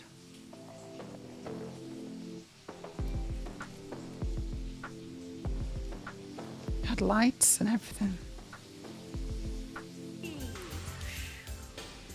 Oh, that's a good idea. Haven't had that for ages actually. Ooh, it goes quite quick. I think we need to extend the stretch. Should we do an extended... We need to extend my stretch, don't we? The stretch video. Because that seemed to just disappear. But thanks for the redeem.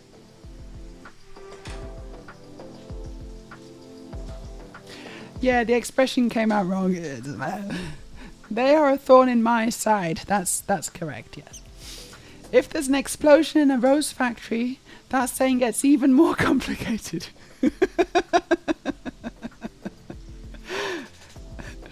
What's the matter? There's a thorn in my side. No, actually, there's about 100 thorns in my side. Yeah, what's the matter then? No, I mean, there's about 100 thorns in my side. Yeah, go on, tell us about it. No, I'm telling you. Call an ambulance.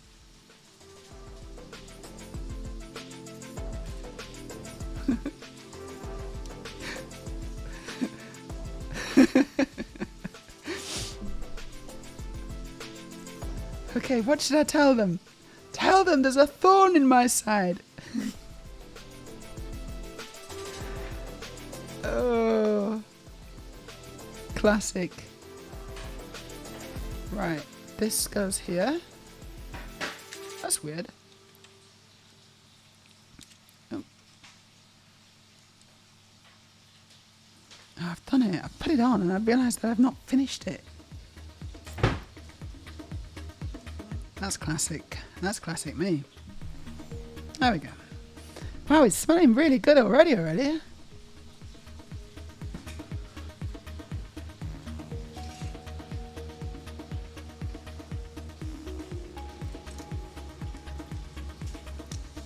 Yeah, no fines for them. Even Amazon give you a $5 if delivery is late. That's what they should do. They should give us the tax office should give us money if they get it wrong. With interest, you know, because that's what we gotta do. That's what I gotta do when I had to pay some late tax from the UK because my accountant messed up due to the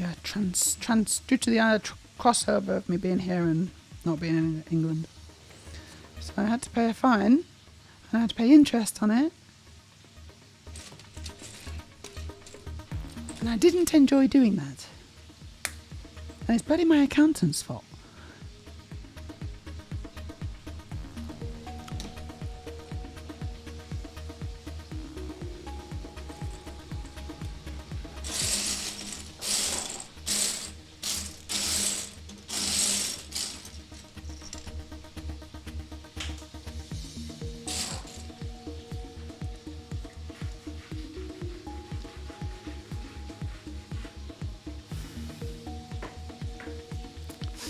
Nice heart, Scarlet. I like those. Isn't it a stretch already extending yourself? It is a stretch already, Aurelia, yes.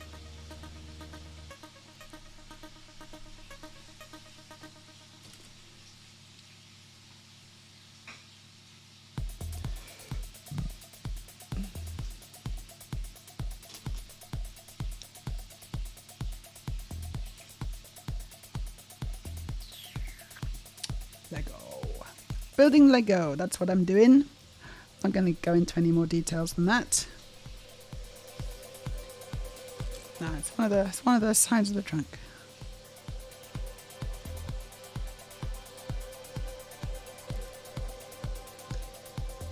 It feels good this, because I'm actually making pretty good progress.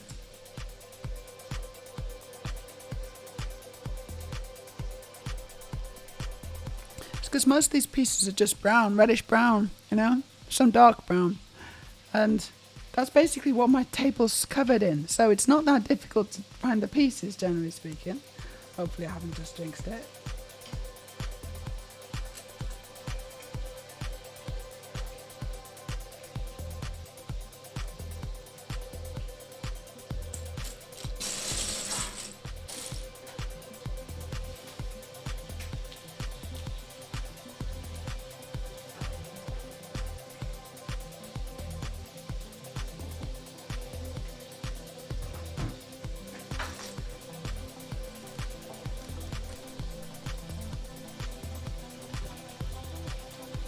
Hey Trestle, Vivi said to stop by and say hi, or at least that was the boosted post.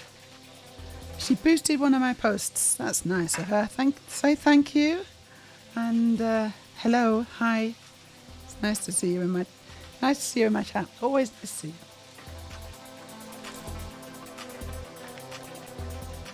Hope you're having a great Sunday.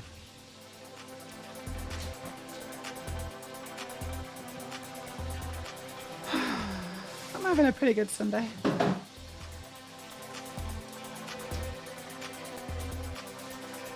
But you know what? I'm actually looking forward to getting back to work tomorrow. Ooh, that's weird, isn't it? Meja, what's wrong with you? It's Monday. No one looks forward to going back to work on a Monday. Uh-huh.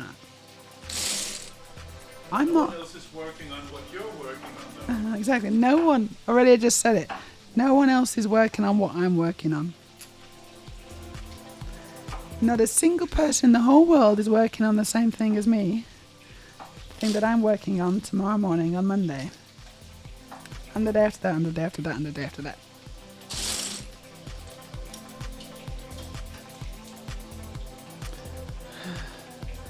And what's that saying about never having to work a day in your life?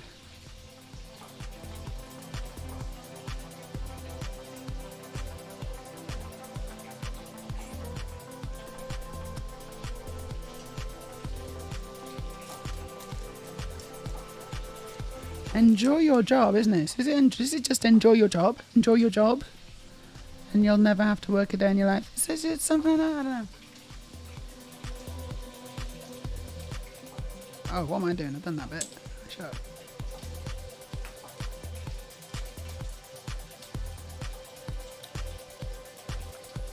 Thousand says, not true. Not true.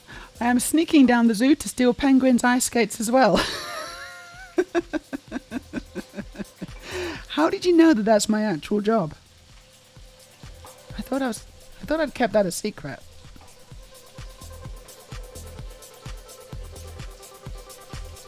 Problem is there's not that many zoos in Norway. Like, the UK has a lot more zoos. I think there's only 2 zoos in Norway, is there? 2 zoos.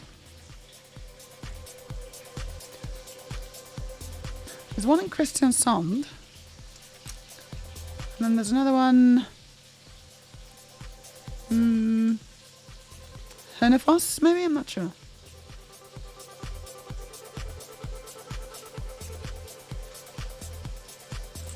You'll know. Errol, where's the zoos? Where are the zoos, Errol?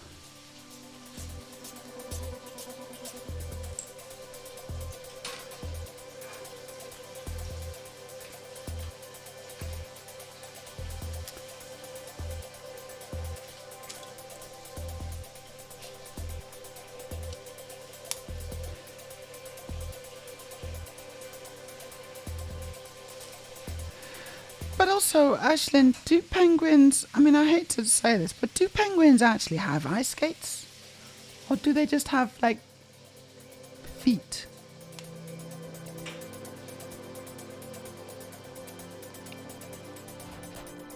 Because I just feel there could be a little bit of a hole in this plan that we have independently developed.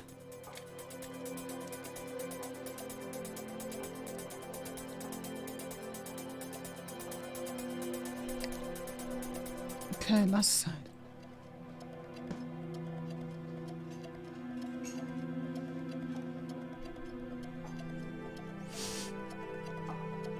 The wolf. Wait. Get on there.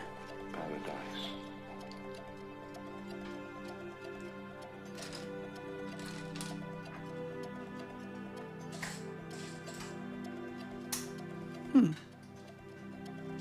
There you go.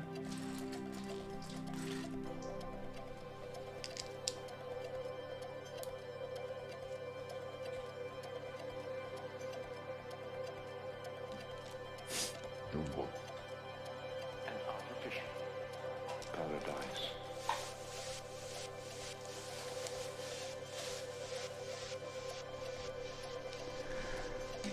How many zoos are in Norway?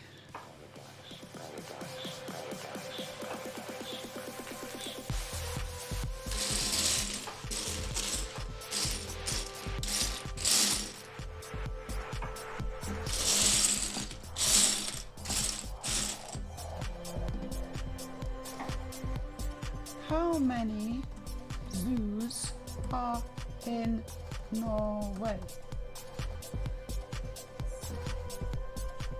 Well, Errol's maybe telling me as well. There are several, but only really one classic type zoo, and that is in Kristiansand. The others are more like nature parks where the animals roam free, and you can visit and see them or even work with them.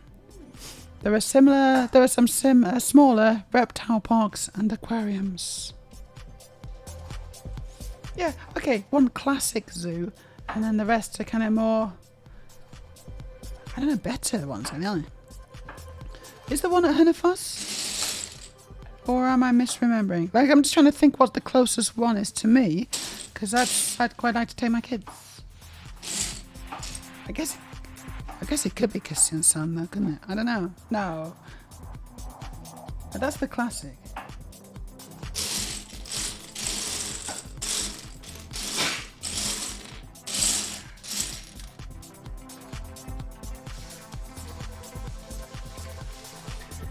Oh boy.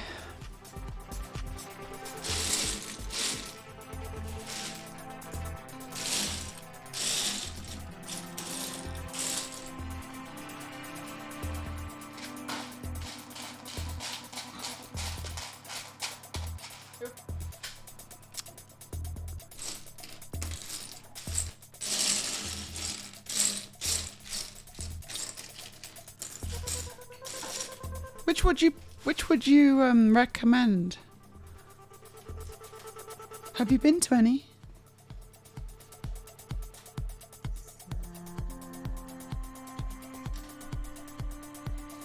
Yeah, there is one in Hönnefoss.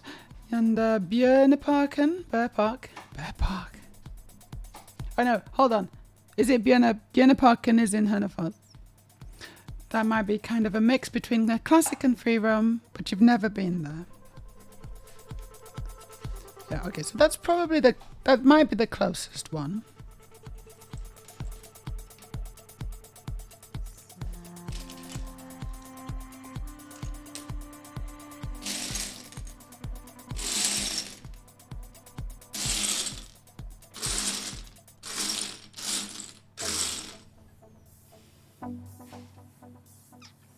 Looking for a 1x1 brick.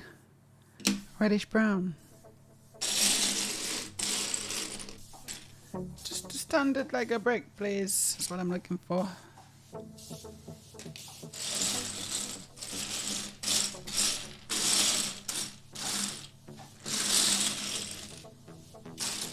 Oh, come on.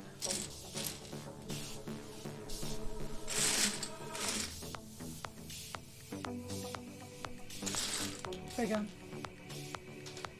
That could be the last one.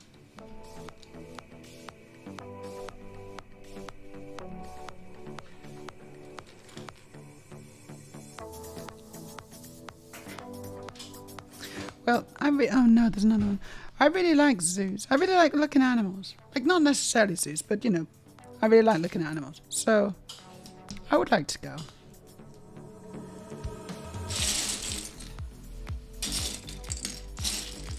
I think my kids like it too.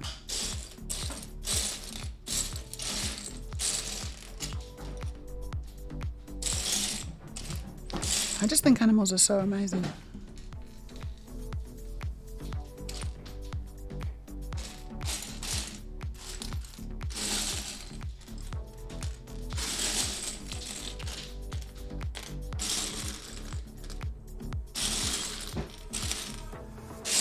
Fallen into dog Instagram recently. Getting really into dog Instagram. So funny. Some of the stuff is so funny. Dogstagram. That's maybe what it's called. Dogstagram. I don't know.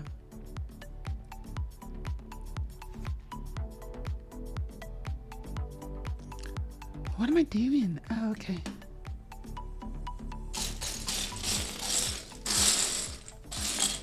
Woofstagram.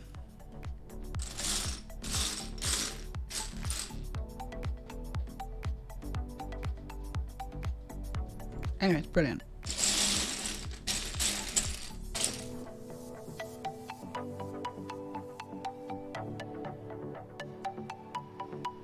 Okay, it's about, oh, it's close to Hennefoss, but it's about 1 hour. It's an hour from it. So that's not that close. An hour if it's an hour from it. And it's about 2 hours from Oslo. Depending a bit on where in Oslo. Northwest Oslo.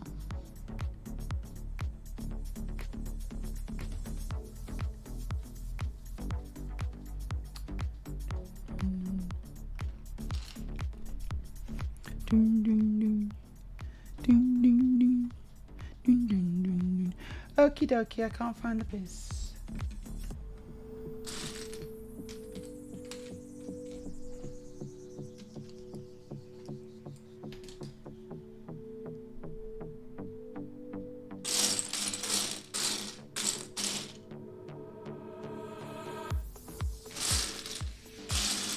There it is, there it is.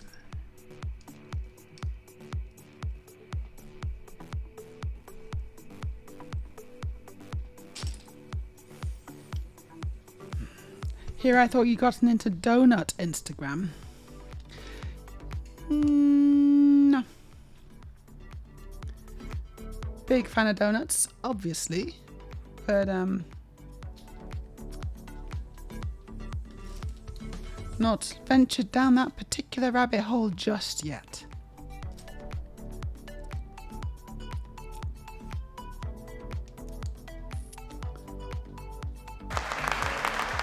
Hey, look at that. Plus the Huntress has cheered. To the zoo. Thank you. Gosh, it's so late that there's no point putting my earrings on. I'm about to stop soon. But thank you very much. Thank you very much, Charles the Huntress.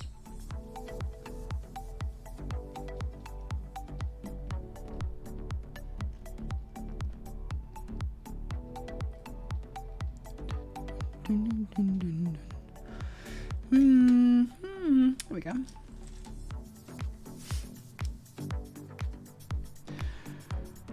I would also perhaps check out Longer Dog. That is the Wolf Park. The Wolf Park, you say? It's a nature park. It's one more hour to drive, but perhaps a better experience. I think so. Yeah, I really like wolves. Wolves are brilliant. I think wolves are my favourite kind of dog.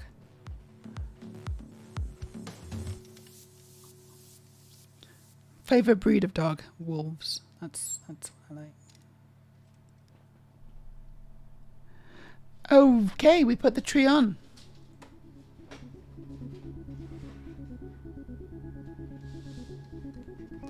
Right, I'm going to see if I can make a little space on the table for the actual Lego.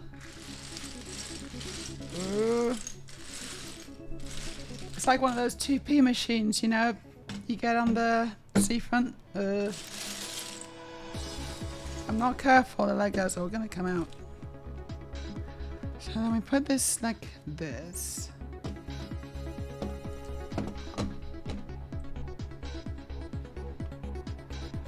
Right.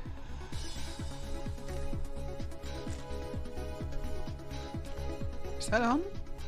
Yeah, I think it is.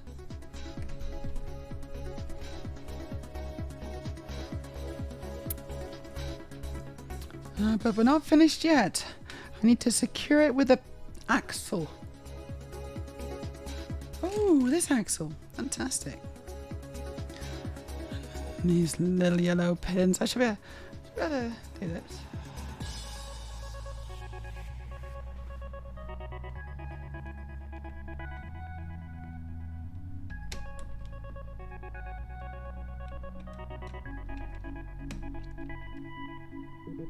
Hey.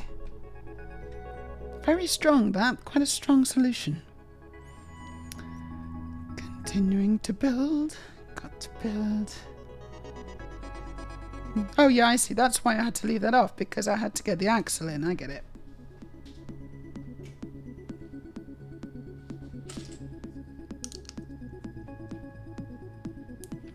Oh, thank you for the link, Errol. Check that out later. Longer jog.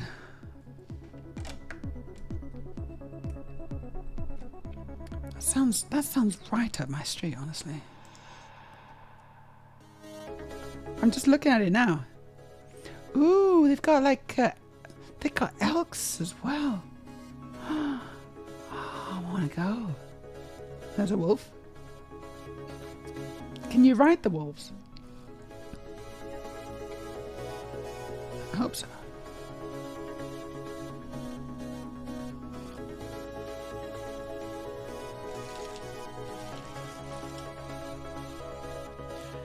Right, so there's a printed piece here, and I've not seen it.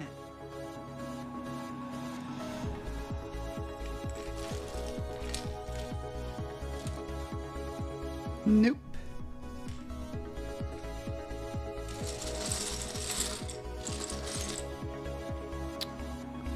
Right, hold on, what do I need?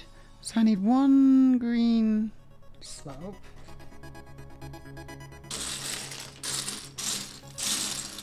There. One brown. I got that.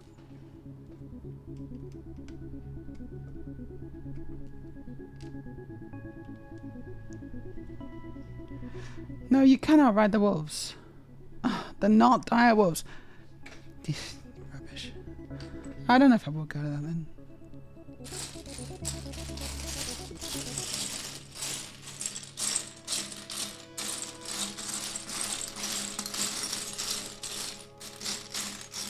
Not even if I pay a bit more.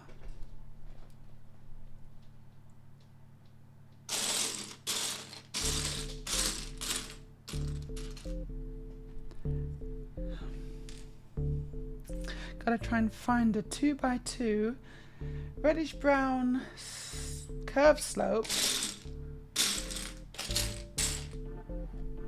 with a print on it. I don't even see any.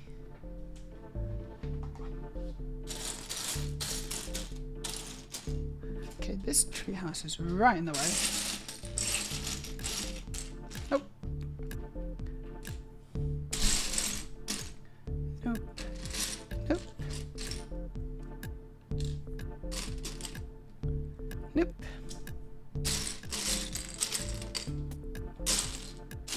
There it is. Haha, I found it. And it says, build your dreams. Hold on, there you go. Build your dreams. Cuff? What's cuff mean? Kentucky Fried? Build your dreams, Kentucky Fried. Kiwi Farms. Oh gosh.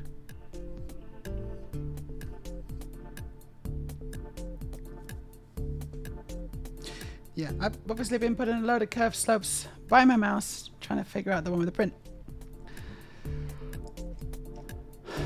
Yeah, Aurelia says, I love the animal park style, not really a zoos. I like those too, actually. I think I prefer those to actual zoos. Ooh, we got a new follow, and it's Dave Eiffel. Thank you for the follow, Dave. Just building the Lego treehouse. And it looks, it's lovely, it's quite nice. It's a 3,000 odd piece build, and I'm doing it chaos style, just to make things awful for myself. Just to make it really, really painful.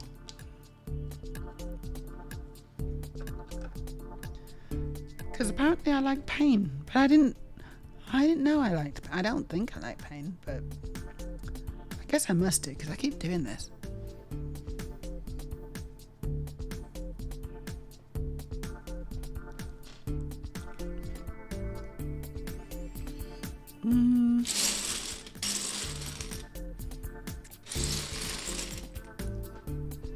Okay, so that's a piece.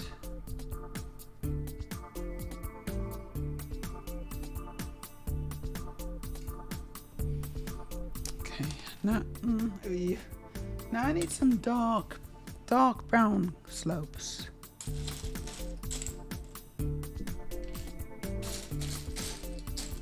There's one.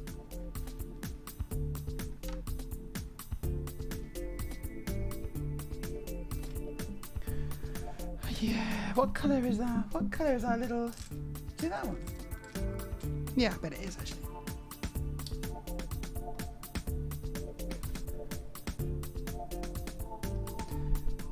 Just one more slope. Got it. That looks good, doesn't it? Still early days, obviously. Although you wouldn't know from the time on my stream, I'm 4 hours 37 minutes into it. This is what I built. To be fair, I was chatting a lot. I was chatting quite a lot to start with.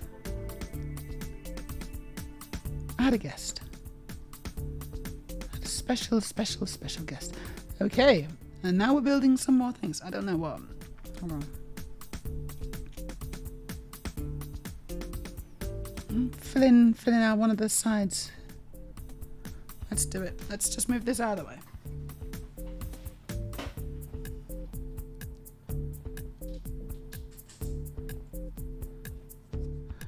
I should be able to do this.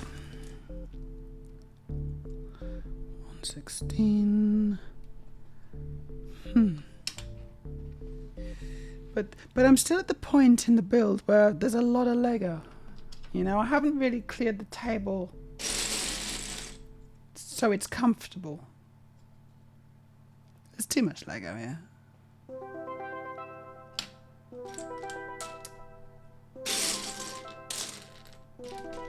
It's fine.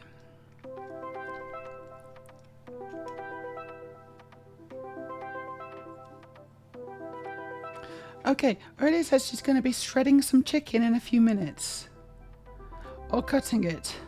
Yeah, just cut it, Especially if it's, yeah.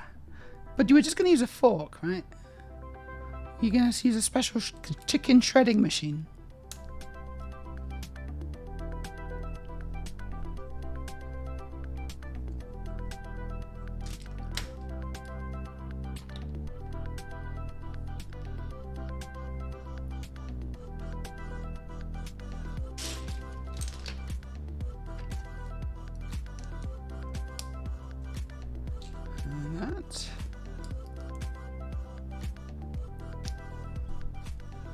Oh, right. What's that? Is that an orange one? Is that just bright orange? I think it is. It's just bright orange.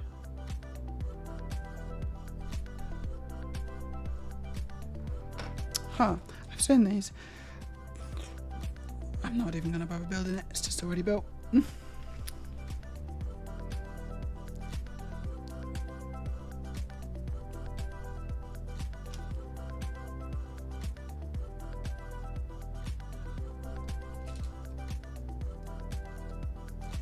Okay. Oops. Yeah, go away. And so this now goes onto my tree.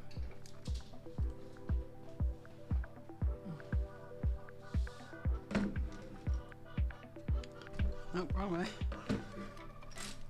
Here.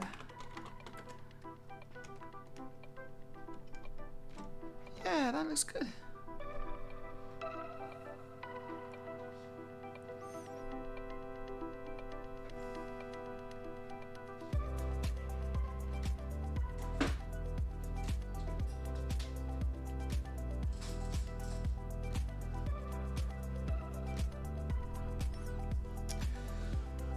Hmm. 1x2 slope brick there. You just noticed something. What did you notice? So you made a mistake on your ornithopter.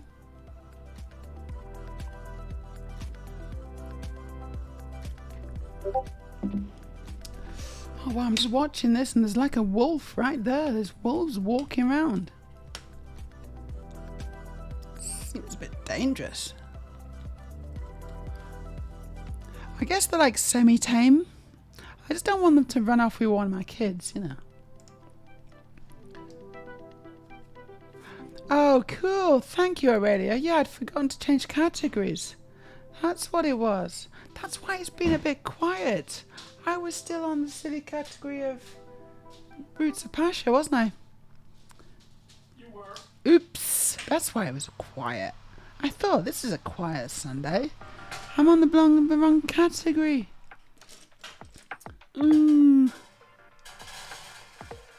People were coming in. I was like, this isn't Roots of Pasha. I don't want to watch this. Yeah, sorry about that, everybody. Totally forgot.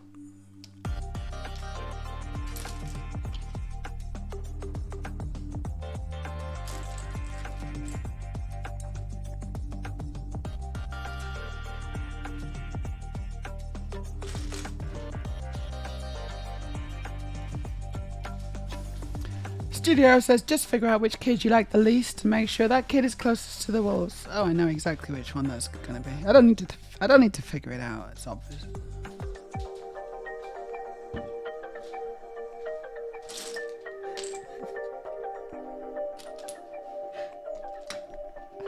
That's a terrible, terrible thing to say. All right, Errol. Can't believe you just said that. What did he say? He said just figure out which kid you like the least and make sure that kid is closest to the wolves. Oh. I love all my children equally. 100% equal.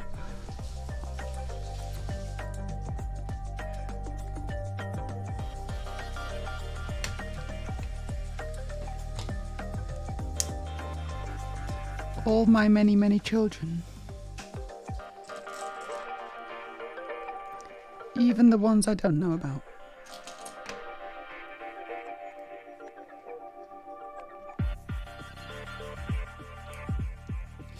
But the wolves there, while not tame, they can be dangerous, are used to humans on their territory, so they're usually behaving.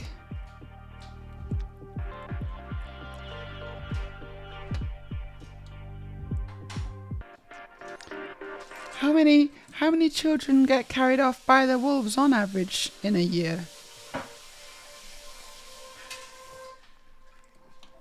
I just want to know what the chances are, you know. The real question would be strange man or strange wolf? Oh yeah. Yeah, that's a good one. Yeah, would you rather meet a wolf in the forest or a man? That's obvious, isn't it? It's a wolf. Right, there's very few things that we would rather meet. Hold on, there's very few things that we'd rather not meet over a man. Would you rather meet a predator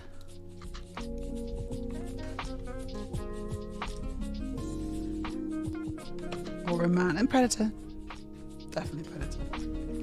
No, but the predator's like gonna kill you. No, definitely. At least I know, right? Exactly. Yeah, I wouldn't be armed, so the predator would just leave me alone. Theoretically. Yeah, perfect. Yeah, no, you're right already. That's perfect, yeah. Predator, I'm actually pretty safe. Although, I did just add a bow to my wish list. I don't know if anyone saw that on the Discord. I just added a bow. Because I want to become an Amazonian archer. That's my new goal in life. I've been given an opportunity.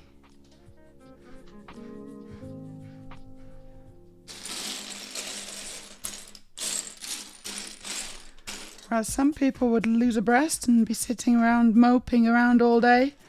Oh, woe is me. Like, yes, I do that. Obviously, I do that as well. But, like, you know, I think this is a good opportunity to learn archery. Like, well, I don't know.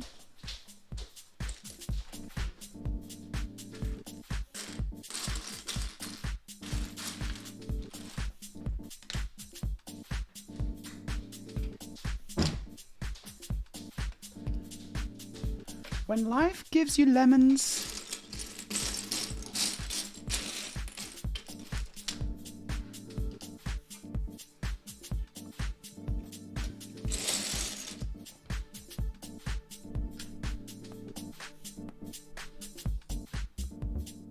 that's true, though. This is the very definition of making lemonade.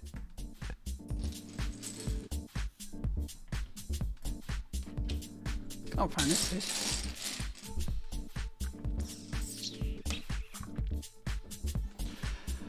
The people who work there often go directly up to them when out in the fields. Oh, it'd be so good to work there. I'd love to work there. Maybe I should get a job there. I had a friend who worked there a few summers, and she absolutely loved it. I bet it is, yeah. So, 0 in the USA.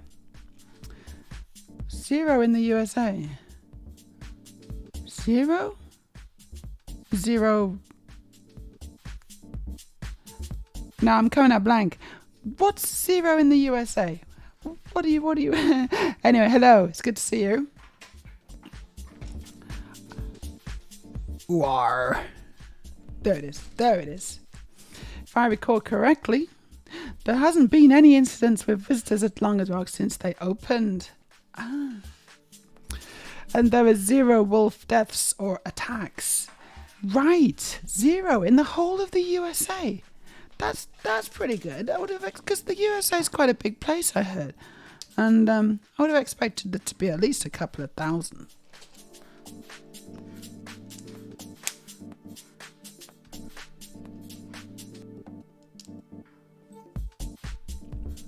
A day.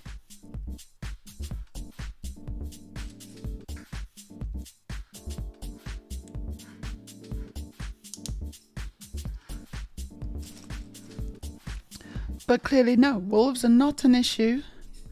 You have to be scared of many, many, many, many other things in the USA, but wolves is not one of them. Cubs. Cubs? As in police. Oh, cubs.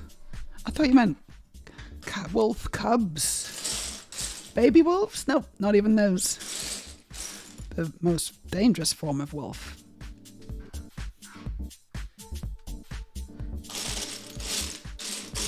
Oh yeah, you gotta be really scared of cops, obviously. Especially if you're not white.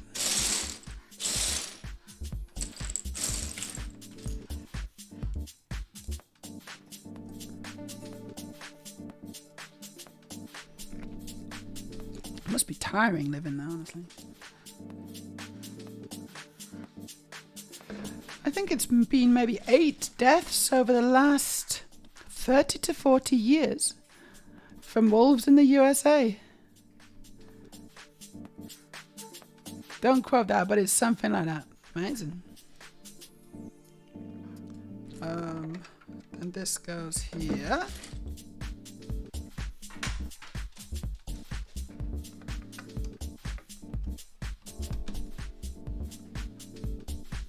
Okay, nearly done on these diagonals. Just one more diagonal to go.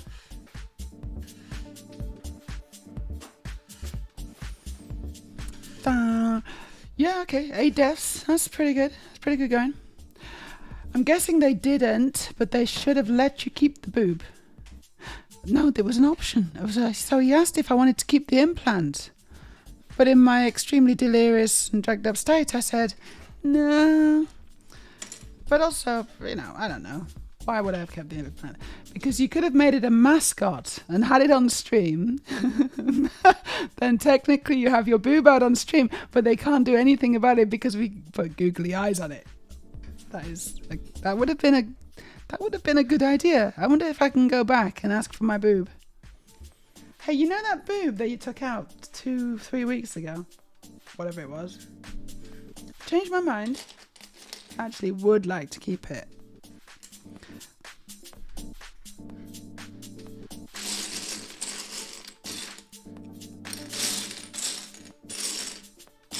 The thing is though, because this is a falsie, right? So this is a falsie. So couldn't I just take it out and say, here, I got my boob out on stream? Like, couldn't I just do that? Could. That wouldn't be against the Twitch terms of service, would it? It's not a nude body part. It's not, is it? It's not like... That's a perfectly reasonable thing to do. I will do that for 1,000 bits. There you go. There's a new goal. Somebody's gonna pay that. Meja gets her boob out on stream. Hey, Mark is raiding with Party of 13. Obviously excited to join the action. It's a Mark attack. Oh my gosh, everybody. We're getting raided by Mark. Thank you for the raid, Mark. How you doing? It's nice to see you again. Welcome, welcome, welcome. Welcome to my stream. Welcome to my little stream on the internet. My name's Meja. This is Transbricks. We are building the tree house. Trying to. Coast Bricks, thanks for the follow. How was your stream, Mark? What were you up to? What were you building? Hope it went well. Hey, Urban Lego Spaceman's here too. Coast Bricks is here. Danny Fandom's here. So many people. You're right, 1,000. I did pay for it. I did pay for my boob. But I didn't keep it. I didn't keep my boob. We're talking about my boobs. This is like a standard... It's just a standard Sunday, quite honestly. How you doing, everyone? Mad Lips here too. Dread Paris says, I think a breast form would be akin to a toy doll without her top on. Right, yeah, so that's fine, isn't it? That's not bannable. Is it? That's not bannable. We were just talking about the possibility of me getting my boob out on stream. Because I've got a special loophole. I've developed a loophole. Anyway, Mark, if you have to raid and run, go and sort yourself out. Maybe you need to sleep. Maybe you need to eat. Maybe you even need to drink. I just don't know at this point. But that's totally cool. It's hard work streaming, Streaming for hours and hours on end with little to no reward. Just constant mockery. It's actually, it's hard work. That's my experience anyway. There you are. Raiding and running. Yes, I need to go sadly. We built the sightseeing bus. Oh, the sightseeing bus. We were talking about that the other stream. Yeah, good fun. Huge love back, Mark. Hope you have a fantastic rest of your Sunday. And thanks for the raid. Thank you again for the raid. It's awesome. Trusting your community with my community, which is a very, very brave thing to do, honestly. I don't know about my community. I don't know. I've created a monster. No, they're brilliant. They're all really brilliant. Except for Errol, he's an idiot.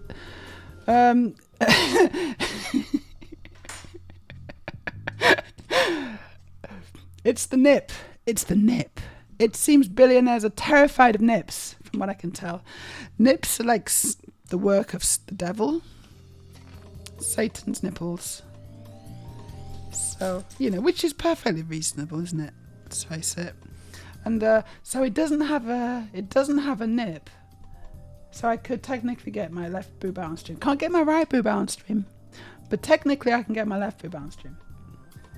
If that's something we want to do. I don't know.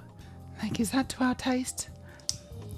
Who knows? I feel a little bit self-conscious now because we're talking about something extraordinarily rude, potentially. And then we just got raided. And I'm like, oh no. We're actually, this is a really classy, honestly, we're really classy normally. This is a really classy channel. I know it doesn't look like it, but it's not even true really, is it? We try. We do try that sometimes. Trying more and more. But we're just too bad. So you can show every square centimetre barring the nip and it's fine. I mean, that's just weird, isn't it? It's just bizarre. I just think that's bizarre, personally. Of course, if it's a man's nip, it's okay. If it's a man's nip, it's fine. But if it's a woman's nip, the ones that actually have a purpose. The Anna Christie's here. Good time zone. Hope all is well. Hope you're well too, Anna Christie. How's your day going? And what time zone are you actually in? Now I come to think about it, because I don't think I'm. Do I know? I can't remember if you've said. Sorry.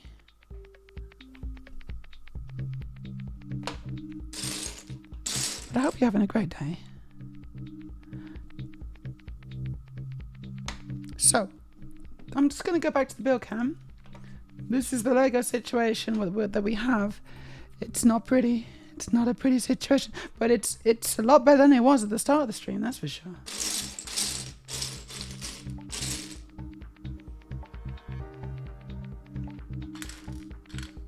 Ooh, I need that.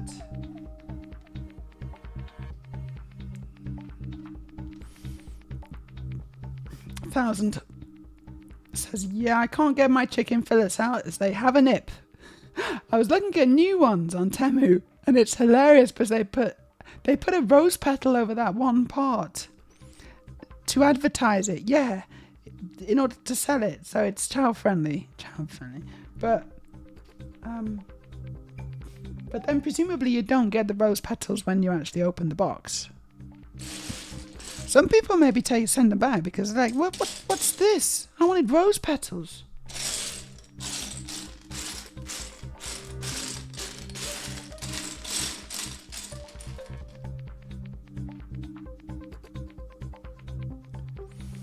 Chicken fillets, that's funny. Chicken fillets.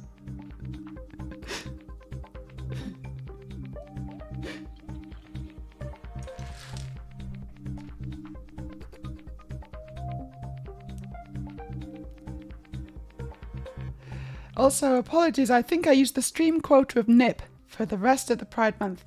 Oh, really? Oh, sorry, 1,000 Ashley, I don't think it's actually... I don't really have any problem with nips. It's what crabs do, innit? Crabs nip.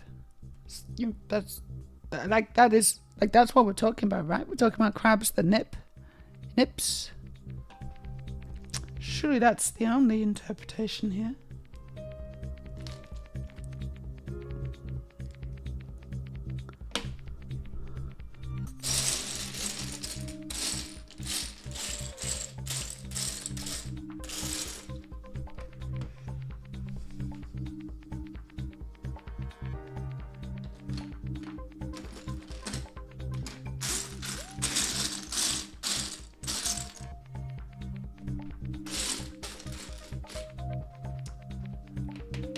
Okie dokie, I can't find the PC.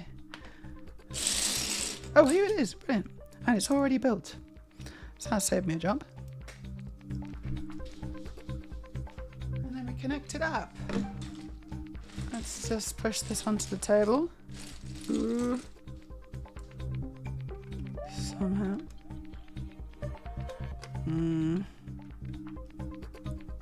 There we go. There we go. We got 8 sides to our treehouse now. Tree trunk house. Treehouse trunk. Next stage makes it much taller. And adds the swing, I think, and a branch. But I think I'm done for today, honestly. I think I'm kind of done, but it's looking pretty good, yeah? That's what we got.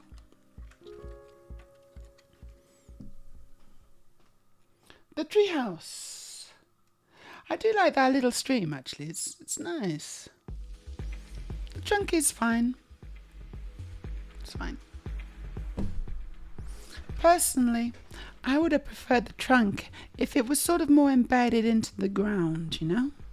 So that the ground wasn't just flat and the trunk sort of sat into a much more kind of, you know, inverse kind of version of the trunk itself. But, it is not to be.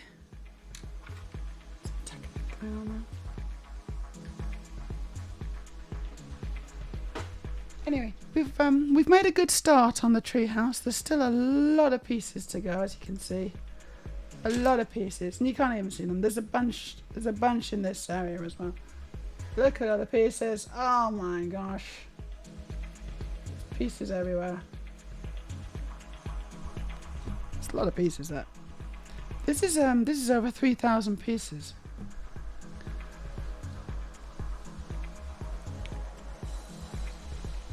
Exactly, no rose petals. False advertising. Send it back. Ask for a refund. Yeah, you will hear me shout time to time round the house. Babe, you see my chicken fillets? You keep losing them? I ordered from Rwanda, and they scattered purple flower petals, synthetic ones, in the box. How nice. What's Rwanda? What is that company? Because I don't think I've heard of it. Errol's in a happy place now because he's got ice cream. Very nice, very nice. Because when I'm tired, they get left around the house. Oh, I see. Oh, I see. Right. We should at least pop them in the fridge. Errol's got a good point. Your chicken fillets, they're just going to go a bit manky, aren't they? Not hygienic.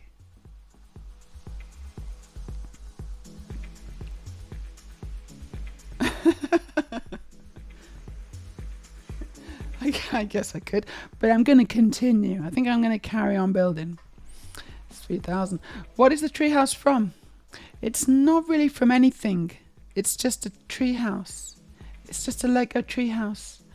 It's like a Lego Ideas one, you know.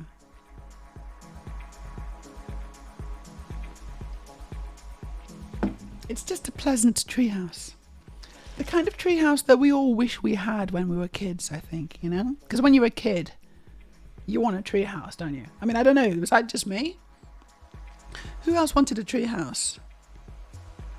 I did.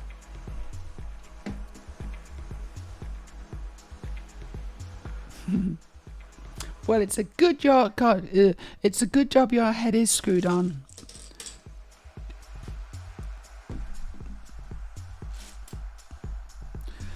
I think I'm going to stop and I think I'm going to raid someone. That's what I'm thinking. That is definitely what I'm thinking at this point. So I'm going to open up Twitch, see if there's anyone on. And the answer is no, there's virtually no one on.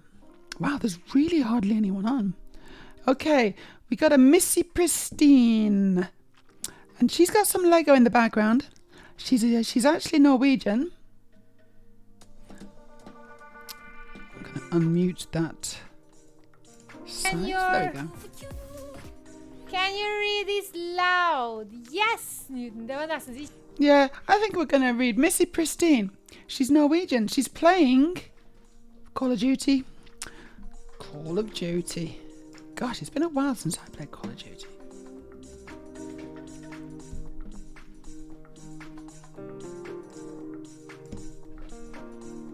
Yeah, I really wanted a treehouse, and now you've got one, because this is your treehouse. Oh, she's just had a hype train. She got to level 2 on the hype train. Boink. So yeah, we're gonna raid. I don't think I've raided her before. I noticed her play making Lego the other day, so I followed her. And now we're gonna raid her. At Halloween, put the Bart minifigs in it, set its Treehouse of Horrors decoration. We could modify it, couldn't we, to become the Treehouse Horror? Yeah, that's a good episode as well.